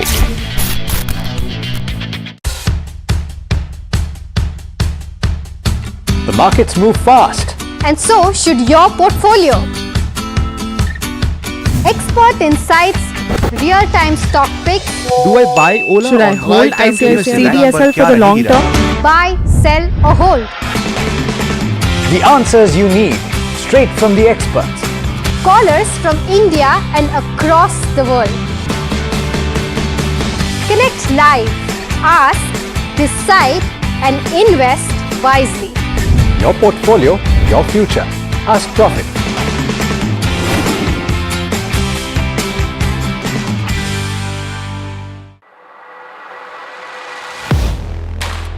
Do you really know the company you invest in? What is the real picture behind presentations and claims?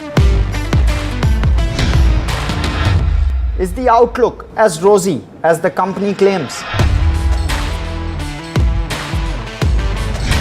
Know Your Company, powered by NDTV Profit Research, shines a light on the biggest stock market movers.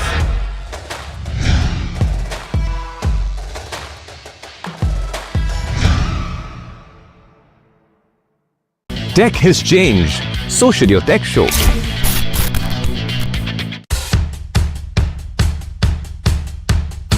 The markets move fast. And so should your portfolio. Expert insights, real-time stock picks. Do I buy Ola? Should I hold CDSL for the long term? Buy, sell or hold. The answers you need, straight from the experts. Callers from India and across the world. Connect live, ask, Decide and invest wisely. Your portfolio, your future. Ask Profit.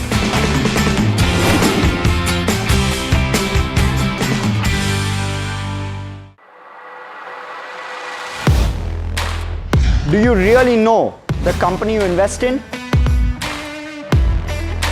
What is the real picture behind presentations and claims?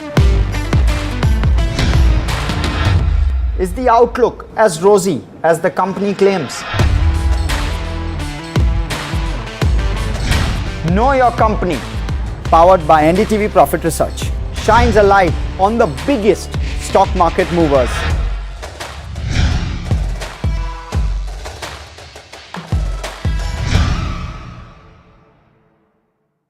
Tech has changed, so should your tech show.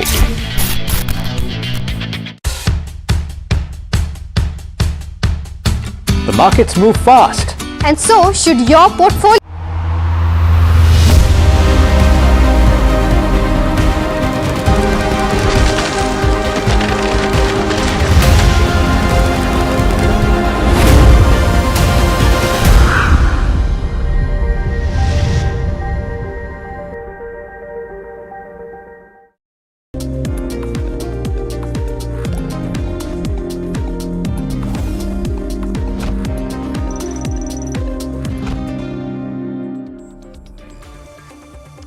Thanks for tuning in to India Market Close, and it's not a bad day of trade at all. You have to admit that we're trading at the high point of the day despite, well, not all resolutions in place, but there's a very heartening chart. 174 points in the green for the Nifty, led by IT and auto predominantly in the session today. So strong moves for Nifty. IT been through the day this way.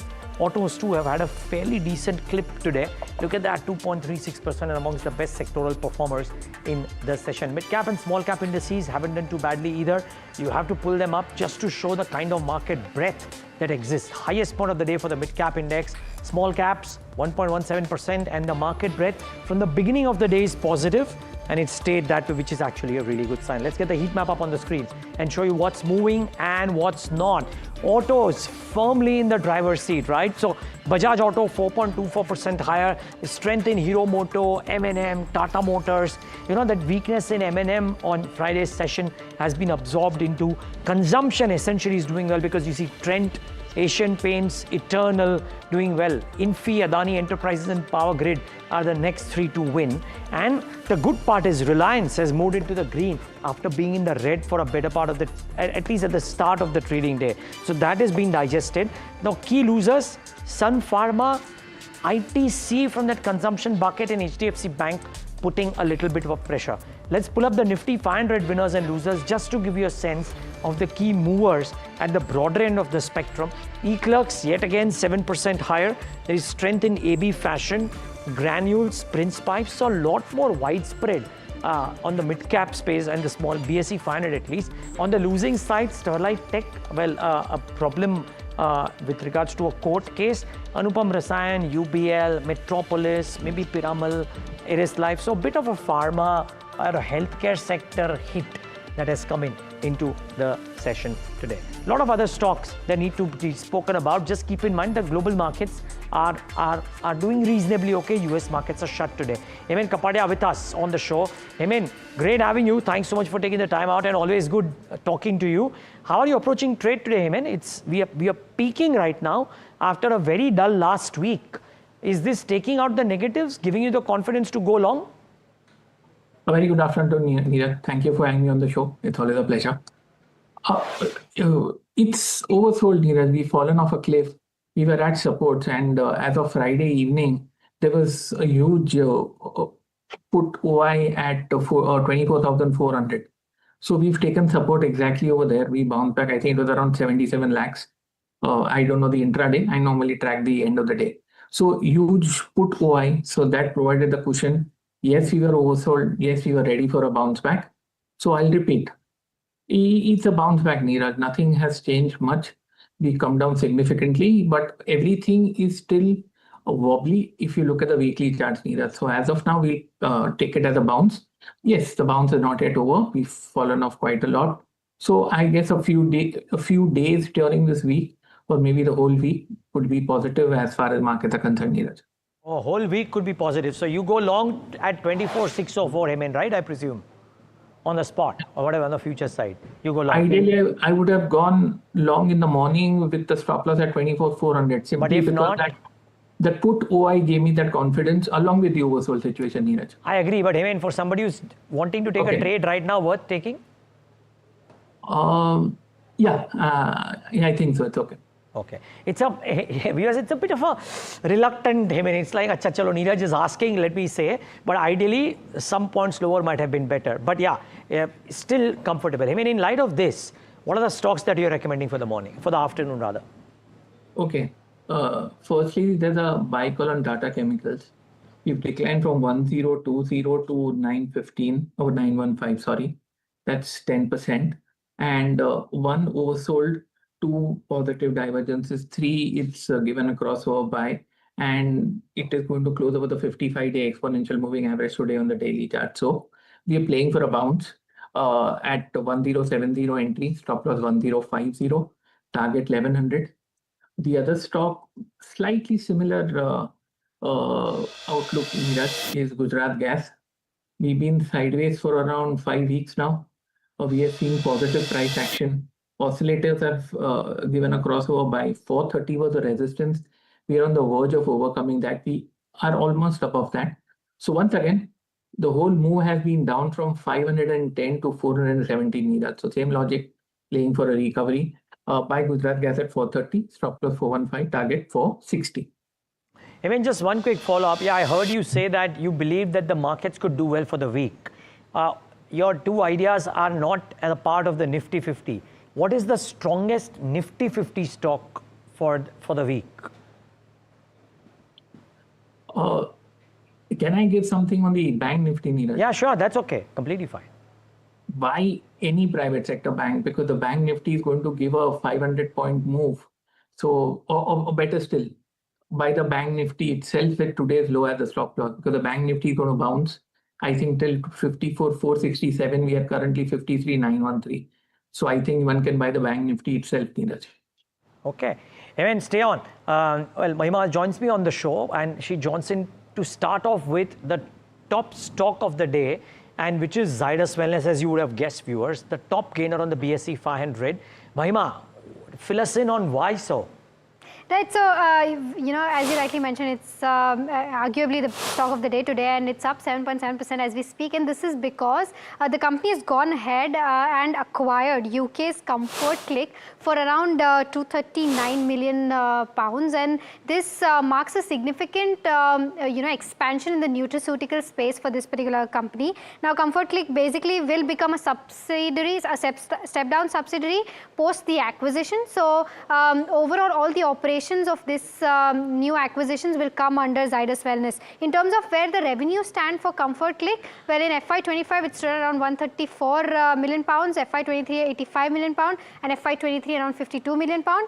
ComfortClick basically operates in the vitamins and mineral supplement space, so they will be expanding further even internationally when it comes to the nutraceutical space. The company has operations in Europe, UK, as well as it's also expanding in the US. Of course, the tariff situation will be something to monitor, but as of now, the international expansion, the international presence of Zydus Wellness will go ahead because of this acquisition. The company also has subsidiaries, by the way, in India, Ireland, as well as USA. In terms of where the Q1 highlights stand for the company, overall rural markets did outpace the urban markets. Unseasonal rains, however, adversely impacted the overall performance this quarter.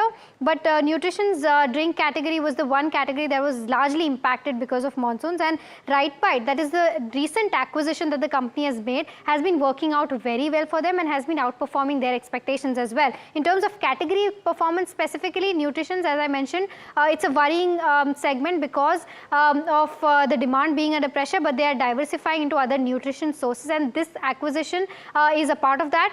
The sugar-free segment is doing well. It dominates with around 96.1% of overall market share and grew around 5% this quarter.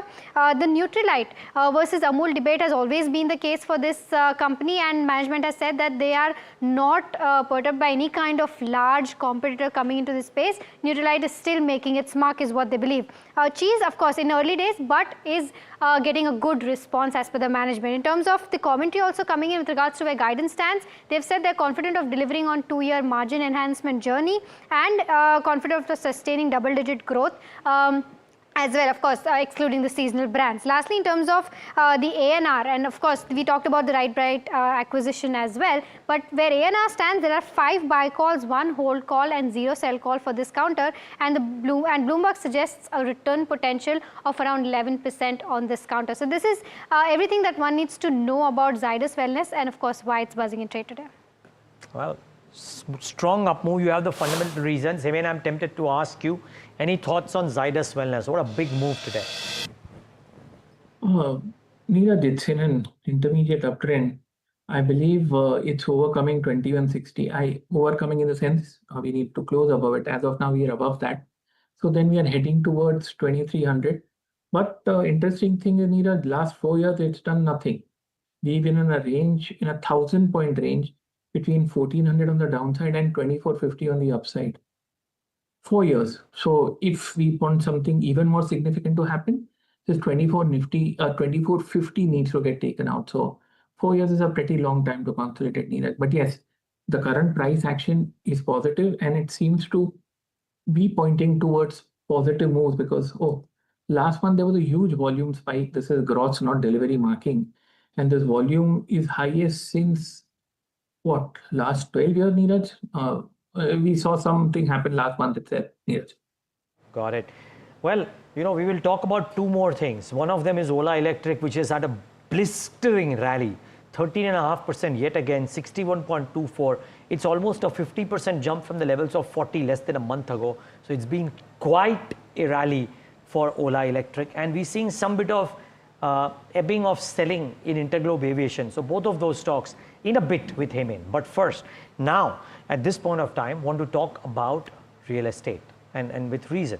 So Karnataka government has doubled property registration fees from 1% to 2% effective August 31st, raising the total transaction cost to nearly 7.6% to meet maybe the targets that they may have had. Anushi has some details here first. Anushi, good afternoon. Hi, good afternoon, Neeraj. So, as you just spoke about, it's a 7.6% of rate now that we're looking at from after Karnataka government has increased or rather doubled the property registration fees to 2% now as compared to 1% earlier. Now, this 7.6% includes a stamp duty charge of 5% and other cess component of 0.6 to 0.65% as well. Now, just if you're comparing this with the other southern states as well, what we are looking at is Tamil Nadu at about 9% of total registration fees, Andhra Pradesh with about 7.5%, which is similar to what the Karnataka government has now imposed, in Kerala about 10%, and this is with a higher stamp duty charge of 5% that we are looking at. Now, this might have come across as a surprise, but at the same time there were talks of increasing the stamp duty charge from Karnataka government. This is after what has happened in FY25 and even the first quarter in terms of how the property registration revenue has fared out. In fact, if we just look at the first quarter, they had seen a significant downtick in terms of where this metric is concerned. Even in 2025, that's the fiscal year that we are seeing. In that also, the expectation was about 26,000 crore, which was later revised to 24,000 crore. Despite this downward revision that we are seeing in the revenue, the company was, the state was able to clock in about 21,000 or 22,000 crore of revenue itself. So for FY26 to warrant that 28,000 crore of picture to come back into place, this uptick in terms of where the registration fees was needed was considered. We are seeing an impact in a couple of these southern-based players as well, which are flashing on the screen. So this is the overall picture that we are seeing over here. Right, Anushi. Thank you so much for bringing those details to us and breaking that down for us. In fact, to take this conversation ahead, we are joined by Rajiv Vijay, who's the ED of Government and Infrastructure Advisory Services of Knight Frank, joining us now. Rajiv, hi, a very good afternoon to you, and thank you so much for taking out the time. My first question to you, I understand that you cover the infrastructure space more, but since we are talking about this Karnataka move of increasing the stamp duty, your first reading on this and how will it impact the real estate in that particular state? Good afternoon. Thanks for inviting me. From our perspective, and we have seen it playing in the other markets, it's a very notional change. It will not have any material impact on the home buyer's decision. We have seen this being introduced in other cities, particularly Mumbai, about 3 years ago. And we still continue to see very strong growth in Mumbai market. And we believe that Bangalore being central to Karnataka will also have very little impact on this. And though very little impact, as you mentioned, Rajiv, but just want to understand, will it be more towards the affordable segments as compared to where the luxury segment stands? Because if ideally somebody is spending, crores of rupees when it comes to luxury housing, they wouldn't mind paying a tad bit of more stamp duty. Is that reading correct? Yeah, that's correct. But as of now, as we have seen over the last few years, it is the mid segment and premium segment that have kind of seen tremendous growth. Affordable housing, for some reasons, has shown a kind of degrowth over the last 1 year. So yes, importantly for them, it might make an impact. But when we look at the overall objective of the government of Karnataka to increase the revenues, I think it will largely depend on the growth of the market, the growth in the affordable segment versus the growth in luxury segment or mid segment. So overall, it should not lead to any decrease in property registrations.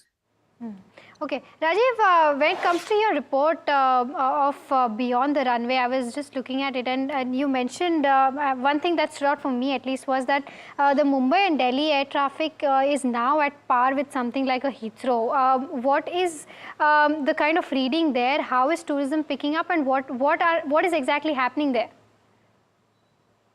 So what we are seeing here is that the per capita spend. So as you understand, in an airports business, which are a large integrated ecosystem of not only the trade and logistic gateway of airports, but the whole economic system where you have offices, hotels, and other economic activities. Within this place, non-aero revenues form a significant part of the total revenues, through which actually we see a lot of PPP players improving their viability of the projects. So both Delhi and Mumbai, as of now, have more than 50% of their revenues coming from, of the total revenues coming from non-aero. And most of it is driven through the revenues that they get out of passengers, they get out of the monetization that they do through land assets or cargo or advertising or parking. So what we've seen that per capita spend in India, if you convert it into a PPP parity terms, the per capita spend in Mumbai and Delhi is as good as what you see in developed countries like Korea or London airport. Okay, and in terms of the air passenger traffic outlook, that combined with the new aerocities that are being built in, how are you viewing that, and how does that unlock more potential revenues going ahead? So as of now, broadly, we feel that at this point in India, the airports in India are generating about 1.5 billion US dollars in terms of non-aero revenues. And with passenger traffic going from currently about 400 odd million to about 600 million by 2030, we expect these non-aero revenues to double up from here. And large part of it obviously would come from larger airports and the airports which are in PPP play, because there the developer has the full experience and background to attract these big players to come and set up their shops and establishments within the airport environment. And we feel that this is a very strong component of an airport activity which should be encouraged by the government by giving them ample avenues for land and everything which can be used to improve the viability of the airports. Okay, Rajiv, thank you so much for giving us those insights and, of course, taking out the time and speaking with us at NDTV Profit. Thank you so much.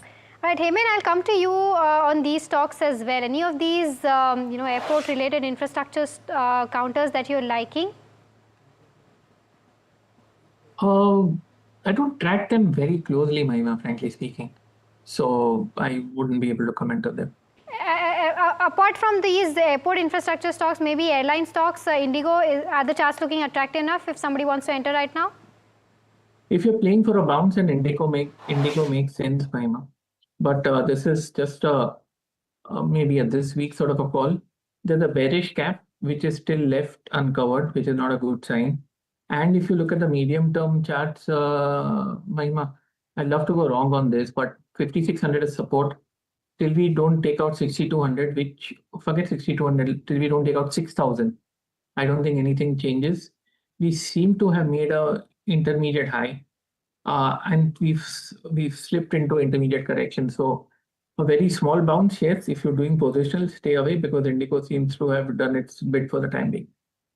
Okay, all right. So that's with regards to where charts are concerned for Indigo. Now, the other space that's in focus today is the entire auto pack. The electric two-wheelers, especially the retail sales in India has fallen around 18% month-on-month basis. That is in August 2025, down from July.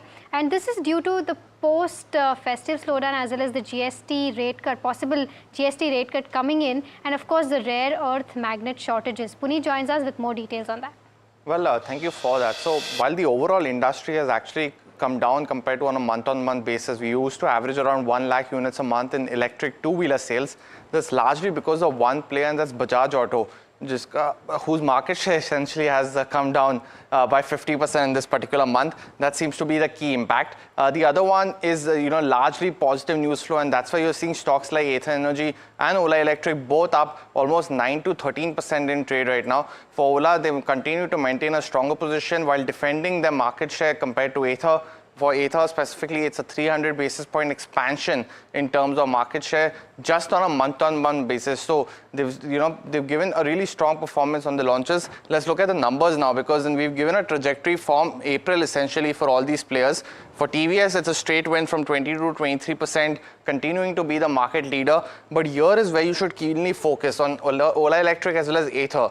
Ola has actually slipped from 21 to 18%, but in this month, it was largely expected to be under pressure from Ather in terms of the number 3 and the number 2 market position. They seem to have defended it right now, and positively, we are seeing that reaction on the stock today. Ather again has gone from 14% since its listing last in April to almost 17% now, and they seem to be gaining that 20% market share target that they have. For someone like a Hero MotoCorp, that's another big surprise, entrant essentially in this year. From 7%, their share has gone to 13%, and you can see that split after June essentially, because they did launch the VIDA VX2, and that seemed to have gotten a lot of consumers buoyant about this particular launch. So we're seeing that positive reaction there as well. Bajaj, it's a steep fall, 22%, it's gone down to 11%. The rare earth magnet issue impacting the company, but they mentioned that they now have 3 to 4 months of supply of rare earth magnets and should positively benefit in terms of going forward in terms of market share. One final key point remains on the company's new launches. Ather has launched the EL platform that will aid new set of products for the company, while Ola Electric has also mentioned they'll be using lithium-ion batteries. So that will execute over the next 6 months, and we'll see that play out for all these players. But the fight remains to be for the number 3rd spot, and both Ola Electric and Ather are very neck and neck now. So that advantage that Ola had seems to have been subsided, but for Ather, things are just getting started. Okay, that's very interesting, Puneet, and that's with regards to where the EV two-wheeler space stands. But Puneet, also walk us through the August auto sales numbers. Some of them have already come in.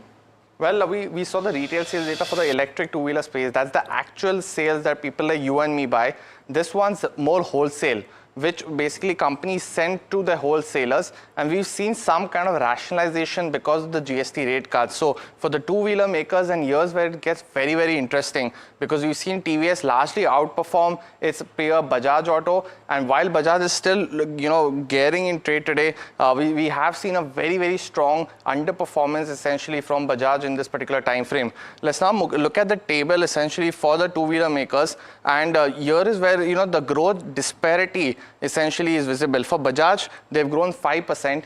TVS is up 30% in this particular month. Just on the two-wheeler basis, they're up 28%, while Bajaj has actually fallen by 12% in the domestic market. So TVS has clearly laid out a strong strategy and seems to be benefiting from that. Ashok Leyland was another positive one, up 5% and largely in line with estimates. And Escorts was the other one.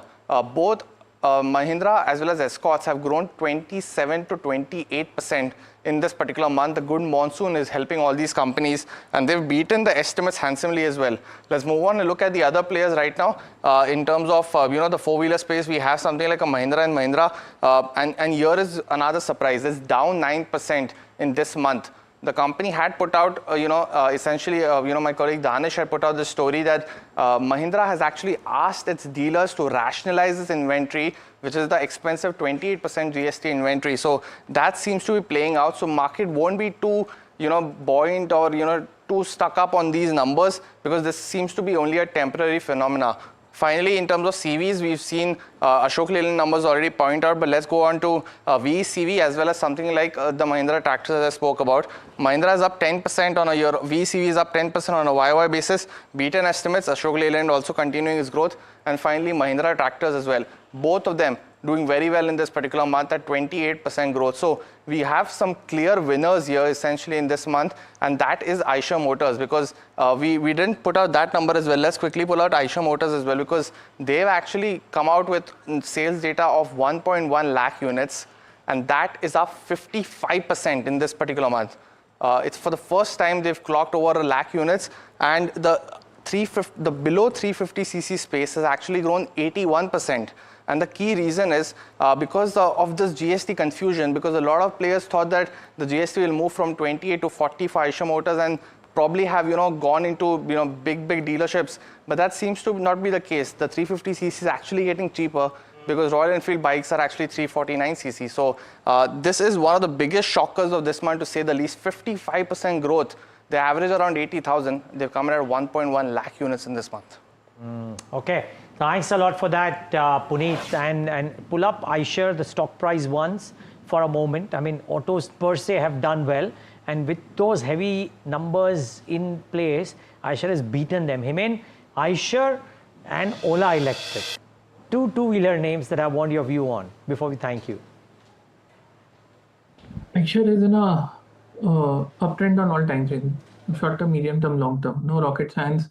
Expected to continue significant strength as far as the auto index is concerned. I can't think maybe Maruti, one of the few stocks, maybe TVS, which has posted all-time highs. So Eicher continues. Ola has been a very strong turnaround. You found a base. Worst is over. Currently, I'm not sure his risk-reward ratio favors at current levels. I'd be more comfortable going long at 55. But yeah, the move is on. It comes to 66. I'll be a bit cautious. Well, it's been a runaway rally, so might not be a not so prudent an idea to actually take money off the table, right? Make gains while you can. It's a market like that. Hey man, so good talking to you always. That wisdom, that experience all comes into play. Great talking to you today. Same here. Thank you for having me. All right, that's the view from Himen. And we take a break on that note on this leg. But up next, an exclusive conversation with Nilesh Shah, MD of Kotak Mahindra AMC, and Neelkanth Mishra, Chief Economist, Axis Bank, and Head of Global Research at Axis Capital, to talk about the government's Diwali Dhamaka and the impact on markets. Stay tuned.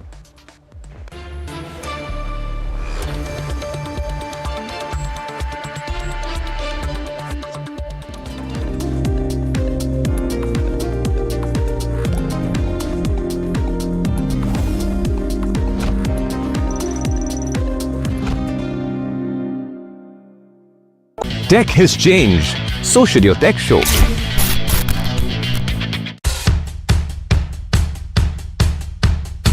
The markets move fast. And so should your portfolio. Expert insights, real-time stock picks. Do I buy Ola? Should I hold CDSL for the long term? Buy, sell or hold. The answers you need, straight from the experts. Callers from India and across the world. Connect live, ask, decide and invest wisely. Your portfolio, your future. Ask Profit.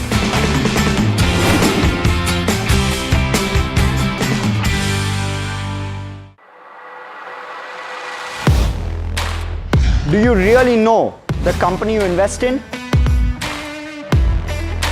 What is the real picture behind presentations and claims? Is the outlook as rosy as the company claims? Know Your Company, powered by NDTV Profit Research, shines a light on the biggest stock market movers.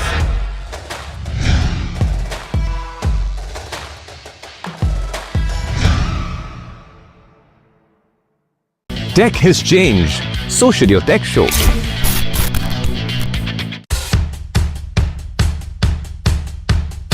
The markets move fast. And so should your portfolio. Expert insights, real-time stock picks. Do I buy Ola? Should I hold ICDSL for the long term? Buy, sell or hold. The answers you need, straight from the experts. Callers from India and across the world. Connect live, ask, decide and invest wisely. Your portfolio, your future. Ask Profit.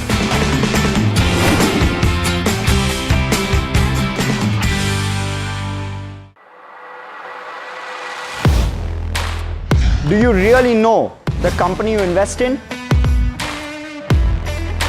What is the real picture behind presentations and claims?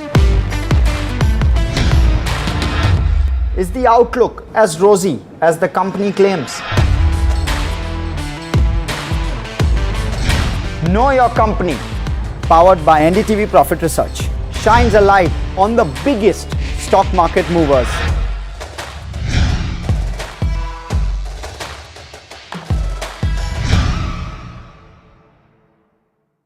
Tech has changed. So should your tech show.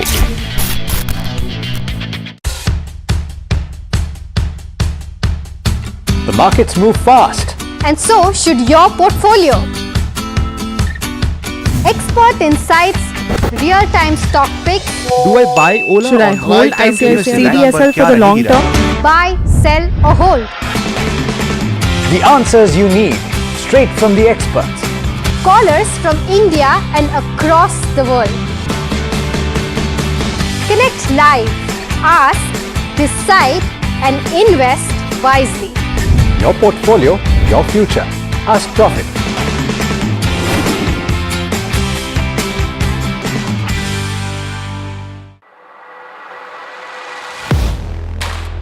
Do you really know the company you invest in? What is the real picture behind presentations and claims? Is the outlook as rosy as the company claims?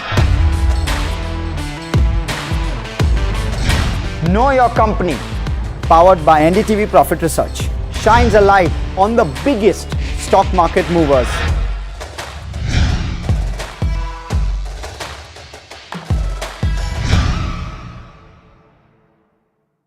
Tech has changed. So should your tech show.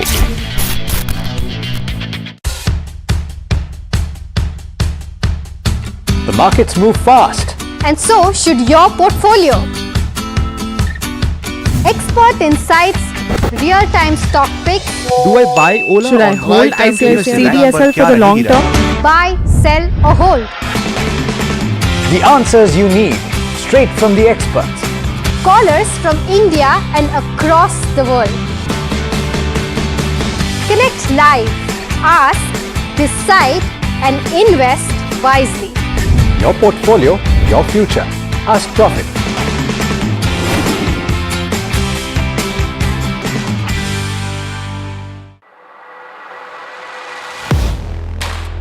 Do you really know the company you invest in? What is the real picture behind presentations and claims? Is the outlook as rosy as the company claims? Know Your Company, powered by NDTV Profit Research, shines a light on the biggest stock market movers.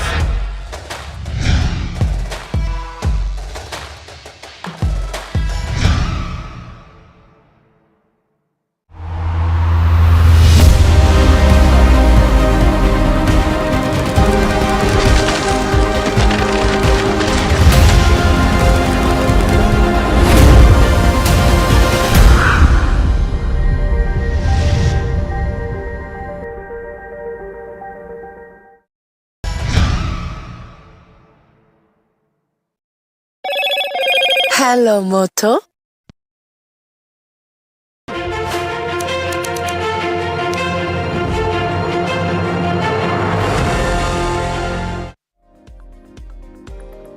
Thanks for tuning into this broadcast, and we're calling it a Diwali Dhamaka so early because the PM did mention that it's Diwali gift to the country, the GST rationalization. And what we've tried to do over the next 25 minutes is talk to two very eminent voices on what is their view on the impact that the GST changes can make. Now, before we get in our guests, let me try and tell you what brokerages are saying about this. So, multiple brokerages have come out with their view on what this could mean for the economy and the markets, right? So Citi first up, right? And when they are talking about how the annual fiscal cost about 0.25 or 0.3% of GDP, the total household-oriented policy stimulus in FY26 could be about 0.7, 0.8% of the GDP. It is all very constructive. Antique comes out and says that the GST rate rationalization may lead to about 5 to 6% hit on GST collections, 1.2 to 1.5 lakh crore or 0.3 to 0.4% of GDP getting impacted annually, and may partly be offset by a boost in consumption.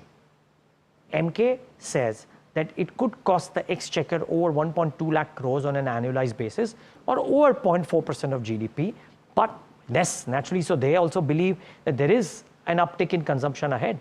Morgan Stanley views about 50 to 60 basis points impact on overall tax collections on an annualized basis. The loss in GST revenues could put upward pressure on the fiscal balance, but they believe that as growth picks up, the net effect will potentially be limited and the impact on central government deficit could be less than 0.1% of GDP. They expect the net effect on growth for indirect tax cuts to be positive. Lastly, the UBS view is that the revenue loss of GST rationalization could be the tune of 1.1 lakh crore or 0.3% of the GDP annually. Again, because everybody's in that ballpark range of 0.3, 0.4%, but they believe that GST cut can have a much larger multiplier impact than income or corporate tax cuts. And viewers, we've seen almost every single person on the buy side or the sell side talk about this being the big antidote that maybe the country and the markets needed when we're in the midst of the tariff issues currently. Imagine what will happen if and when the tariff issues get resolved. Let's focus on what this means for the economy and the markets and start off the conversation with one of my favorite voices, Mr. Nilesh Shah, MD of Kotak Mahindra AMC. Nilesh bhai, so good having you on such an important subject. Thank you for taking the time out and being with us, and I hope all is well. So far, so good, though it is subject to Mr. Trump. Yeah, well put. But Nilesh bhai, tell us, so one is the tariff uncertainty, we'll get to that. But if I look at this GST piece in isolation, how do you think of the pulls and the pressures because of the loss of revenue, but the boost in consumption that this could presumably bring? What impact, according to you, does this have?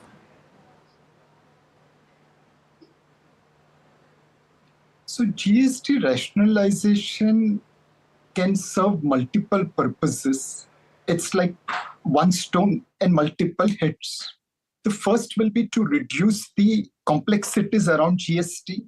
We all have known that one or two rates compared to multiple rates which we have will be more beneficial to us. The second will be to stimulate domestic economy by supporting consumption. By and large, we have been more supply side focused. Now, GST rationalization could be demand side focused. Third, the stimulation will also help us negate adverse effect of US tariff. So timing wise, it is coming at appropriate level. And fourth and the final thing will be that as GST rationalization stimulates domestic consumption, it also supports private investment revival, and hence this becomes a longer term cycle rather than just one trick pony. So GST rationalization should be aiming to achieve multiple objectives with one stone. Could you explain the last point, private capex or private investment cycle? Why do you say that? So essentially, Neeraj, if we see private investment has remained subdued, all the catalysts for private investments are in place: ease of doing business, improving availability of credit, plenty with banking system full of liquidity, equity markets at all-time high level with enough capital available in IPO and OFS market, capacity utilization at 75% plus level. The leveraging in this picture is probably that spurt in demand, which can result into more capex. I'm sure there may be some other factor also, but spur in demand could induce private investment revival and make this cycle play over multiple years. Yep. Okay. Nilkant Mishra, our second guest on the show, also joining in. And Nilkant, so good having you. We are trying to figure out what could this mean from an investment and from a markets perspective, but can't not ask you about first, what is the economic impact of something like this? Do you believe that there is a large multiplier in the offing because of the GST rates rationalization? Yeah, thank you for having me on the show, and apologies for joining a few minutes late. You see, this acts like a stimulus, and in fact, it may sound oxymoronish, but this is a stimulus without any meaningful fiscal cost. And let me explain to you what I mean by that. So, in the worst case, in case, if all items from 28 were to go to 18, all items from 12 was to go to 5, the total revenue loss for center and states put together would be about 1.7 trillion rupees. Given that some items are going to go from 12 to 18, some are going to go from 28 to 40, the number should be lower than that. This will also aid formalization. This will also help with volume growth in segments like autos. So the net impact should be meaningfully lower than that 1.7 trillion. But that's the worst case that I would think of. Now, in general, such a cut would mean that you now see the government borrowing more. And what we are saying is that that need may not arise because of something called the compensation cess. So in fact, the end of the compensation cess, so the constitutional provision for the compensation cess was that the state governments needed a 14% revenue, a CAGR, and it was guaranteed to them in the first 5 years of GST. And what that meant was that cess on coal, cess on tobacco, cess on large cars, sugary drinks, these were added, and that pool was used to finance and offset the revenue loss when the revenues for states fell short of that 14% CAGR. Now, what had happened in 22 and 23 is that the need for compensation was much higher than what was being collected. So the center had borrowed from the future. So effectively, the states were spending a lot more than what was being earned in GST that year. In the last 2 years, 25 and to some extent this year, the GST compensation cess collection has been used to repay that debt. So in a way, it was not being used for this year's fiscal spending. So our point is that this collection, as it gets subsumed into GST, will add to revenues, and therefore there is no need for the borrowing to go up. So this is in a way the best of both worlds. We see a much more simplified GST. We also see a demand catalyst for large categories like autos, and we see that happening without a substantial impact on fiscal cost of borrowing. Bond yields have gone up. I think mistaken understanding that this will result in a lot of revenue loss, but I think that that will correct. So this is I think very positive, and it also shows good intent that the government has restarted the reform process. Nilkant, Nilesh Shah was of the opinion that it also in some sense would spur private investment, which has been kind of amiss for a really long time. You reckon that can happen meaningfully? Can it happen immediately? Does it happen with of a lag, or is it in the remains to be seen camp? So my view, and Neeraj, we have discussed this several times on your show, is that the critical aspect of the investment cycle is real estate. So, in fact, it is when the real estate cycle really starts to take off, is when the demand for manufactured goods starts to go up. And the last slowdown that we saw was to a large extent driven by the down cycle in real estate. Now, in the last 9 to 12 months, we've seen a bit of a slowdown in real estate sales. They've started to pick up again. So the cut in rates should definitely help. What I think this will do is give the necessary impetus. See, what happens in credit is that it has very strong pro-cyclical proclivities. So basically, when credit growth is strong, demand is strong because people are borrowing from the future to spend today, either in investment or in consumption, and that becomes income for someone. That income then becomes more creditworthy, and so there is a virtuous cycle. But when it reverses, it becomes a vicious cycle, and which is what we are seeing right now. When you are easing monetary conditions by the quantum that we have seen over the past 6 months, the problem is that it does not bring back credit risk appetite. So as the economy has been decelerating, there are companies which are uncertain about the future and therefore do not want to borrow. Some of the banks which took on some of the risk are also early on and have seen a rise in NPAs are now pulling back. Some of the NBFCs in June quarter results talked about strong weakness, and therefore, strong weakness is an oxymoron. Basically, the weakness was palpable and very broad-based, and therefore it takes a stimulus like this to actually turn what is a vicious cycle. It's like, I don't know if you had experience of pushing a car. It's always the first push which is the hardest. And especially if the car is rolling backward, it becomes even more challenging. But once the car starts to roll, it is much easier to build momentum. And what GST and these moves will do and is doing is that it has stalled the market for some of the high value goods. So like the car market seems to be almost frozen. I can see when I do my grocery shopping that some of the packaged food items where the rates are going to change are showing as out of stock. So there is a destock, so the economy actually slows in the anticipation of these cuts, but then the restock happens, and that's when what is actually a vicious cycle starts to become a more upward focused cycle. So I do think that this will help. If this had not happened, my expectation was that November, December is the time frame when credit growth, because some of the larger banks starting to push credit on the unsecured side would boost credit growth. This may be increasing the probability and confidence in that. Okay, but I like the oxymoron nevertheless, strong weakness, and maybe we can actually get out of that in a meaningful way. Nilesh bhai, now that I have you back, just trying to understand when people are thinking of the markets and the tariff issues hit the markets hard. I mean, almost all sell-side notes that have come over the last 5 days are talking about how even the multiples may contract.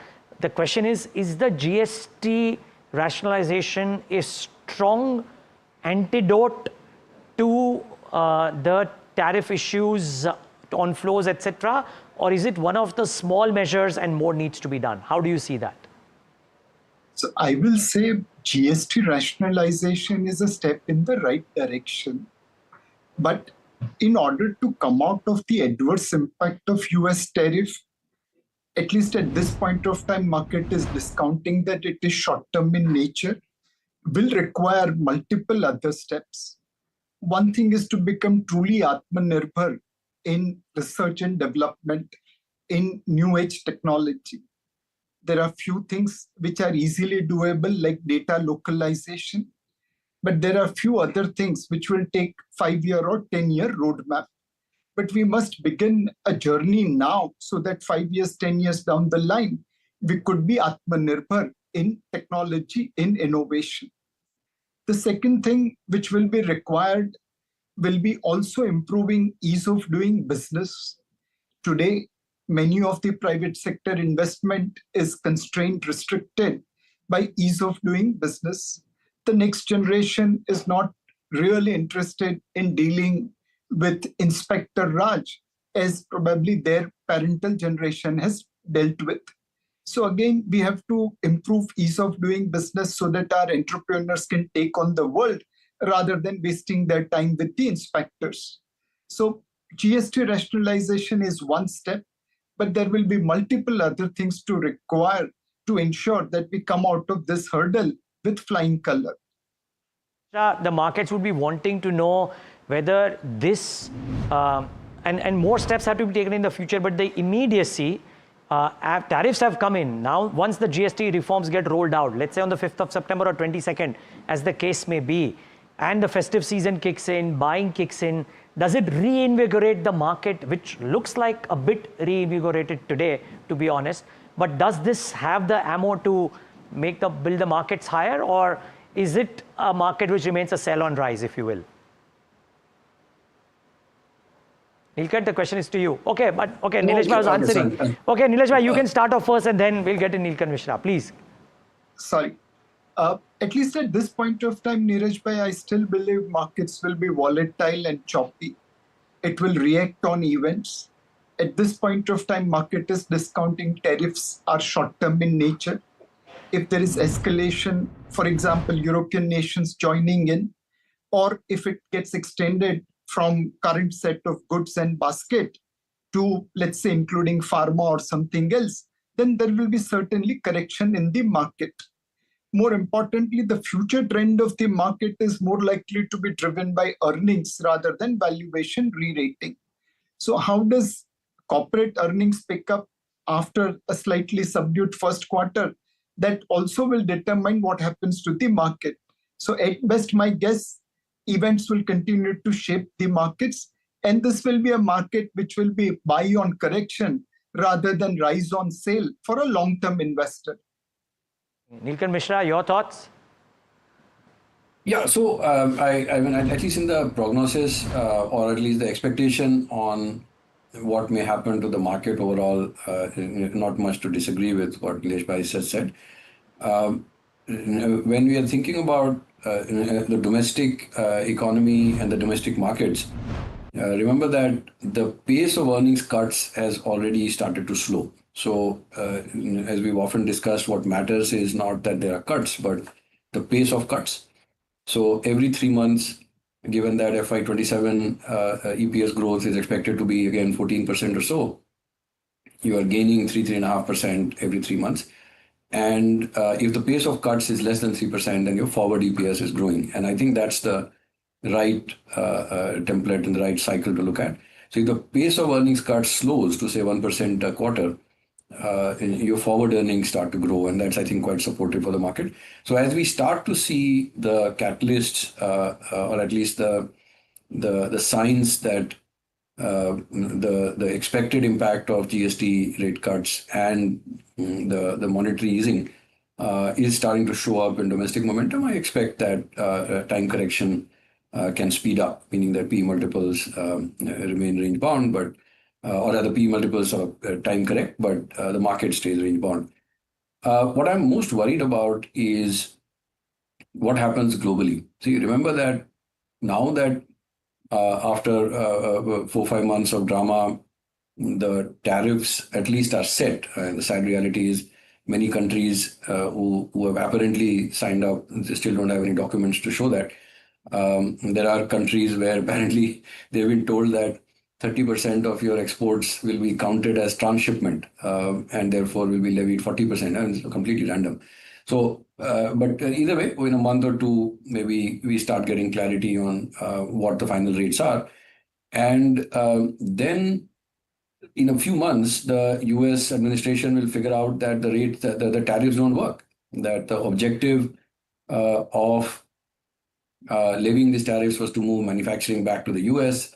There may be some song and dance about some announcements, but the reality of whether that's really happening or not, how much of that gets transmitted into consumer prices, our view is that quite a bit will be. So a large part of the additional fiscal revenue that the US federal government earns from tariffs will actually be paid by the US consumer. So when this starts to happen, what does the US administration do next? Because remember that, as we also discussed on your show, they have several large problems to solve. They have a very high debt to GDP. They have a very strong dollar, which they want to weaken.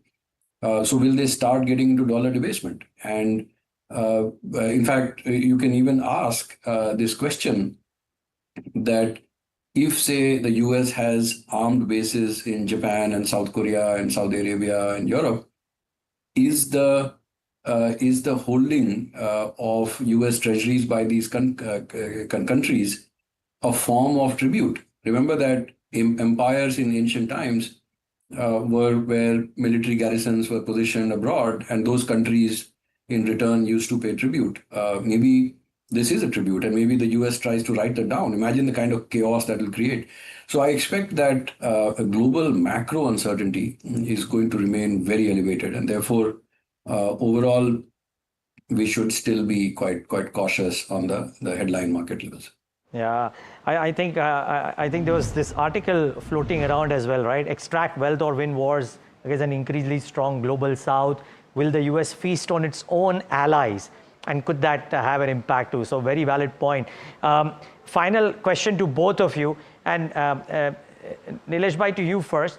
The other question that people would have, the domestics have stayed strong all through this while, and that's a great lever for comfort. But the dime on the global side is really on the wrong side right now, and we don't know when it will turn.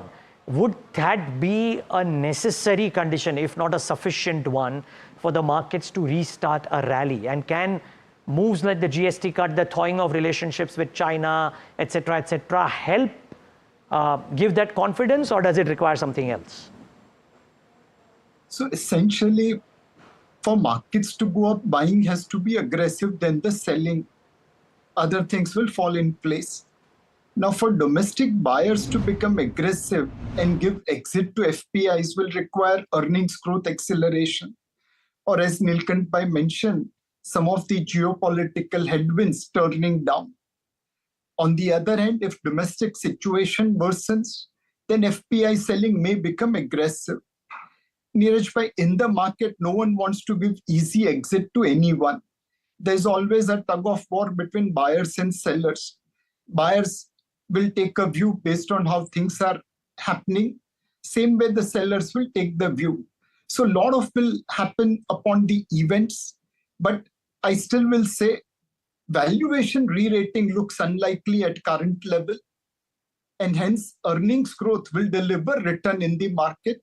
It's far more going to be bottom-up stock pickers market than top-down allocation.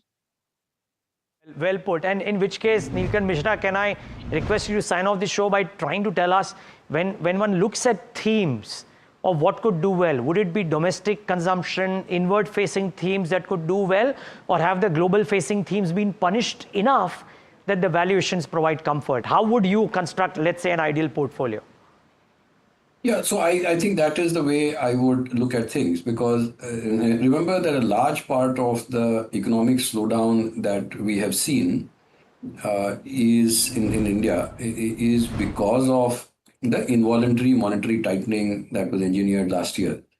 I don't think the intention was to slow down or have used such broad-based tools, but they were. And so if, say, credit growth slows from say 16.3% adjusted for that big merger in March 24 to 9.8% year on year in May 25, we are talking about a 6.5% point slowdown in credit growth in the banking system.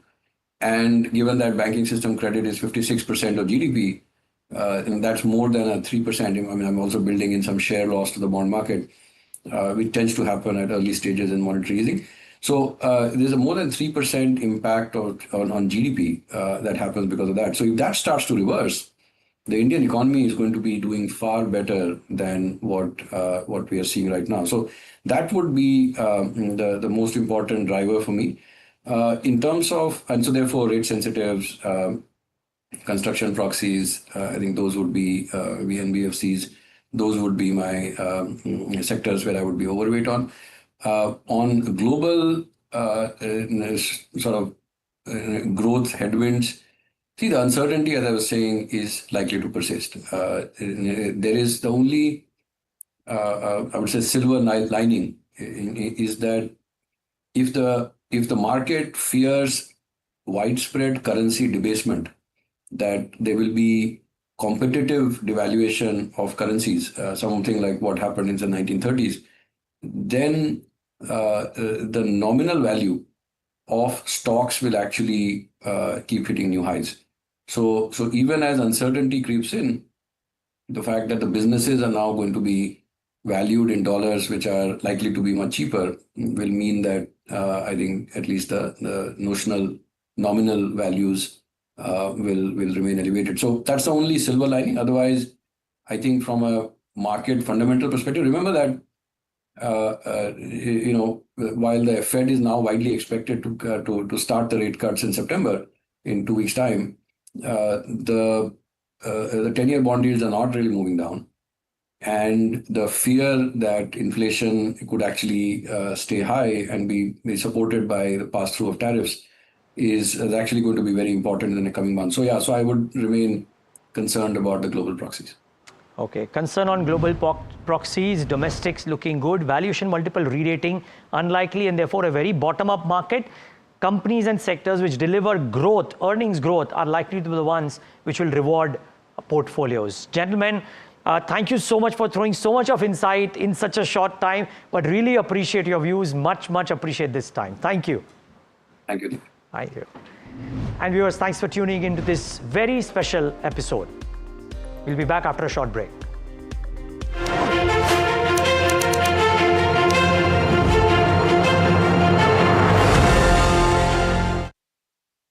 Tech has changed, so should your tech show.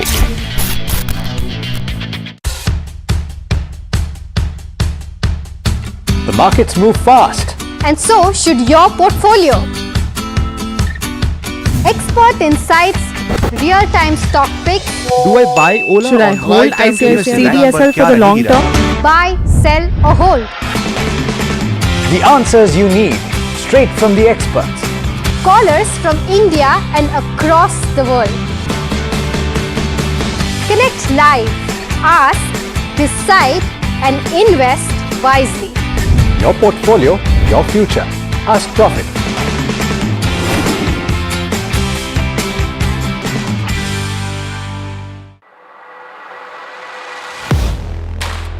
Do you really know the company you invest in?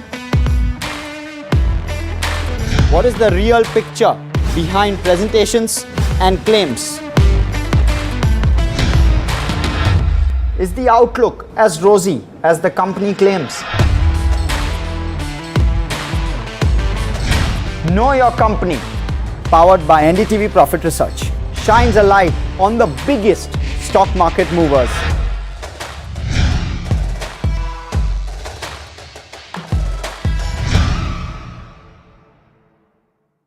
Tech has changed, so should your tech show.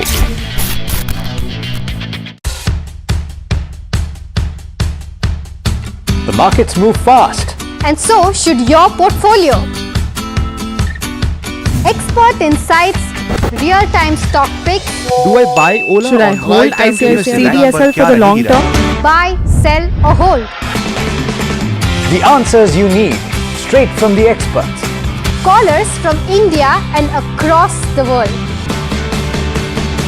Connect live, ask, decide and invest.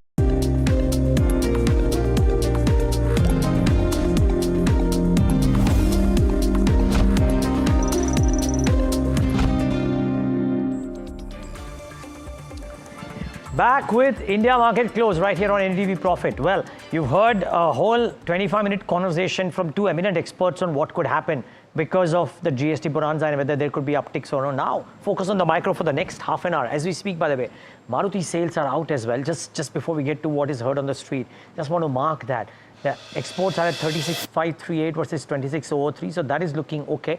The stock is just seeing a bit of a pullback. We should get the estimates about 1.8 versus 1.82. Remember, except for Eicher, there are not too many other companies which were expected to show some very strong numbers. Neither was Maruti. Actually, nobody on the passenger vehicle side was expected to show good numbers simply because people will hold back their purchases because everybody would believe that once the GST cuts come in, the cars would be cheaper. So not that anything else was anticipated. The one which has shown good numbers is Eicher, and that stock is zooming in trade. But what's being heard on the street? Sumit Sarkar joins in with his pitara of the khabars of the day. Sumit, good afternoon. What are you picking up from your sources? And multiple stocks that remain in focus. Firstly, it's CG Power and Keynes. There are strong buy flows that we are seeing ahead of the semiconductor week, which semiconductor conference which starts tomorrow. Street is anticipating multiple order wins to come in for both the companies. In fact, for CG Power, there was an initiating note by Morgan Stanley today, but Keynes, that stock was up 8% in trade, and this is on expectations of some order wins that could come in ahead of the semiconductor conference. Apart from that, there's one more stock on the cash market, recently listed NSDL. There are buy flows on institutional and large Chennai desk for this counter, so keep an eye out for NSDL. For Indigo, the stock had been under pressure since the block deal had come in of Mr. Rakesh Gangwal, but what dealers are now indicating is that the selling pressure is largely over for Indigo, so we can see some kind of a bounce back when it comes to Interglobe Aviation. For TVS Motor, there are buy flows on large HNI desks. The street is quite bullish. The company will be launching another bike this week, and they're quite bullish on that, so keep an eye out for TVS Motor as well. Trent, there are buy flows on institutional desk is what dealers are indicating. And lastly, when it comes to Asian Paints, there are buy flows on PMS desk. In fact, a renowned PMS has been buyer in trade for Asian Paints in trade today. So keep an eye out for Asian Paints as well. Wow. Okay, this is interesting. Now, Sumit, just the first set of stocks. I mean, these stocks we know are beneficiaries, which is the Keynes, the CG Power of the world, right? And I heard you say that there is some conference on which semiconductor conference. Yes, it starts tomorrow in Delhi, and the street is anticipating there could be some order win announcements around this conference, and hence the stocks have been buzzing in trade. Okay, very interesting. Sumit, thanks so much for giving us those updates. Okay, last 25 minutes, and let's try and cover as many stocks as we can. Rahul Sharma, Director and Head of Technical Derivatives Research at JM Financial, with us, as is Vineet Bolinjkar, Head of Research at Ventura Securities. Gentlemen, both of you, thanks so much for joining in. And Rahul, it's been a really long time, but really good seeing you. Thank you for joining in. Rahul, the market's doing very well today. Is this a market that is giving you confidence to initiate longs, or are you in the camp which believes at slightly higher levels you want to take money off the table? On the Nifty, that is, or the Bank Nifty? Yeah, so, I'm more of the camp that this is a bounce back and not really a reversal of sorts, because unless and until we see the needle moving on the long short ratio, unless and until we see a solid fundamental reason, for the FIs to cover their shorts in a very big way, I think 24,700 is where I think this current bounce back could possibly fizzle out. And again, this week we are seeing the weekly expiries being flipped between Nifty and Sensex. Tomorrow is Nifty expiry. It could be sort of, the update just before the expiry, before volatility hits again. So I would rather be a bit cautious here. In fact, if I bought something in the morning, I would want to take profits and, go light going to tomorrow's session. And, at this point in time, it is better to be a day trader than be a positional one, unless and until there is clarity that emerges on the positional setup of the market. Well, hi, good afternoon. What does a day trader do then? You mentioned it's better to be a day trader than a positional one right now. What should a day trader be doing? Yeah, so, there are some setups which are looking very good. Like, for example, hello. So you could look at Dixon. The Dixon has seen good spike in volumes today, can be bought for BTST. Ultratech Cement is another stock which looks pretty solid at these levels, 12,800 odd. I think 13,000 is something that could be tested in a day or two. Dixon has given a big breakout around 17,400. The stock could possibly head towards the 18,000 mark. So from a stock specific perspective, these are two names that we like. From an index perspective, I think it's best to,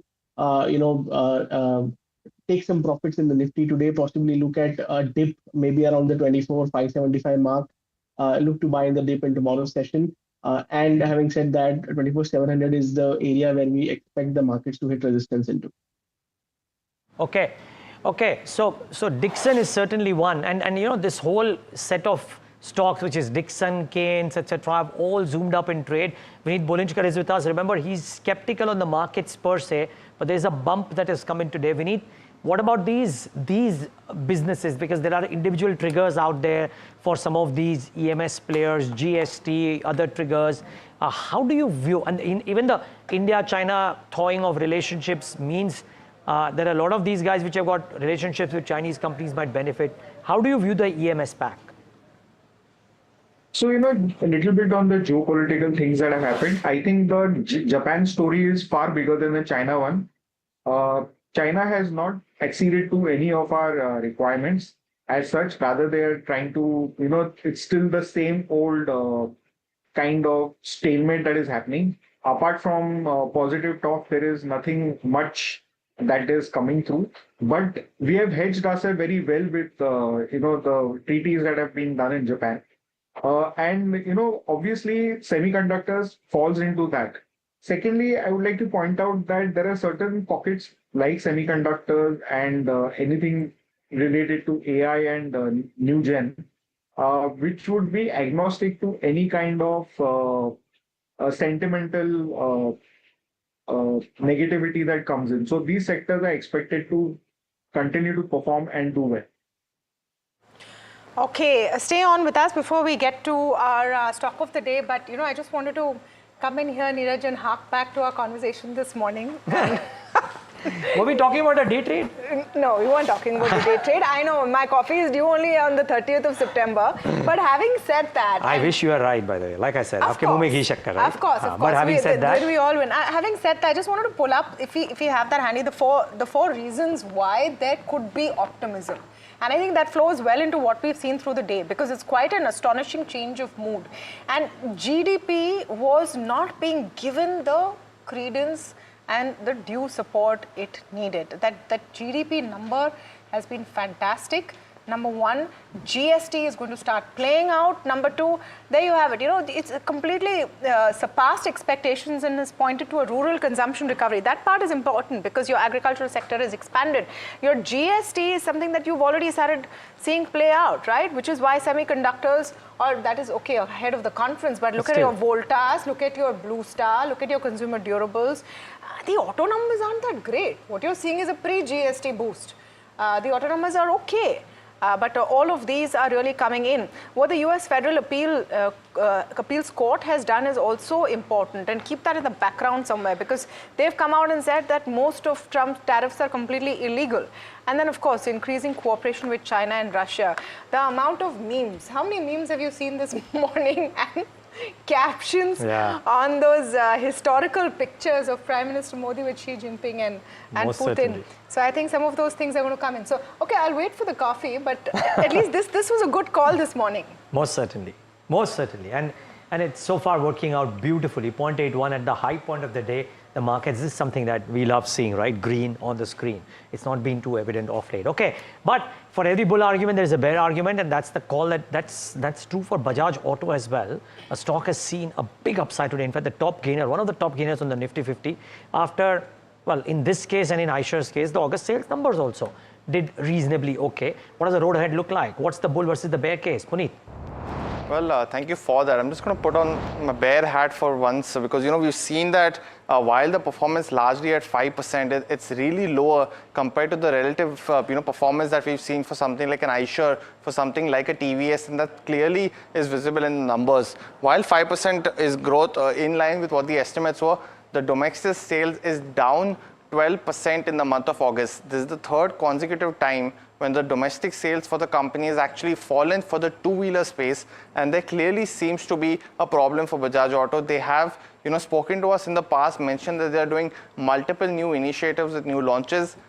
At least till now, that's not visible. That's the first bull and bear case. The second one's on the EV angle, and I'm trying to stick with the EVs and the sales aspect today for the bull and bear case, because we've seen the profitability of the EV space almost up 2 times in double digits essentially for the company. So it's there 10 to 11% in terms of EBITDA margins for the EV two-wheeler as well as the three-wheeler vertical. It's not yet positive on the PAT side. There's still losses on the EV side, but there's still at least positive on the EBITDA margins. When you look at the other aspect, which is market share, it's now slipped to 11% in this month versus 22% in the last month for the EV two-wheeler space, where the company operates the brand Chetak. That seems to be impacted because of the rare earth magnet issue, and Bajaj seems to be the only one that has not been able to take that leap forward and come back with at least maintaining the share of growth. Seems to be the one which is the only one impacted amongst the 5 listed players that we have. The export two-wheeler growth has been strong, 25% growth. This is the 3rd consecutive month where its growth has been over 20%. But compared to someone like a TVS, where the domestic growth in the month of August was 28%, Bajaj was minus 12%. So both are on an opposite spectrum essentially, and Bajaj taking a brunt there. Finally, in terms of valuation, we have seen the company trading at 23 times price to earnings for FY27. That is lower versus the peers, but when you look at something like an Eicher, they're at 29 times, and something like a TVS is 31. So definitely valuation is in favor, but the growth has been lacking all these players like TVS and Eicher, and that story will not change suddenly because the launches seems to be spread out by the company. So overall, while the share price is up today, it has seen a revival from 8,000 odd levels. The road seems tough for this two-wheeler maker. And while we're talking about Bajaj, thank you for that, Puneet, very well detailed. While we're talking about Bajaj, we should talk about TVS Motors as well, because those numbers looking good in terms of Bajaj, of course, 4% up, but even TVS looking very strong in terms of their auto sales numbers. Even in the electric vehicle two-wheeler space, they're maintaining their #1 lead as well. Bajaj versus TVS, Vineet, what would you lean towards? Eyes closed TVS. Yeah. I think that company has outperformed expectations and continues to deliver very solid performance. They've got lead in the EV space. Their ICE pack is also doing very well, and they have a very well-rounded portfolio across all segments of the two-wheeler space. Exports are also booming. So I think this has been one of our, although the valuations are demanding, but we still believe that it will be able to sustain its performance going ahead. So TVS, eyes closed, current valuations included, I'm assuming, Vineet, since you were so emphatic. Yeah, absolutely. Yeah? Absolutely. What about you on the charts, Rahul? Yeah, charts and trading is all about risk and reward. And if you look at the two of them, I think it has to be Bajaj Auto. Today, we've seen a breakout happening in Bajaj Auto, long built-up seen on the derivative side. It has been a big underperformer in this space, which is essentially the market leader at the moment. So, there is a lot of catch-up to be had in Bajaj Auto. So, my sense is 9,400, 450 is where the next stop for the stock could be. So, it's more of a breakout trade with a very good risk reward, even after today's rally. So, my sense is one could look to either get into call options at the money, or simply buy the stock with the stop loss placed at around 3% lower from current prices, and possibly a 400-500 point kind of a move is possible in this week itself. And where would an Ola fit in? I mean, gravity-defying, logic-defying kind of move that we've been seeing. I just want to pull up what's been happening, say, in the last couple of weeks. Let's look at the last 1 month for this script and where it's gone. It's just over a month still pretty much down. It's the peak has come in the last couple of weeks really for Ola Electric. Today another 15% up. Would you say that there's a further upside, or it's already overblown, Rahul? Yeah, so we also have to look at the kind of price damage that has happened in Ola. 155 odd was the listing price, gone all the way down to 40.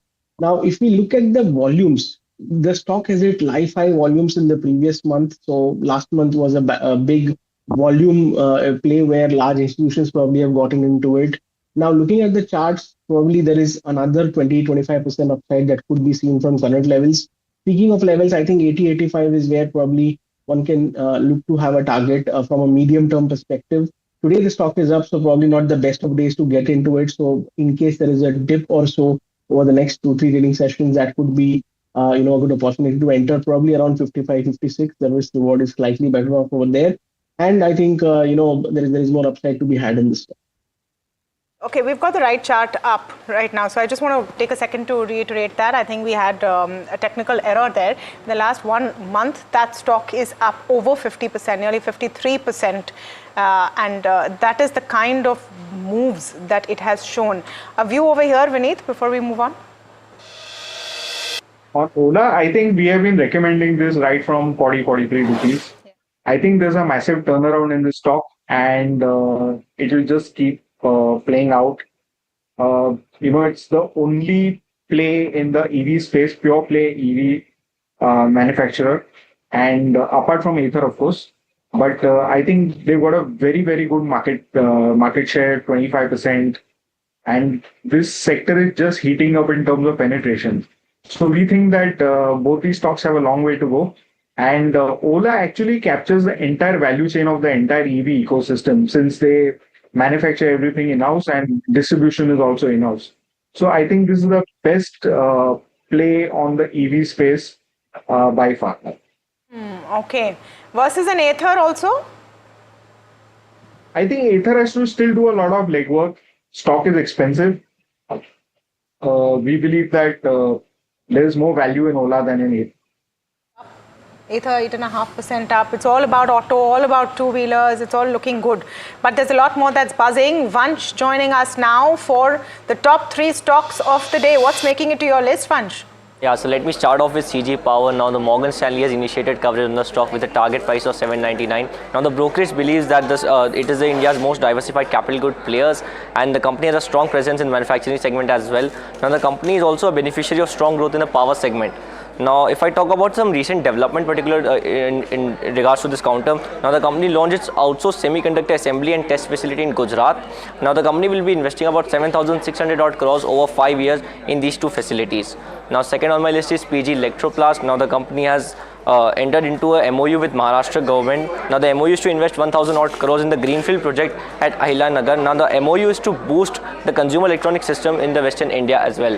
Third on my list is NCC. Now, again, the company has received 2 orders worth rupees 788 odd crores during the month of August. Now, the orders were pertaining to the water division segment of the company, and the current order book of the company stands at about 70,000 odd crores. So, these are some of the stocks that are in focus on the back of the recent developments. I think the focus is generally going to be the whole GST piece.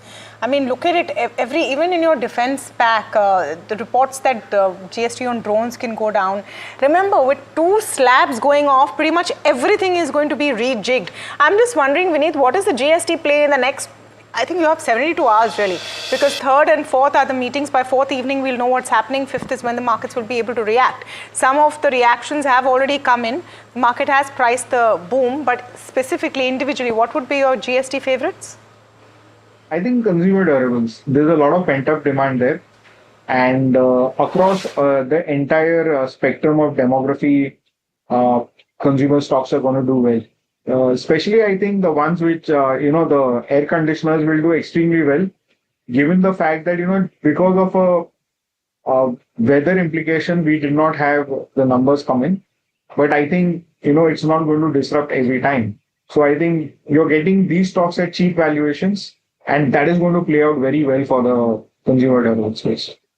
I'm sorry, I know we spoke about Ola 4 or 5 times on the show already. I can't take my eyes off it. It's 17% higher now. This is just a massive rally for this stock. By the way, a clutch of others are doing well too, and can't take your eyes off that. So Astral is up another 3.5% today. Edelweiss is another one which has seen some buying recently, up another 2% today. Havells 3% higher. Consumer durables, don't forget them. They are not too far behind. Yes, autos are leading the rally, but CDs are not too far behind. Rahul, when I think of either these pockets or some of these individual names, Havells and Edelweiss, etc., or if you don't track Edelweiss, it's fine. Just this whole consumer durable bucket too, which has seen a bit of a spurt, and could it see more, right? The Havells, the Voltases, Blue Stars of the world. Absolutely. The price action today has been quite positive in them. Noteworthy is the setup of Voltas. If you look at the setup here, last 3 days, there has been a bump in volumes day on day. And today it has attempted to break out from the 1400 area, probably closing very well above it. So my sense is the stock has opened gateway towards 1450, 1460 in the very short term, and possibly 1500 plus in the next 1 month or so. So from the consumer durables, it has to be Voltas, very good setup on the charts, volumes also supportive, and we feel that the risk reward is very favorable for a trade here. Okay. And then Rahul, can I request you to give us your BTST or STBT as the case maybe? I know you gave us 2 ideas right at 3, but maybe the way things are moving now, something else might have cropped up, right? Yes, absolutely. So, RBL Bank is one that we are liking at this moment. Since last 3 days, the stock has seen a huge spurt in volumes. A very strong pull and flag pattern seen on the daily charts. Tomorrow could be the possible breakout day in the same. So one can look to buy RBL Bank as a BTSC trade. The stock is trading at 265. Have a stop at 260. 260 odd on the spot, possibly 270, 275 is very much possible in the next couple of trading sessions. Okay. Stay on with us. What we also can perhaps not ignore as a factor, not a direct factor, but sentimental, at least I think, is the pictures which have come out of that summit today, and we were referring to them. I don't know if you have the one of Prime Minister Modi and Putin in the car. And, that sort of side shot coming in, that was very, very cool. You also have all of the leaders talking together, but let's see if we can get that picture up as well. So some of these things and some of these images is also showing us that India is creating its alternative forces to deal with Trump's tariff onslaught. In fact, take a look at this report which is coming in from China. It's on the sidelines of the SCO summit, and our very own Gauri Dwivedi reporting from Tianjin. Listen in. One of the most important meetings that took place at the SCO summit here in Tianjin is the one between Prime Minister Modi and President Putin. India and Russia relationship has been strong, robust, vibrant and 360 degrees in its perspective, and all of that got a fresh fillip today with the two leaders meeting. The two also shared a very warm set of greetings. They met each other very warmly. There was this camaraderie at play. They reached the venue of the bilateral meeting in President Putin's car. They traveled together. Those pictures came out. Essentially, the good optics that were at play.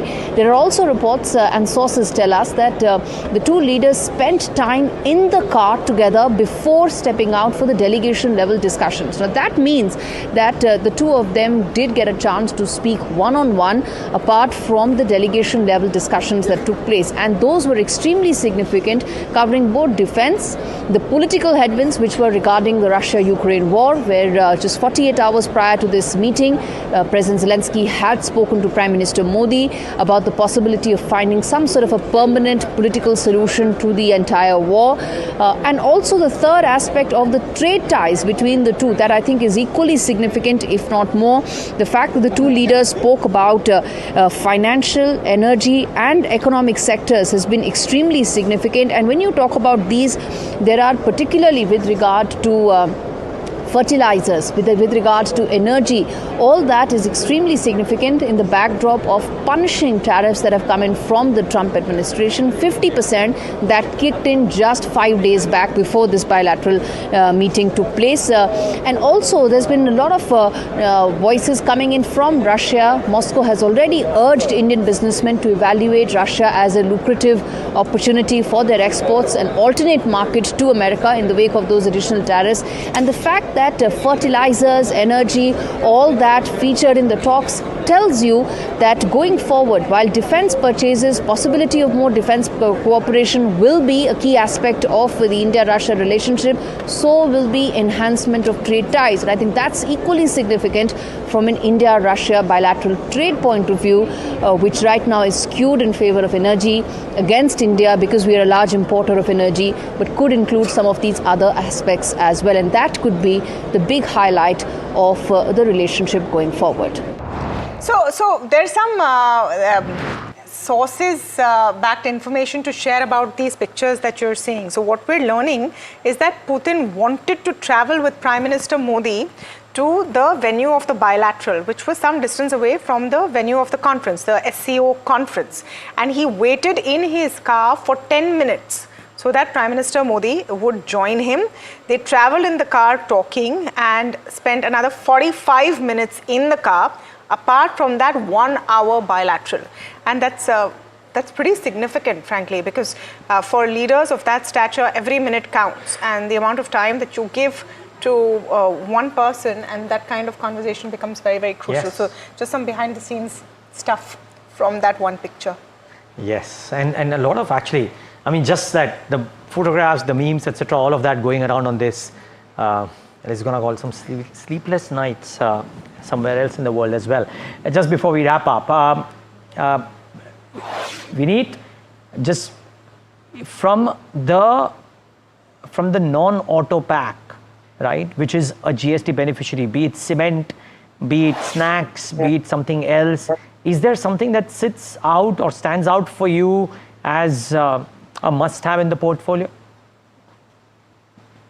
I think we should be looking at Nykaa, because if you have good GST cuts coming in there, that segment will really do well. It's a burgeoning consumer segment, and I think that stock will do very well. Okay, Nykaa. All right, GST impact is going to be seen across the board. Nykaa is one that you could look at. But as we wrap up, thank you so much, Rahul and Vineet, for speaking with us today. What a day in the markets. What a day. If you pull up the intraday of the Nifty, you realize that when we opened the show, we had a comment saying that market is being very conducive with this GDP news. But dil khule, wallet bhi khule hai, because you're entering close to the highs of the day. Nearly 200 points up, 24,600 demolished and moving ahead. And star IT stocks, they're Auto, time to shine. IT, yeah. I mean, yes, you're right. Weightage-wise, you can't really take the mantle away from IT, but the percentage moves in the auto index too. Yes. Quite spectacular, really, as to what's happened now. I think if you pull up the sectoral heat map, you'll see that clearly as well. And Nifty Auto, nearly 3%. Defense, 2.5%. So this defense also, because reports out there that the GST on drones is going to come down. Maybe you can pull up the internals of the Nifty India Defense and see the ones that have done well The there. Paras defenses of the world. Yeah, Paras was of course on KYC today. Ashok, Garden Reach, Data Patterns, Cochin Shipyard, all of them doing pretty well today. Garden Reach leading the team. But go back to that sectoral heat map chart and then you'll just get a sense of pretty much everything in the red.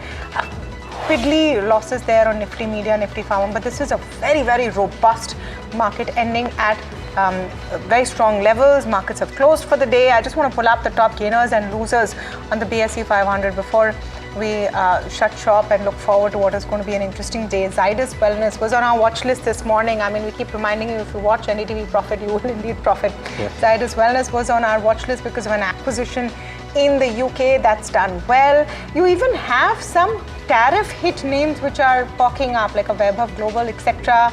MCX, Prince Pipes, or some of the others there. On the losing side, Vardhaman Textiles, Sun Pharma, but that too, not huge losses. A Sterlite, maybe 5.5%. And that's because of company-specific news and that amount that they might have to cough up.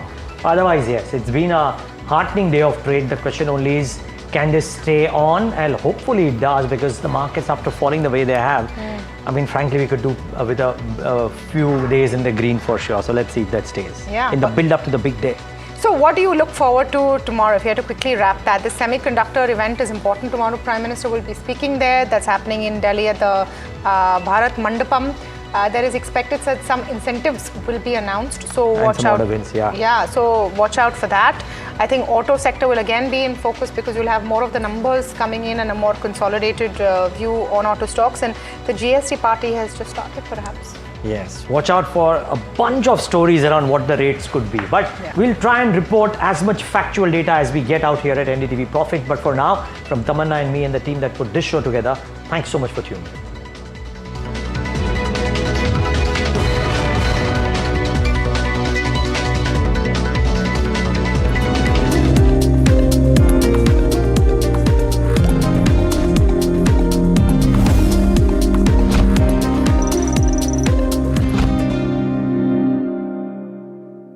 Tech has changed. So should your tech show.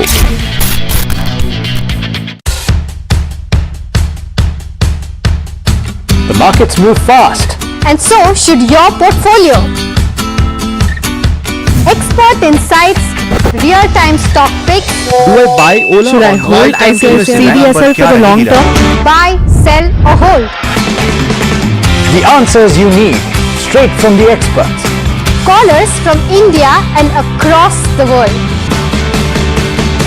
Connect live, ask, decide and invest wisely. Your portfolio, your future. Ask Profit.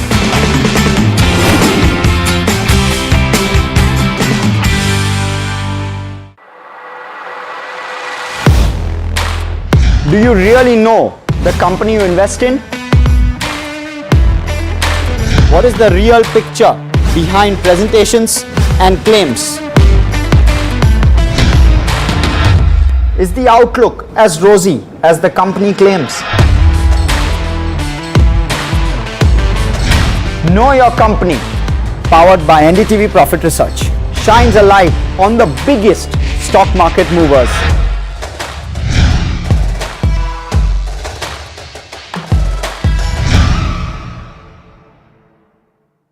Tech has changed, so should your tech show.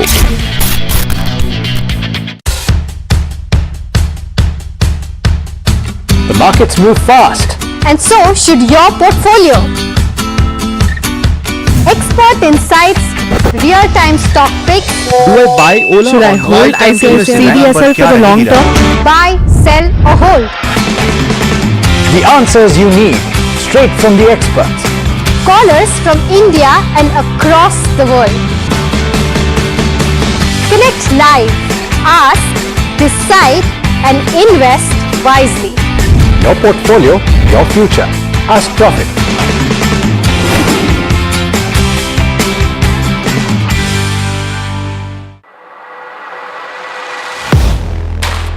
Do you really know the company you invest in? What is the real picture behind presentations and claims?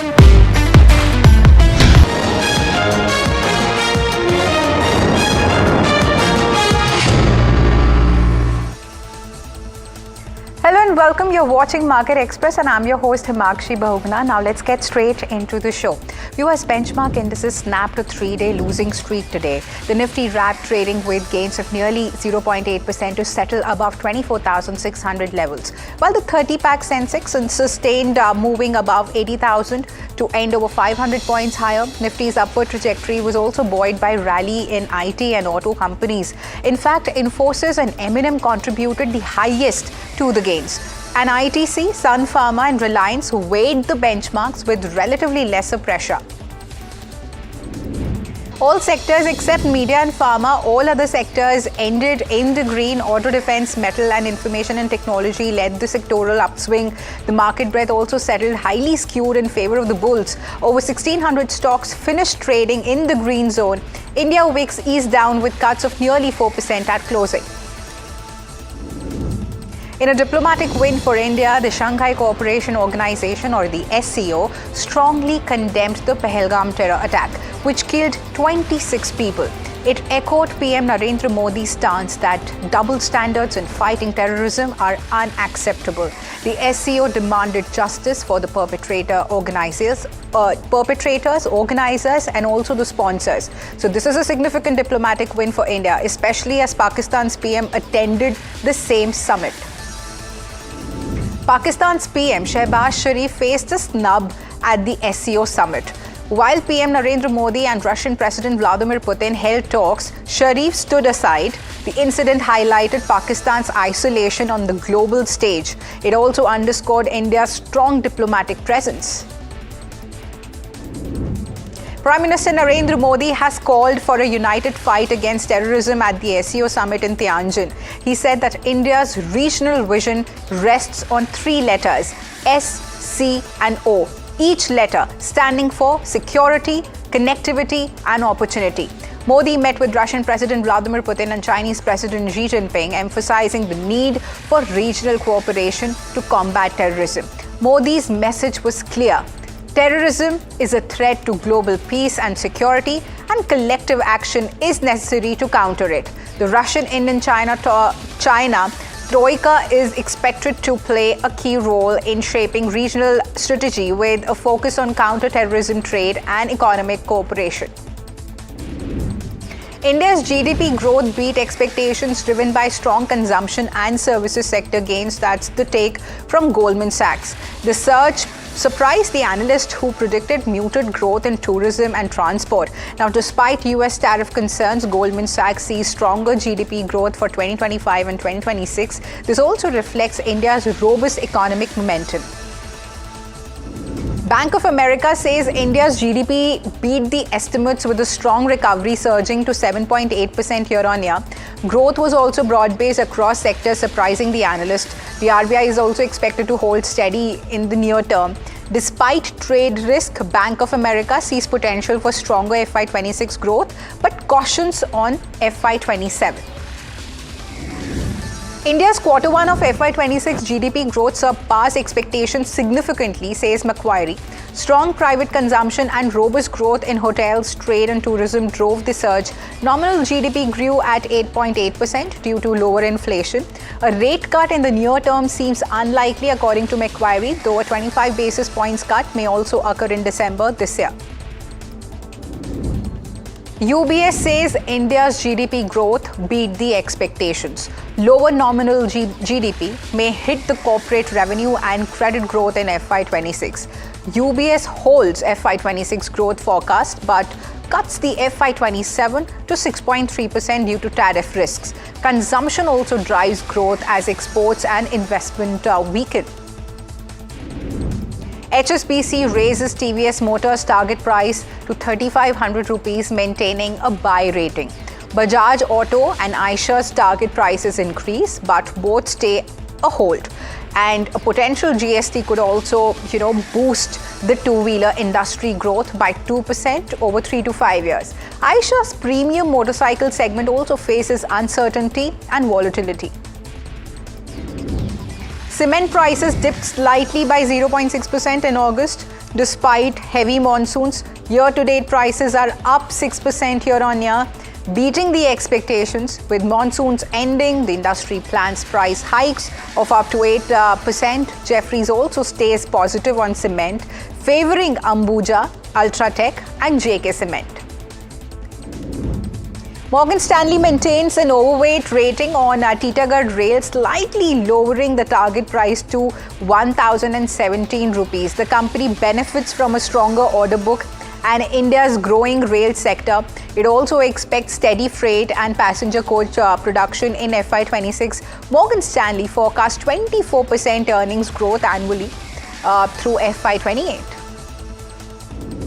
Morgan Stanley keeps an equal weight rating on Torrent Power with a target price of 1,444 rupees. The company won a contract for a 1,600 megawatt thermal plant in Madhya Pradesh. The plant is also expected to yield 15 to 17% of returns.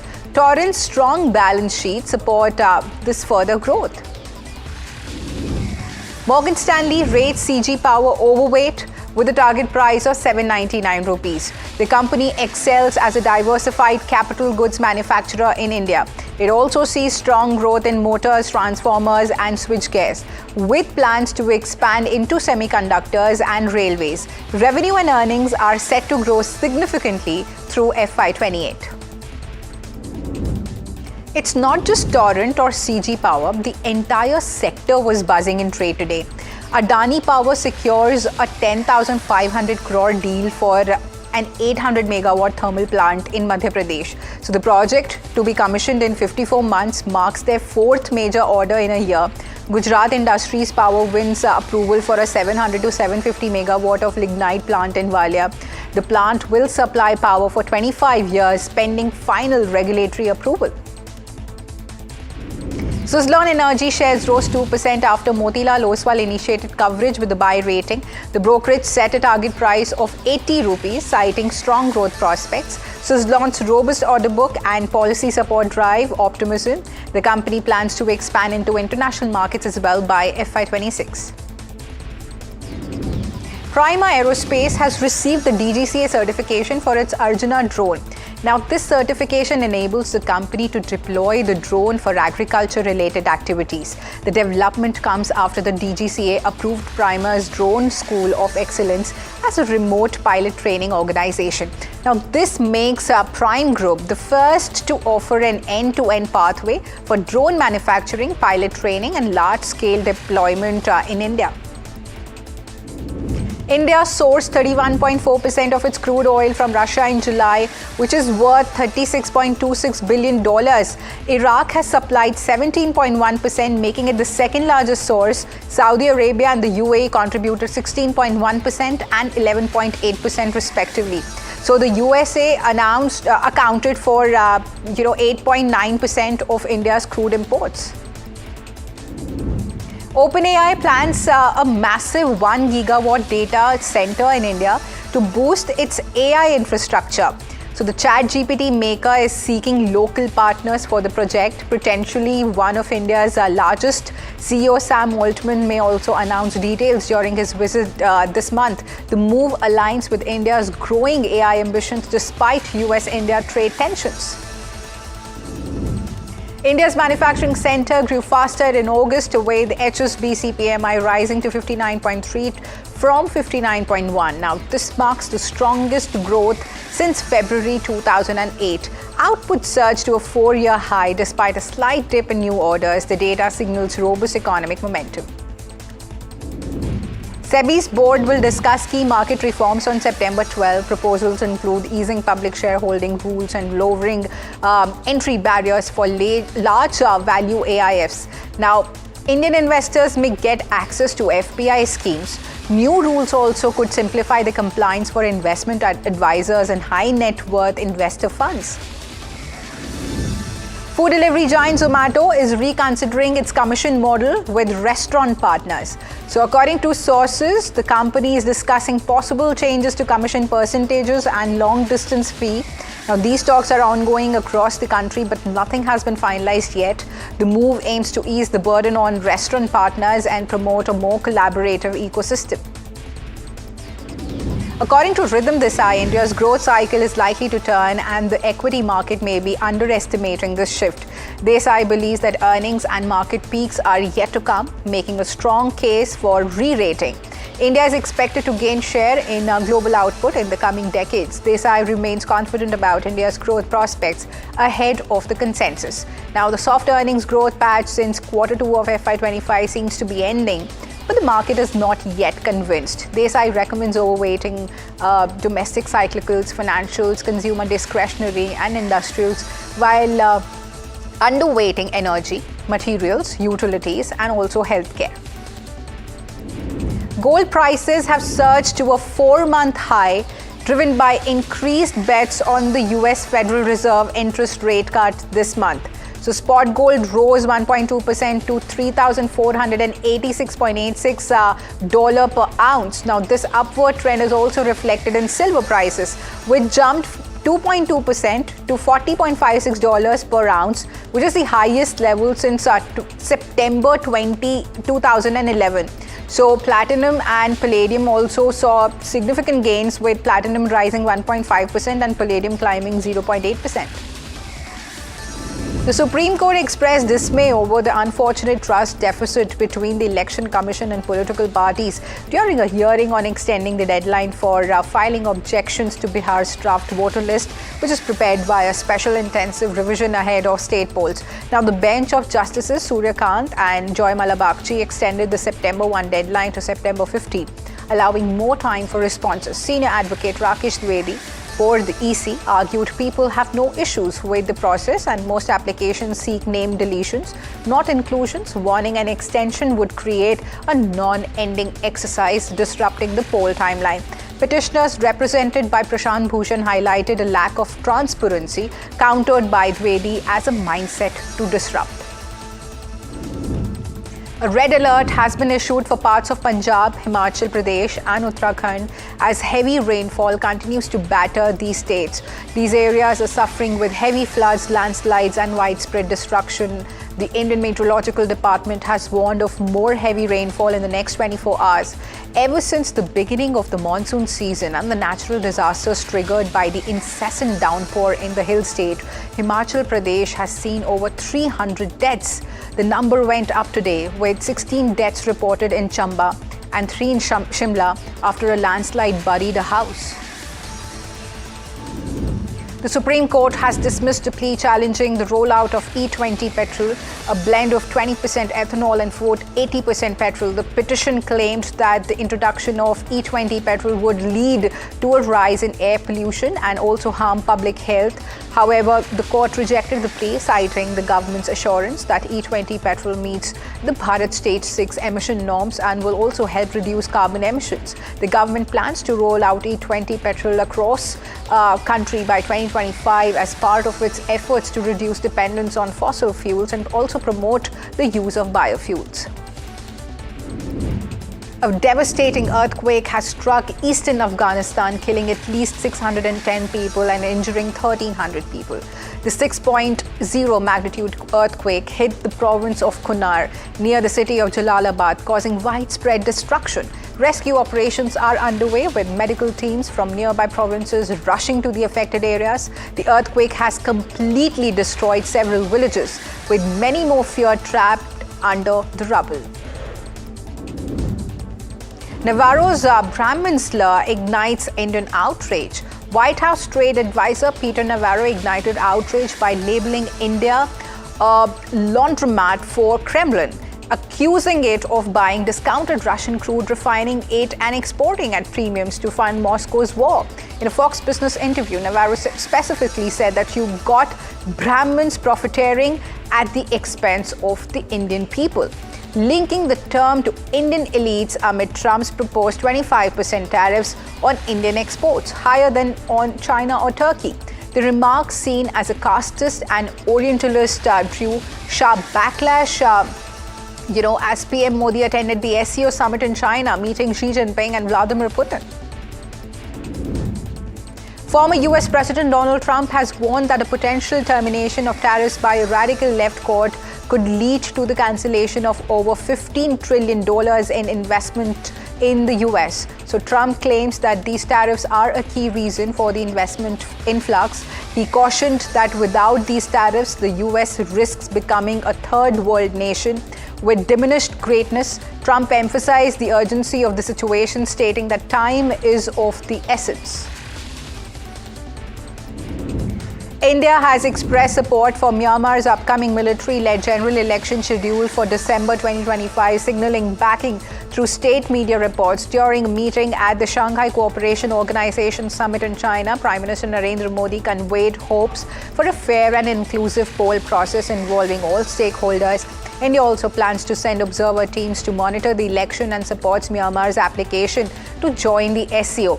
Now, this stance has drawn criticism from rights groups who argue that the election is a sham orchestrated by the military junta that seized power in a 2021 coup, excluding key opposition parties. Rohit Sharma, India's limited overs captain, underwent the Bronco fitness test, which is a shuttle run assessing players' endurance and also recovery, and which is crucial for modern cricket's demands. Now, the test involves multiple 20-meter sprints with varying, rest intervals, simulating match intensity. So Sharma's result was outstanding, clocking a time that ranks him highly among contemporaries, reflecting his commitment to peak fitness despite the past injury concerns. BCCI also reports underscore the test's role in monitoring player health, with Sharma's performance signaling readiness for the T20 World Cup and IPL. Experts note that it also boosts his leadership credentials in a high-stakes season.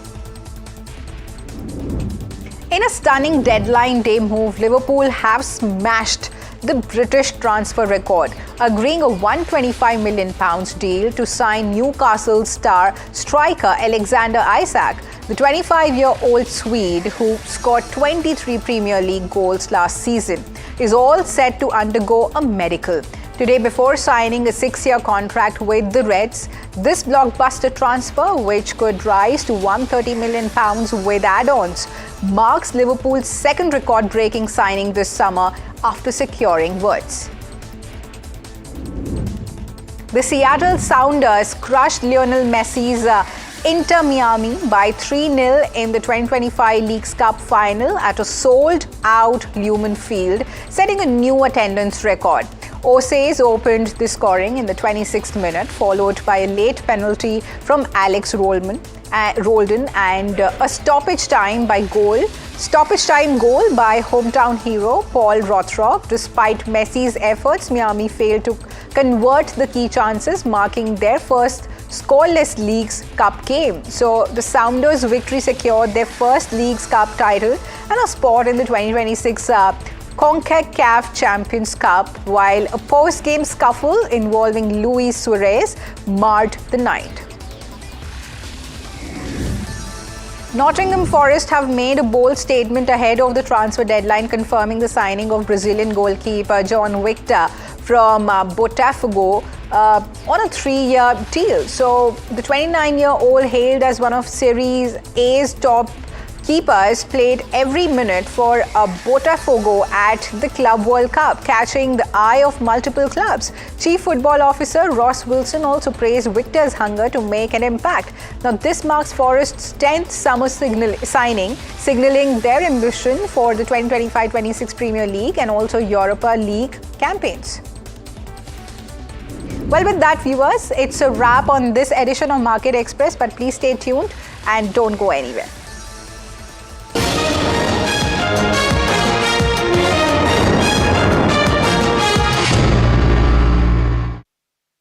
Tech has changed, so should your tech show.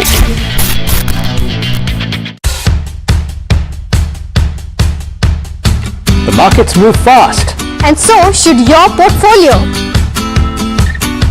Expert insights, real-time stock picks. Do I buy Ola? Should I hold CDSL for the long term? Buy, sell or hold. The answers you need, straight from the experts. Callers from India and across the world. Connect live, ask, decide and invest wisely. Your portfolio, your future. Ask Profit.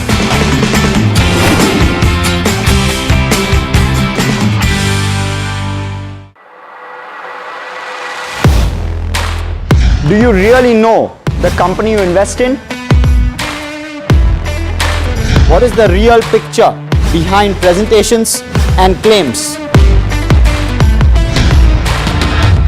Is the outlook as rosy as the company claims? Know Your Company, powered by NDTV Profit Research, shines a light on the biggest stock market movers.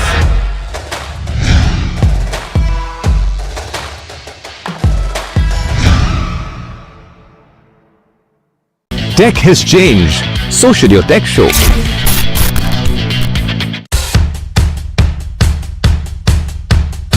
The markets move fast. And so should your portfolio. Expert insights, real-time stock picks. Do I buy Ola? Should I hold CDSL for the long term? Buy, sell or hold. The answers you need, straight from the experts.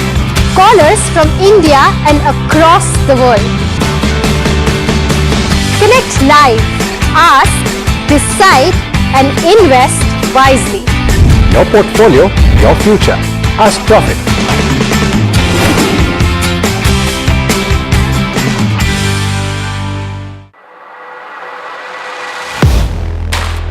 Do you really know the company you invest in?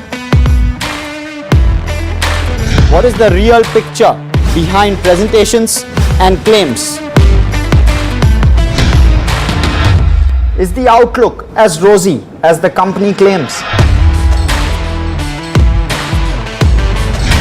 Know Your Company, powered by NDTV Profit Research, shines a light on the biggest stock market movers.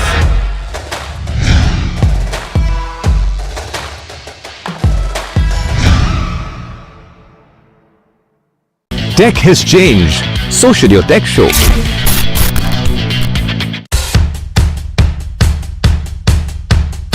The markets move fast. And so should your portfolio. Expert insights, real-time stock picks. Do I buy Ola? Should I hold CDSL for the long term?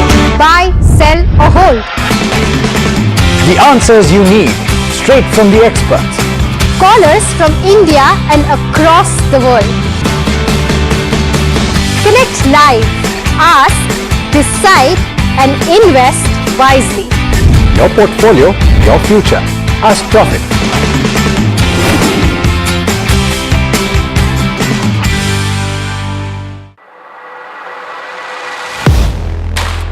Do you really know the company you invest in? What is the real picture behind presentations and claims? Is the outlook as rosy as the company claims? Know Your Company, powered by NDTV Profit Research, shines a light on the biggest stock market movers.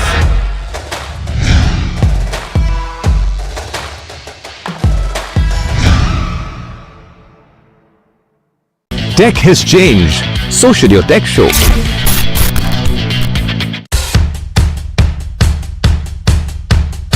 The markets move fast. And so should your portfolio. Expert insights, real-time stock picks. Do I buy Ola? Should I hold CDSL for the long term? Buy, sell or hold. The answers you need, straight from the experts. Callers from India and across the world. Connect live, ask, decide and invest wisely. Your portfolio, your future. Ask Profit.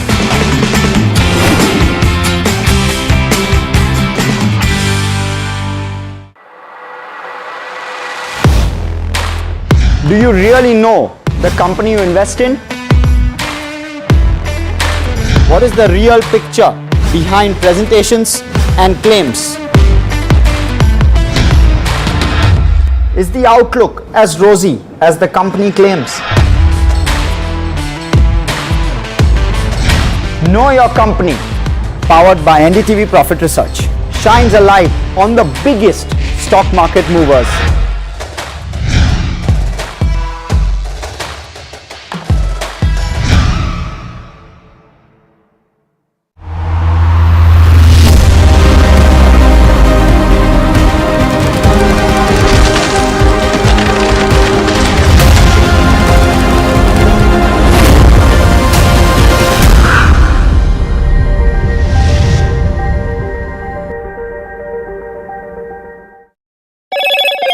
Hello, Moto.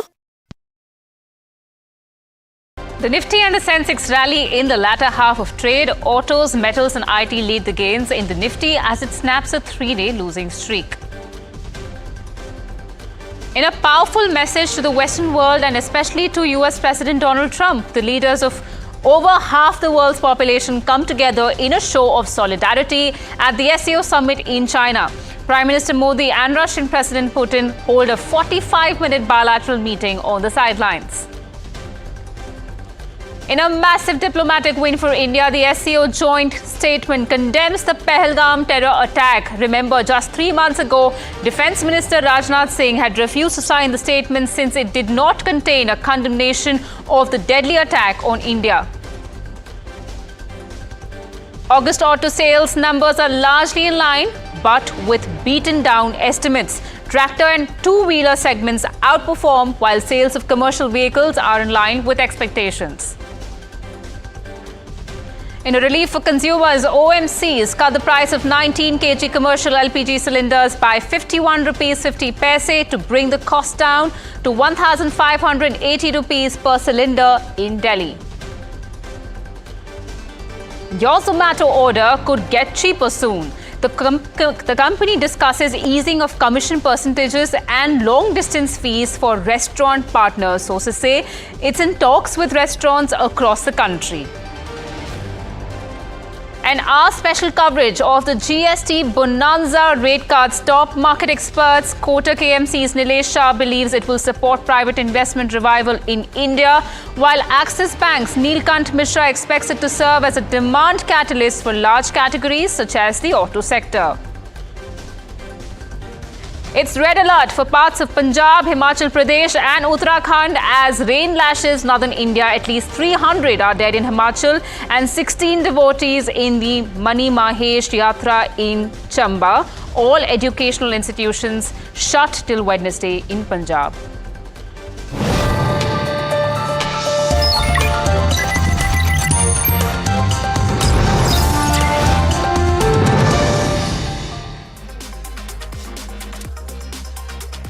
Hello and welcome. Good evening, viewers. This is Profit 360 on NDTV Profit, and I'm your host Malika Mishra. Along the next half an hour of this show, we will be bringing you the latest on markets as well as national and international news. So stay along and Starting off, the week started off on a strong footing. Benchmark indices snapped a 3-day losing streak, with the Nifty settling above 24,600 and the Sensex ending above 80,000 levels. The upward trajectory was buoyed by rally in IT and auto companies. All sectors except media and pharma ended in the green. Auto, defense and metal, along with information technology, led the gains. Puneet now joins in with a wrap of all the market action of this Monday. Well, it was a very strong start to the week with the Nifty breaking its 3-day losing streak. We saw roughly about 200-point gain on Nifty today, and it's ended about 24,600, which is a crucial level, and coming back to those levels of 24,900 where we were in the same time last week. Essentially, we have seen sectors like the Nifty Auto, Metal and IT lead the gains in the Nifty, but it was the auto pack that drove the gains today across the board. We also saw, something like a Hero and Bajaj react positively, while Eicher was also up in trade today post its, numbers for the month of August. Now, when you look at, for the Mahindra, amongst others, were also some of the other key gainers that were in focus. Despite a weaker sales in August, they've pulled back some of the inventory because of the higher GST rate cut, which we could expect on September 3rd and September 4th to be approved. So they have taken that calculated risk as well. When you look at something like a Netcap 150, they also snapped its 6-day losing streak, continuing its positive momentum. We saw stocks such as Tube Investments as well as Aditya Birla Fashion that continued the gains essentially for the mid-cap 150, while the small cap also snaps its 3-day losing streak, and that was led by gains in stocks like Keynes Technologies, TV18 Broadcast, as well as something like an eClerx, which is seeing some revival post a weaker Q1 earnings footprint. When you look at the other broader sectoral indices, barring the media and the pharma, barring the media as well as something like a Nifty Pharma, we have seen all the other indexes largely close in the green, and that was a key positive. Finally, we saw Nifty Auto being the top gainer essentially in terms of sectoral gains, 2.5% up in trade today. Gains were led by stocks like Samvardhana Motherson, Exide as well as Bajaj Auto, and it does put us into a strong footing tomorrow because this will be the first weekly expiry on Tuesday essentially for the Nifty. So that'll be something to watch out for, but overall really positive momentum across the board, and we sustain that throughout the day. And as markets end the day with a positive momentum, here's a view from Rajiv Batra of JP Morgan on the sectors that he prefers in India. Let's listen in. The pockets of value still, I will say broadly, is in financial space, is in the real estate space, in the select commodity-oriented sectors where there's a value overall. But we do anticipate entire domestic set of sectors are going to see a positive earnings momentum because of the policy shift which we have seen, whereas there are going to be still drags overall, and drags are going to come again from IT sector, which is largely being impacted by what is happening on the Gen AI and the end demand in the US, followed by pharma, which have a specific like set of a drug that is getting off patent impacting them, and then some of the export oriented, which are very small, you can say percentage of the NSE 500 benchmark going to be a drag. And our top story for today, it was a masterclass in messaging at a global platform as 3 of the most powerful leaders in the world came together to showcase laughs, hugs and friendship. The message was clear. The Western world was being shown its place in the global order and told that threats through tariffs simply would not work. Prime Minister Modi and Russian President Putin's obvious friendship was on display as they walked together and spent 45 minutes in bilateral talks. Conspicuous by his lack of limelight was Pakistan's Prime Minister Shehbaz Sharif. He was seen looking on with a grim expression as Prime Minister Modi, Chinese President Xi and Russian President Putin engaged in informal banter minutes ahead of the plenary session. Another powerful message that China and Russia had chosen to India over Pakistan. And the icing on the cake of all is a joint statement of the member countries of the SCO condemning the April 22nd Pahalgam terror attack and calling for the perpetrators to be brought to justice. The situation was very different. Barely 3 months ago, when Defence Minister Rajnath Singh had refused to sign the statement as there was no mention of Pahalgam in it. Diplomatic trade and cultural ties between Asian countries have come a long way in just a few months. And at the SEO Summit, Prime Minister Modi spoke loudly about India's initiatives in startups, traditional medicine and youth empowerment. He stated that India's goal is to connect common people and young innovators. Let's listen in. आज की अध्यक्षता के दौरान नई ऊर्जा और विचारों का संचार हुआ। स्टार्टअप और innovation, traditional medicine, youth empowerment, digital inclusion और शेयर बुद्धिस्ट हेरिटेज जैसे नए विषयों को अपने सहयोग में जोड़ा। हमारा प्रयास था कि एसईओ को सरकारों के परे भी ले जाए, सामान्य मानवी, यंग साइंटिस्ट, स्कॉलर्स और स्टार्टअप को भी आपस में जोड़े। हमारे पीपल टू पीपल टाइम में दृढ़ता देने के लिए मैं आज एक और सुझाव रखना चाहूंगा। एसईओ के अंतर्गत एक सिविलाइजेशन डायलॉग फोरम बनाया जाए। इससे हम अपनी प्राचीन सभ्यताओं, कला, साहित्य और परंपराओं को वैश्विक मंच पर साझा कर सकते हैं। And Prime Minister Narendra Modi and Russian President Vladimir Putin held a bilateral meeting on the sidelines of the SEO summit. They discussed pressing global issues, including the ongoing Ukraine conflict.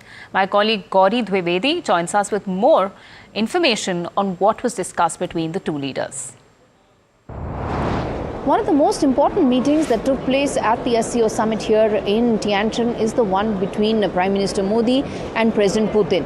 India and Russia relationship has been strong, robust, vibrant and 360 degrees in its perspective, and all of that got a fresh fillip today with the two leaders meeting. The two also shared a very warm set of greetings. They met each other very warmly. There was this camaraderie at play. They reached the venue of the bilateral meeting in President Putin's car. They traveled together. Those pictures came out. Essentially, the good optics that were at play.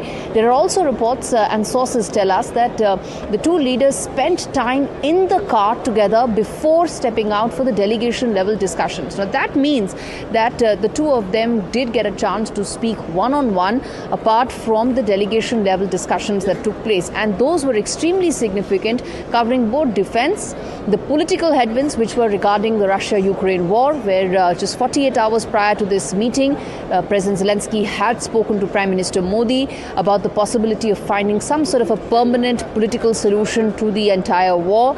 And also the third aspect of the trade ties between the two, that I think is equally significant, if not more.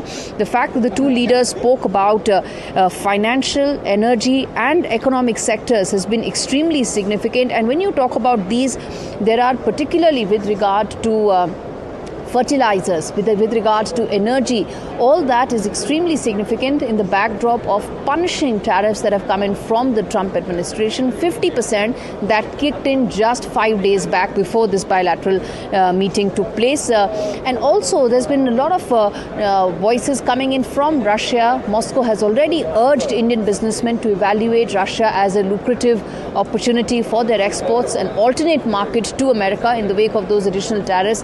And the fact that fertilizers, energy, all that featured in the talks tells you that going forward, while defense purchases, possibility of more defense cooperation will be a key aspect of the India-Russia relationship, so will be enhancement of trade ties. And I think that's equally significant from an India-Russia bilateral trade point of view, which right now is skewed in favor of energy against India because we are a large importer of energy, but could include some of these other aspects as well. And that could be the big highlight of the relationship going forward.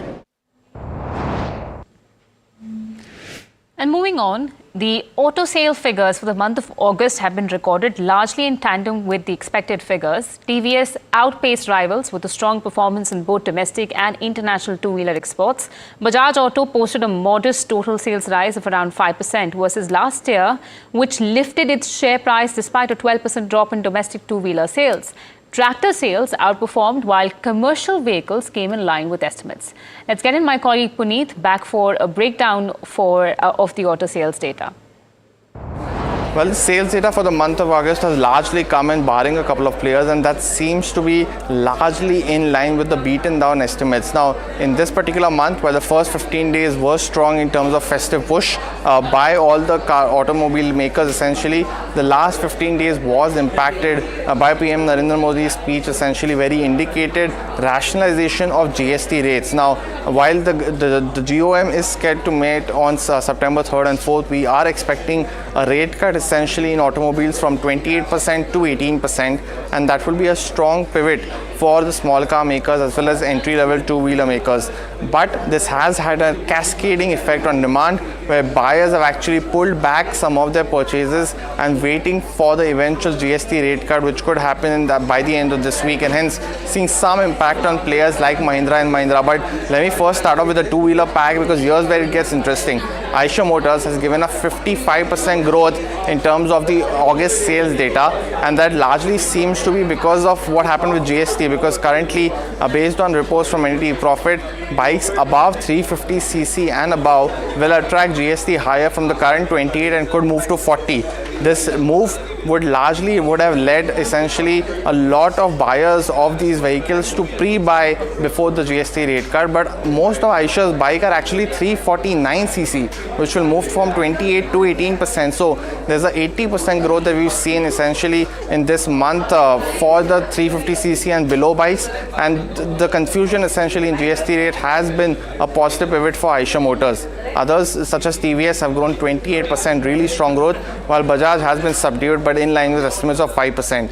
The four-wheeler space has seen pressure across the board, and as I mentioned about the GST rates is moving from 28 to 18, and hence buyers have pulled back. Commercial vehicles largely in line, but the tractor makers like Escorts as well as Mahindra and Mahindra had a really strong show, up over 27 to 28%, and that's led by monsoon impact, which has impacted the sales positively. So overall, numbers largely seems to be in line. Eicher was definitely one of the standouts, while the tractor makers continue to pivot strongly in FY26. Right, Puneet, thank you for that. And in a significant relief for consumers, OMCs have cut the prices of 19 kg commercial LPG cylinders by over 51 rupees 50 paise effective today. These cylinders will now cost 1,580 rupees in Delhi after the revision. Earlier, the OMCs had reduced the price of a 19 kg commercial LPG gas cylinder by 33 rupees and 50 paise. Prior to that, the prices were reduced by 58 rupees 50 paise on the 1st of July. Let's now shift focus to the upcoming GST Council meeting.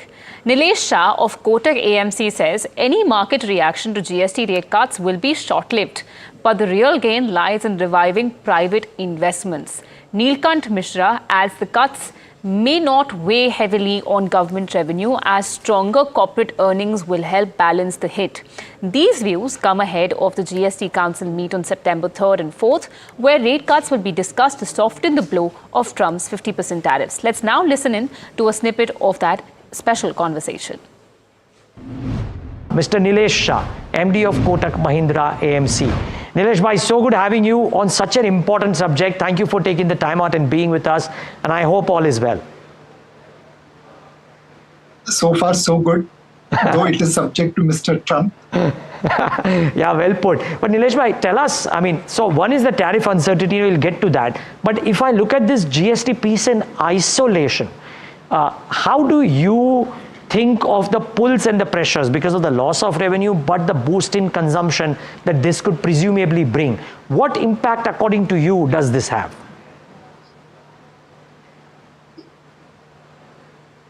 So GST rationalization can serve multiple purposes.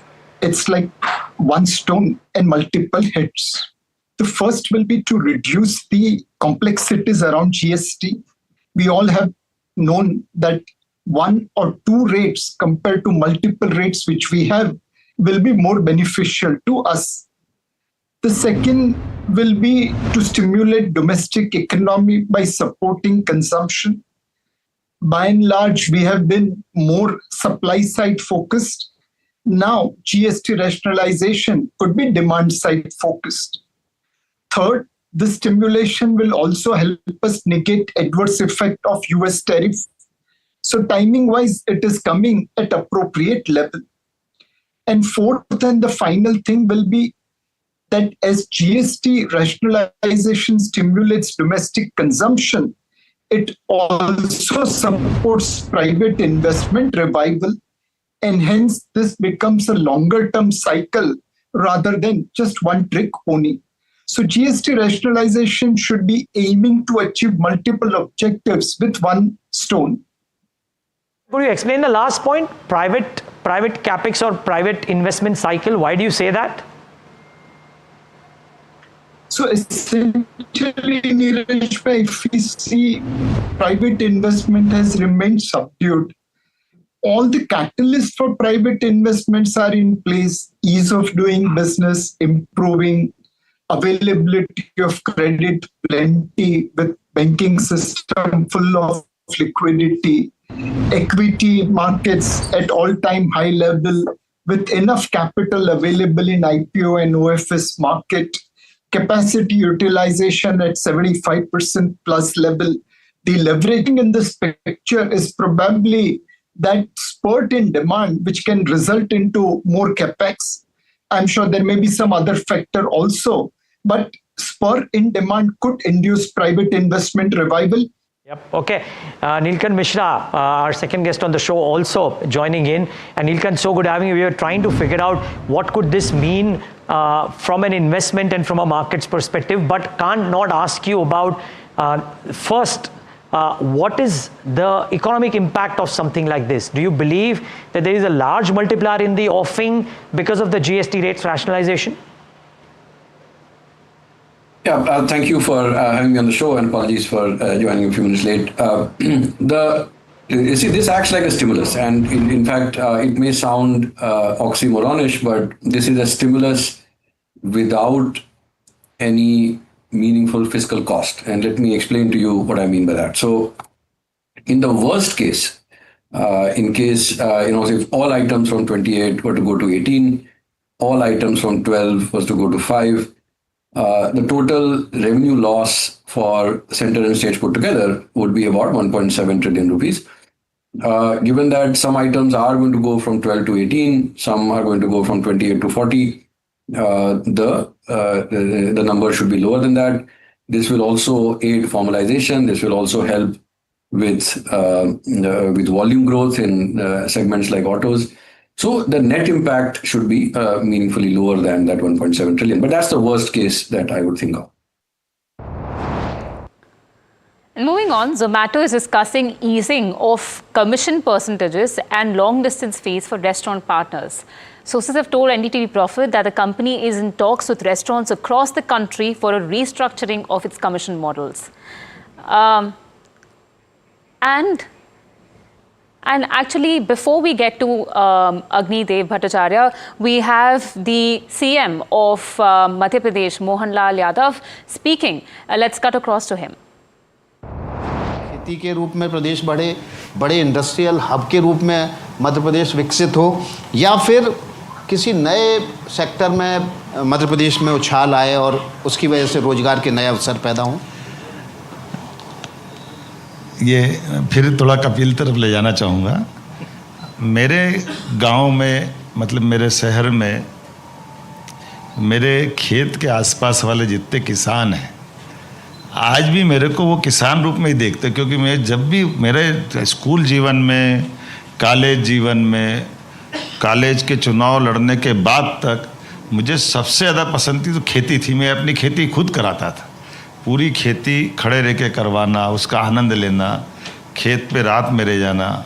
हमारी खेती की तरफ नदी थी, रास्ता नहीं था, तो रात को 12 बजे भी नदी कूद के पार कर लेना। कई बार जानवर को लाने ले जाना हो तो पुल नहीं होने के कारण से जानवर इधर उधर नहीं चले जाए तो उनके साथ तैर के बाहर आना, ये सब मामूली बात थी। शुरू से मेरी खेती का, इसलिए मैं खेत में तो किसान के रूप में तो जीवन मेरा अपना वहीं से प्रारंभ हुआ। खेती करते करते दुकान खोली या बाकी बिजनेस करे, खेती को कभी अवॉइड, तो किसान तो आगे बढ़ना ही चाहिए।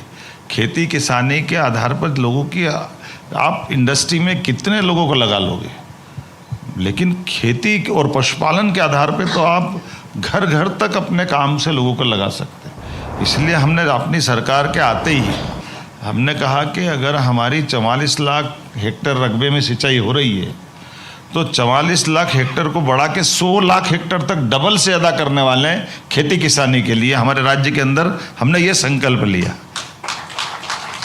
और उसके रिजल्ट भी आ रहे हैं। आप देखो, नदी जोड़ो अभियान 1, 2 नहीं 3 राज्यों के साथ सबसे पहले हमने कर लिया।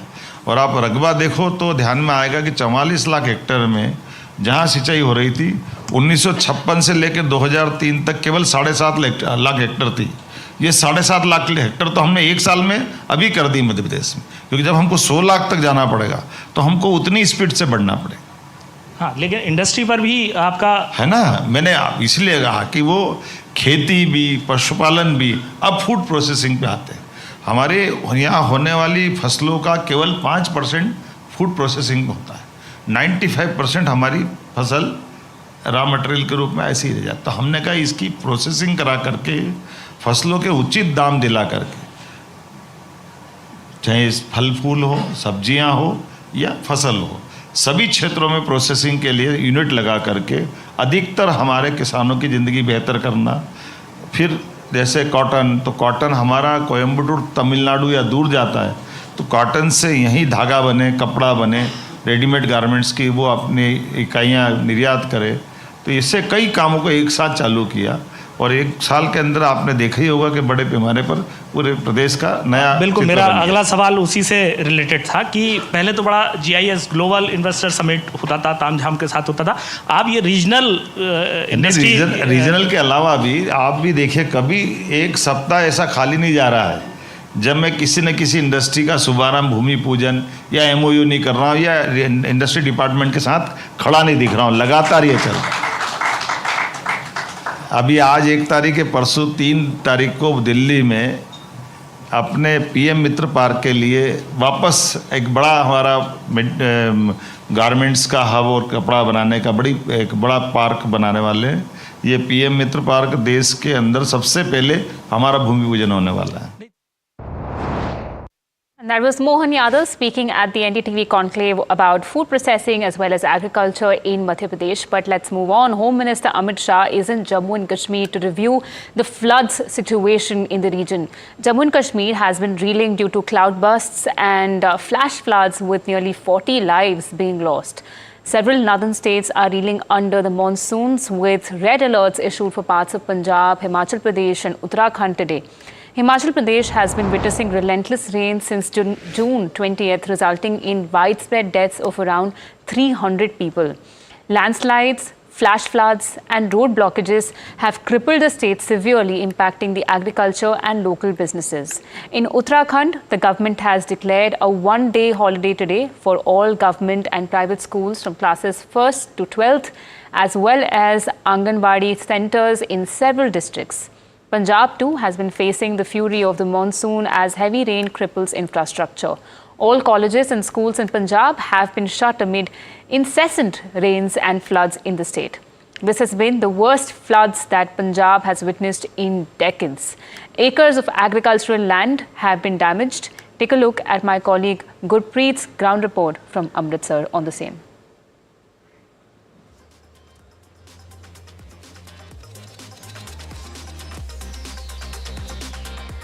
And Gurpreet is to join us in just a while, but remember, flash floods have hit most parts of North India. As you can see on your screen, you have visuals of Manali, Ganga, Jammu Kashmir, Mandi, all reeling under cloudbursts and heavy rainfall. In fact, the IMD has issued red alert, as I said before, for most of these regions. Remember, people are being relocated to safer parts. And we will get updates from Gurpreet on this in the next show. But do stay tuned for a lot more updates coming in, not just on floods, but everything that you need to know about the markets, national news as well as international news. Stay tuned to NDTV Profit. We will be right back in a very short while.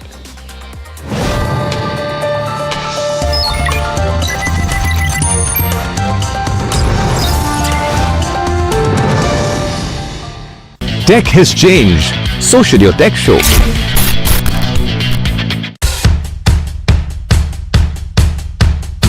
The markets move fast. And so should your portfolio. Expert insights, real-time stock picks. Do I buy Ola? Should I hold CDSL for the long term? Buy, sell or hold. The answers you need, straight from the experts. Callers from India and across the world. Connect live, ask, decide and invest wisely. Your portfolio, your future. Ask Profit.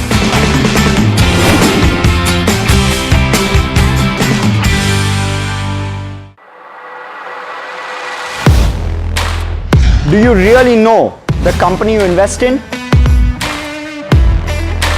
What is the real picture behind presentations and claims? Is the outlook as rosy as the company claims? Know Your Company, powered by NDTV Profit Research, shines a light on the biggest stock market movers.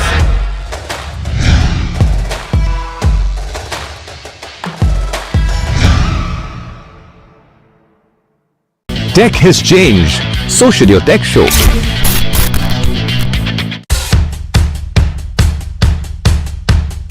The markets move fast. And so should your portfolio. Expert insights, real-time stock picks. Do I buy Ola? Should I hold CDSL for the long term? Buy, sell or hold. The answers you need, straight from the experts.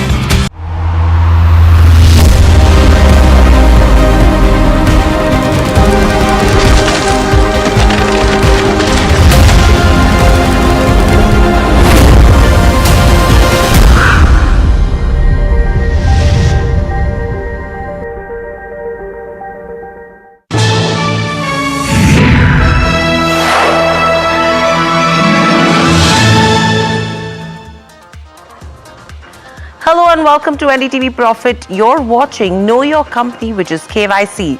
Today on our radar, we have Paras Defense. I am Hiral Datia and with me is Anushi Vakharia. Anushi, Paras Defense, an interesting company that we are going to talk about as well, because defense has been a sector which has been really in the limelight right now. But let's understand, why are we looking at a Paras Defense in trade today? Firstly, the opportunity size with regards to where government modernization initiatives go, this is one of the reasons why we need to talk to a defense company right now. Secondly, if you talk about the order book, that is very strong with regards to defense companies. So the categoric advantage over here now comes in is if the execution is strong. And secondly, the new orders that could be coming in their pipeline as well.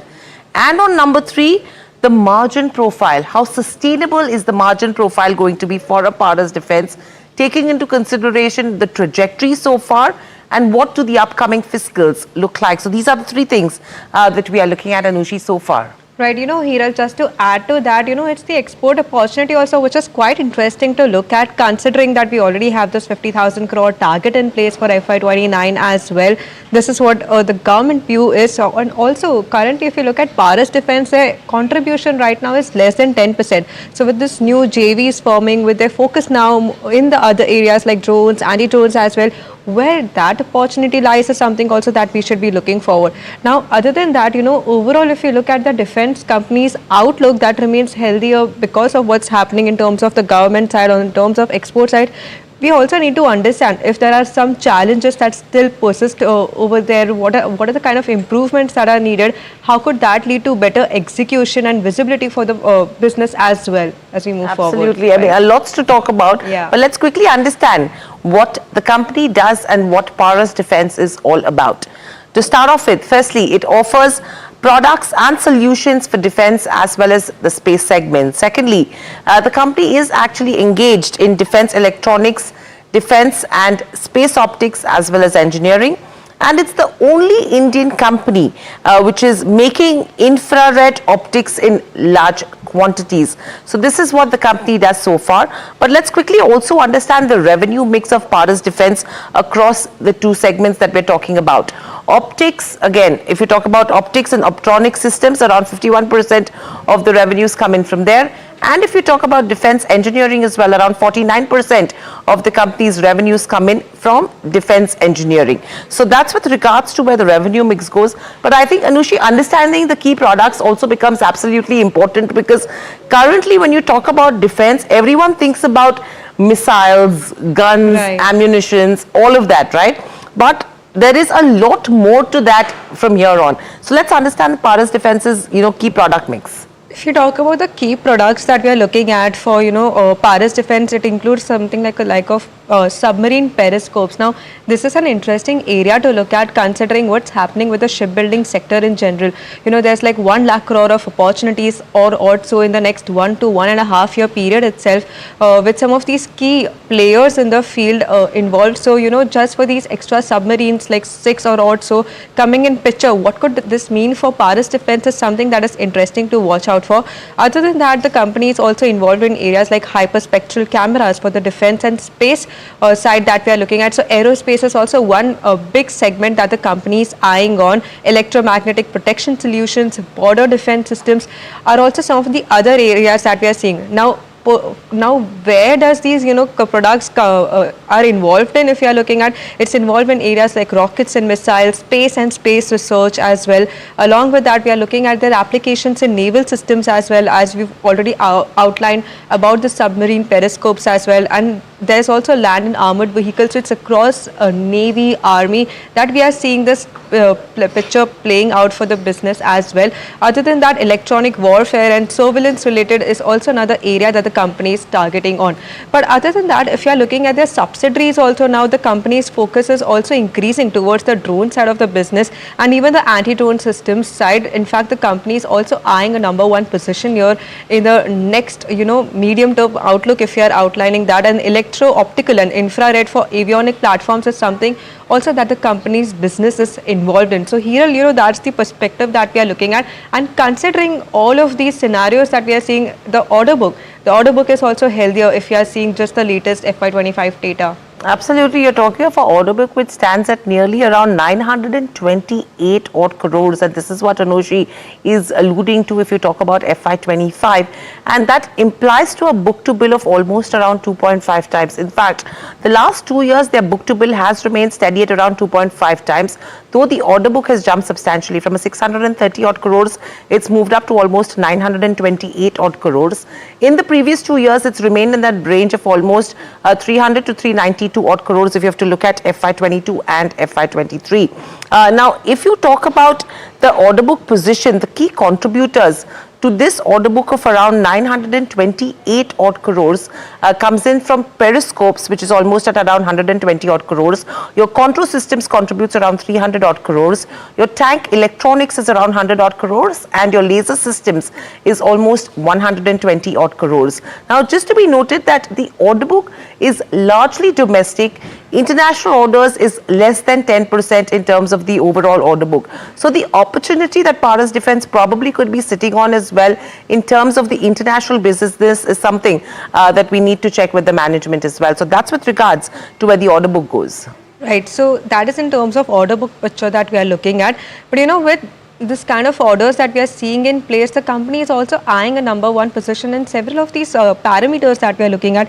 It pertains to optical systems as well. Just note, a couple of months back we had outlined that the company has heavy investments in place as well for these optical system over here. So laser based air defense is another area that we should be watching out for. Anti-drones is one area that the company is also expanding in. It also the other players also includes the likes of Ida Forge also in this particular space. space that we are looking at. Electromagnetics is also something that we should be watching out for. So it's the overall order book picture that we should be seeing going forward, considering that, it's high order inflows is something that can be expected over FY26, FY27 period for the business. So Hiral, that's the overall outlook that we are seeing on a Paras Defense. Absolutely. Now with this, let's understand what are the rating parameters that one should be watching out for on a Know Your Company. So let's understand what are the rating parameters that we will be considering from here on. Firstly, we'll do an income statement check. Balance sheet is the next one. Return ratios, which is very important for your investors. Shareholding, which is interesting because your FIs and DIIs come at play. Street credentials, street coverage, and the valuation picture and outlook. So that is what we will be talking about in the next 15 to 20 minutes. But let's also understand from the income statement. Now, if you talk about the income statement of Paras Defense, what they've said is, what's interesting is that the company actually aims to achieve 40% revenue growth in FY26. That's the number that they're quoting. Now, if you have to talk about the revenue and the 3-year CAGR as well, that's the compounded growth. From a 254 odd crores in FY24, it actually did see a good growth, came up to around 365 odd crores, and they're looking at a CAGR of around 26%. Likewise, if you see in terms of where the EBITDA is concerned as well, from a 51.1 crore, it's actually jumped to 97 crores, which is nearly doubled in terms of the EBITDA in the last 2 years. And in terms of profitability as well, it has actually doubled. So the CAGR growth, if you have to see on these 3 parameters, it's ranged between 23% to 31% respectively. So that is something that we need to note, and on the back of which we've given it a thumbs up so far. Okay, in terms of just seeing the Q1 performance also, now they've recorded about a 12% of a growth in this quarter itself. Margin trajectory is something that we should be seeing, considering that the company is eyeing for about a stable profitability margins going forward. Current mix stood at about 24%, net profit remaining flat in this quarter. But if we talk about balance sheet, what's interesting is the company's borrowings. Now, if you look at just what has happened from FY24 to 25, we've seen a significant downtick in terms of where the borrowing number is concerned. While for cash in bank, we are seeing a reverse scenario playing out where 11 crore has now increased to the likes of 111 crore. If you talk about the overall book value, now that has increased consistently from FY23 to 25 picture. This is from a 413 crore figure to 640 crore that we are seeing by the end of financial year FY25 is what we are seeing. So overall, given these parameters, we've given a thumbs up for balance sheet as well. Do note that the company had also raised about 135 crore of funds via QIP last year. So, some bit of impact playing in the FY25 numbers as well on this. Right, so a thumbs up coming in on the balance sheet, but let's look at the next aspect that we're talking about is with regards to where the cash flow goes. Now, in terms of the cash flow, it's a pretty neutral way to look at the cash flow over here because it's inconsistent so far. If you see the net cash flows, after generating around 15 odd crores in FY23, it actually became negative in terms of FY24 and again bounced back. So it nearly doubled from your FY23 number to nearly 31 odd crores in FY25 as well. Now, taking that aspect into consideration, what becomes key from here on is to monitor the future cash flows as well of the company. So that is going to be, that is one of the reasons why we've given it a neutral rating so far. Okay, and coming to the return ratios, if you are looking at, it is an improvement that we are seeing across both the metrics, that's ROC numbers as well as return on equity numbers. From 9% to 11.7% is the kind of an uptick that we've seen in ROC, while for ROE that number has increased from 12% to 13%. Now, the management does expect further improvement in terms of where these return numbers are concerned. It would be interesting to see, if we could see the 14 to 15% range coming into effect in the next, in FY26 itself, or would this be a scenario that we'll see in FY27 or 28 playing out? So overall, given this, we have given this metric a neutral rating, right? And what's interesting is, the significant drop that did come in terms of FY24 as well.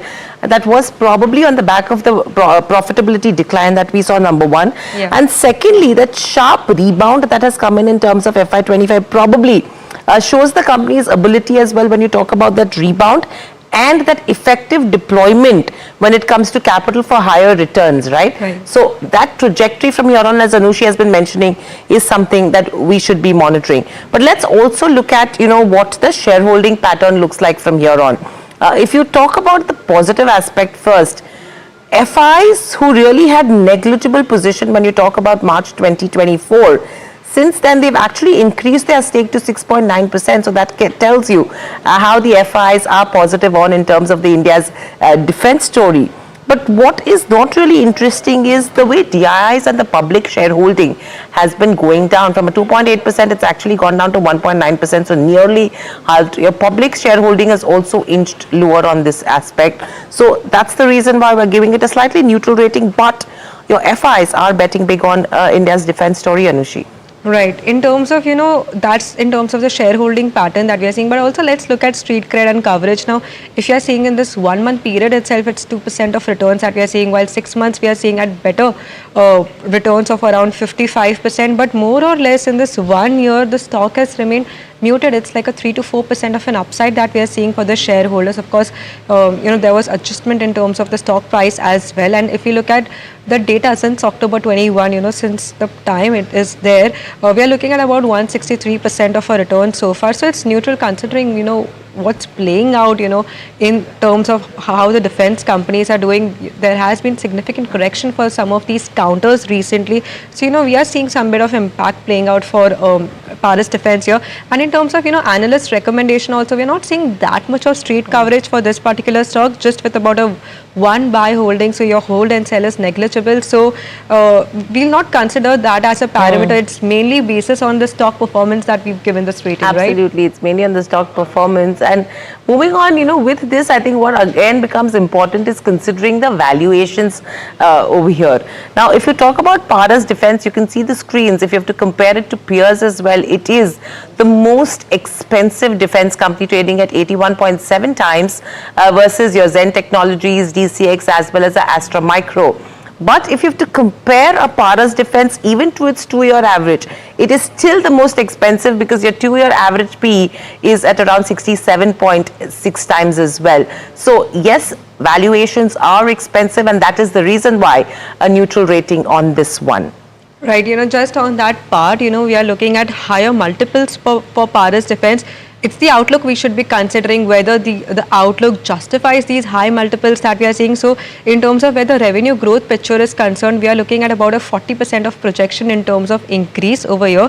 And this is with the company maintaining their margins as in comparison with FY25 that we are looking forward. So it's order inflows also which are interesting to see, considering that we have about a 928 crore of a order book positioning so far. So what are the kind of inflows that we'll see in the next 2 to 3 years, and in which segments particularly, and with what kind of margin profiles is something that should be interesting to watch out for. Just in terms of high value opportunities that the business has given. So for laser system, for just FY26, if we do overall picture, then we are looking at 1,000 crore of an opportunity from this particular segment, which is something that we are seeing for optical telescope as well. In existing business that the company currently operates in, 400 crore is the size that we are seeing. But what is interesting is in the next 5 years, this optical system, a substantial kind of a pickup that we are seeing in terms of your 6,000 crore is the market opportunity that we are seeing. How the company, would be able to benefit from such a number is something that we should be watching out for, Hiral. Right. So I think opportunity in 5 years becomes absolutely crucial. But let's quickly revisit all the ratings basis the analysis that NDTV Profit has done on KYC. If you talk about income statement, balance sheet, both are a thumbs up. Your cash flow and return ratios is a neutral. If you see the next set, shareholding a thumbs up, and your street credentials and coverage, valuations and outlook forward is a neutral. And basis this rating overall, it's a 5.5 on a 8 for Paras Defense. But let's also get in Amit Mahajan, Director at Paras Defense and Space Technologies, to join us. Welcome to the show, Amit, and a pleasure to speak to you as always on NDTV Profit. I'm sure you would be probably happy with the rating that NDTV Profit has given Paras Defense so far. My first question coming to you is to actually justify the valuations and the way the stock has moved. With that, if I have to tie your FY26 guidance of 40% growth, margins to be stable at 27%, Want to understand, does it add up well? Do you think probably you could achieve something better than what you've guided for to justify the valuations? Firstly, good morning, and it's always a pleasure to be on NDTV, and it's always a pleasure to talk to you guys.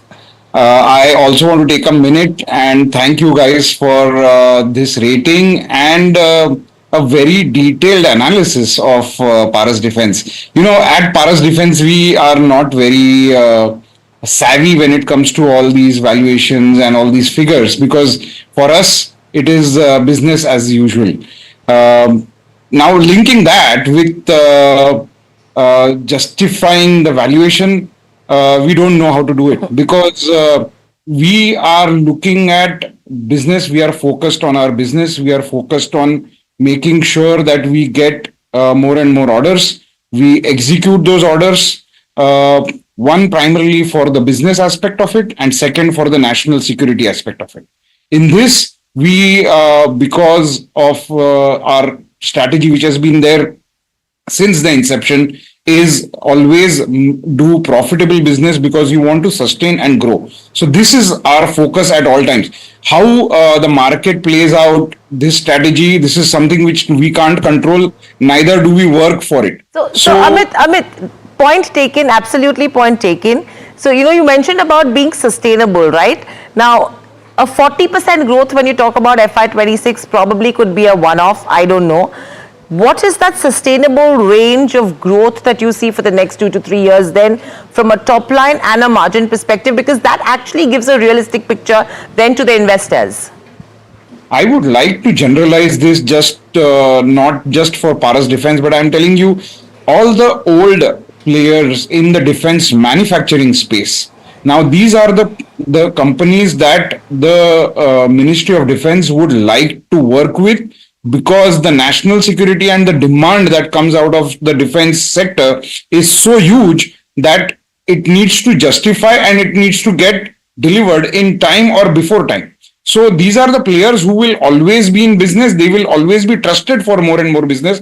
There are certain technology segments like optronic systems, if I may call, or the high power laser systems and the various other defense electronics and electromagnetic pulse. All of these areas where Paras Defense have carved themselves a niche, these are the areas which will keep growing. If I may call it, the guidance would remain for the next 3 to 4 years, if not more. So I can tell you for sure that the growth will be linear to be more conservative. It can grow higher than linear, but I just want to be